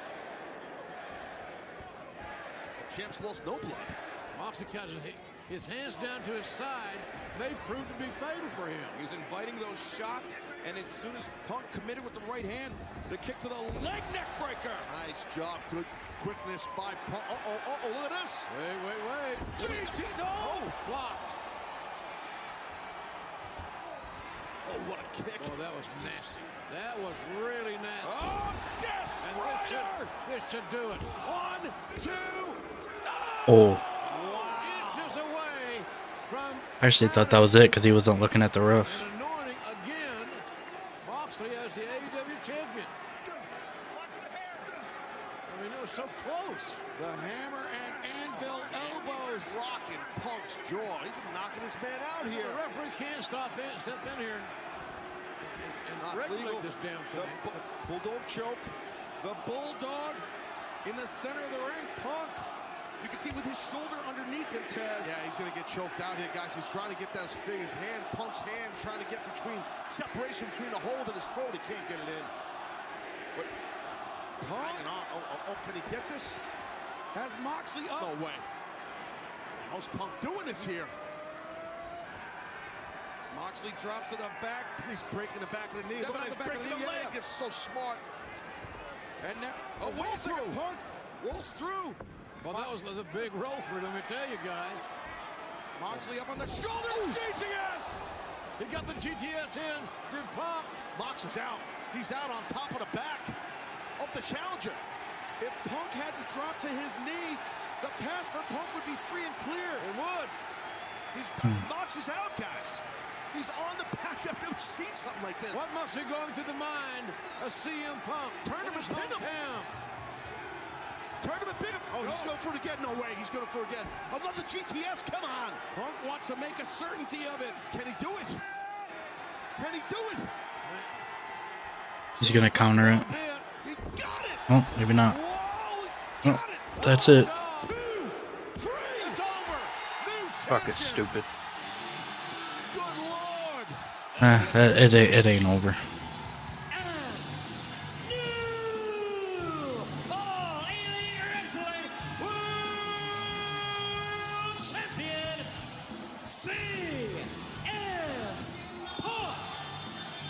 Chicagoans celebrate along with the other Hyper the Joker. around the world. Yep. A CM Punk who is now standing. He has fought to get there. He'll have to fight to stay there. The richest prize in pro wrestling. It's worse to lose it in your hometown than it is to win it. You know what I'm trying to say. I don't know why. They should have just waited, though. They shouldn't have had that other match. World champion, crowned in his hometown of Chicago, Illinois. I didn't think he had a shot. I just don't know how that other thing works. Like, I don't know if they cash it in like Money in the Bank or they like announce it. I don't know. I've never seen. I guess I'll find out. Intestinal fortitude and heart. Punk's got the heart. Not to say that Moxley doesn't, for God's sake. I'm not implying that. This man is a special breed of... Oh. Here we go.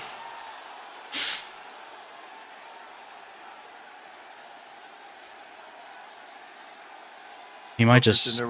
He might... So it's been a few months now, and your continuous, unexcused, extended absence is hurting the company, and it's definitely hurting the fans. It's MJF. I know you don't care about the fans at all, but I do.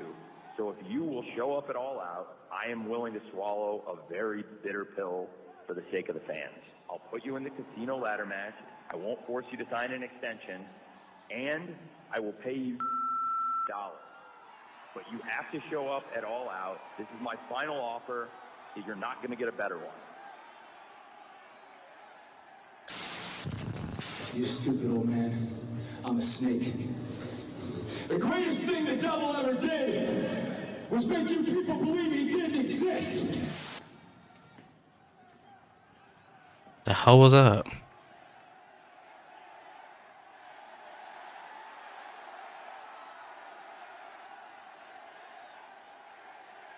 Oh, MJF. The devil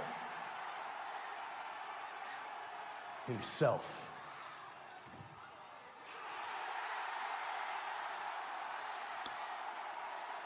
I think I remember him saying that in a promo before.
Damn. His hometown cheering for MJF.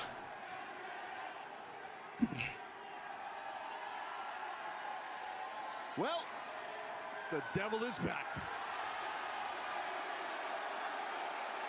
What does this mean for all elite wrestling?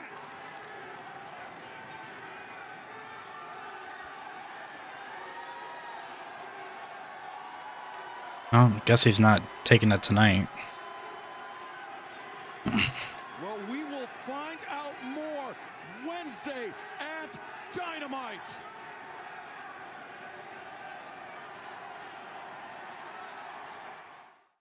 Kind of lame.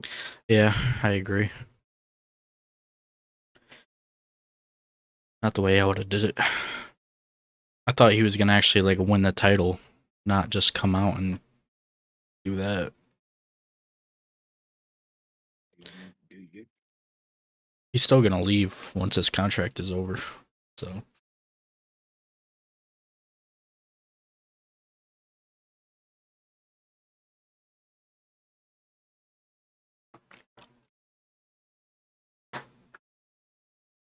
Yeah, I mean, they basically did all that just to have that match again.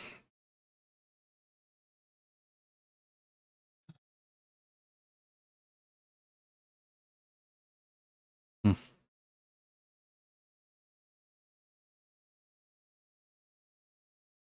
I don't know.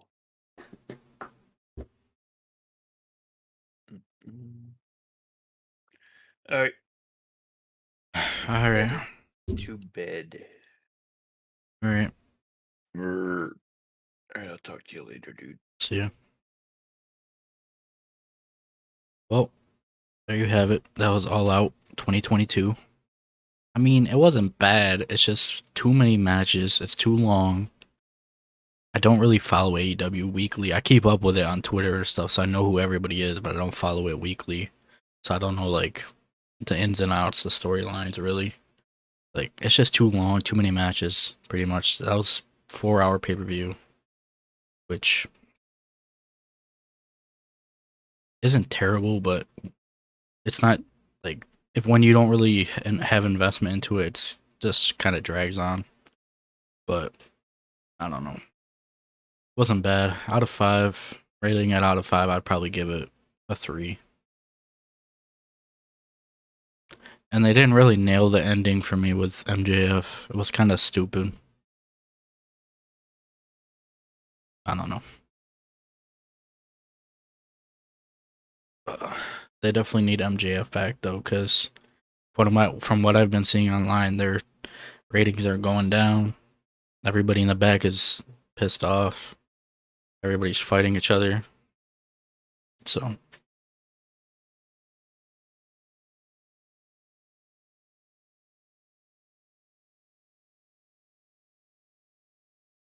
But I kind of want to stream Uncharted, I ain't gonna lie.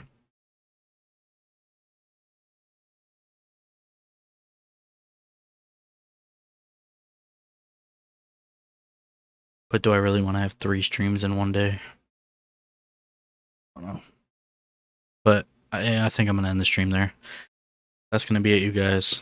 Thank you guys for watching AEW All Out 2022 with me. If you're watching this VOD, please subscribe and leave a like. I probably will be live tomorrow playing more Fortnite. But thank you guys for watching. I'll see you later. Peace out.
don't get what I want, I get what I need. Every single day I'm heading off to my dream, and I get everything that I damn well please. I don't give a damn if you all listening to me, cause I run it. I'm the only one that really want it, I'm the only one that's really on it. I'm just being honest, I'm just doing everything I promise, cause I want it bad enough that I'ma make it as an artist. And I know I'm not the smartest, and I know I'm not the largest, but I promise you that I'ma be the one that worked the hardest, cause I promise you that I'm just getting started. And I promise you that my skills are getting sharper, so I'ma get charted, can't be guarded. Nah, I'm the one to get retarded, get the party started. Yeah, get the party started. Yeah, so let me get up on it. Yeah, bitch, you got me fucked up, I don't know what's up. Pour that shit in my cup, we about to turn up. Crank this shit up so loud, sounds like we're sold out in front of a whole crowd. We lose control now. Y'all take this shit too personally. Everybody got a different version of me. Everybody gotta be learning from me. Everybody wanna be working with me, and I feel like there's uncertainty and urgency to find out what you wanna be. But honestly, we change our minds constantly, so stop and breathe and find out who you wanna be.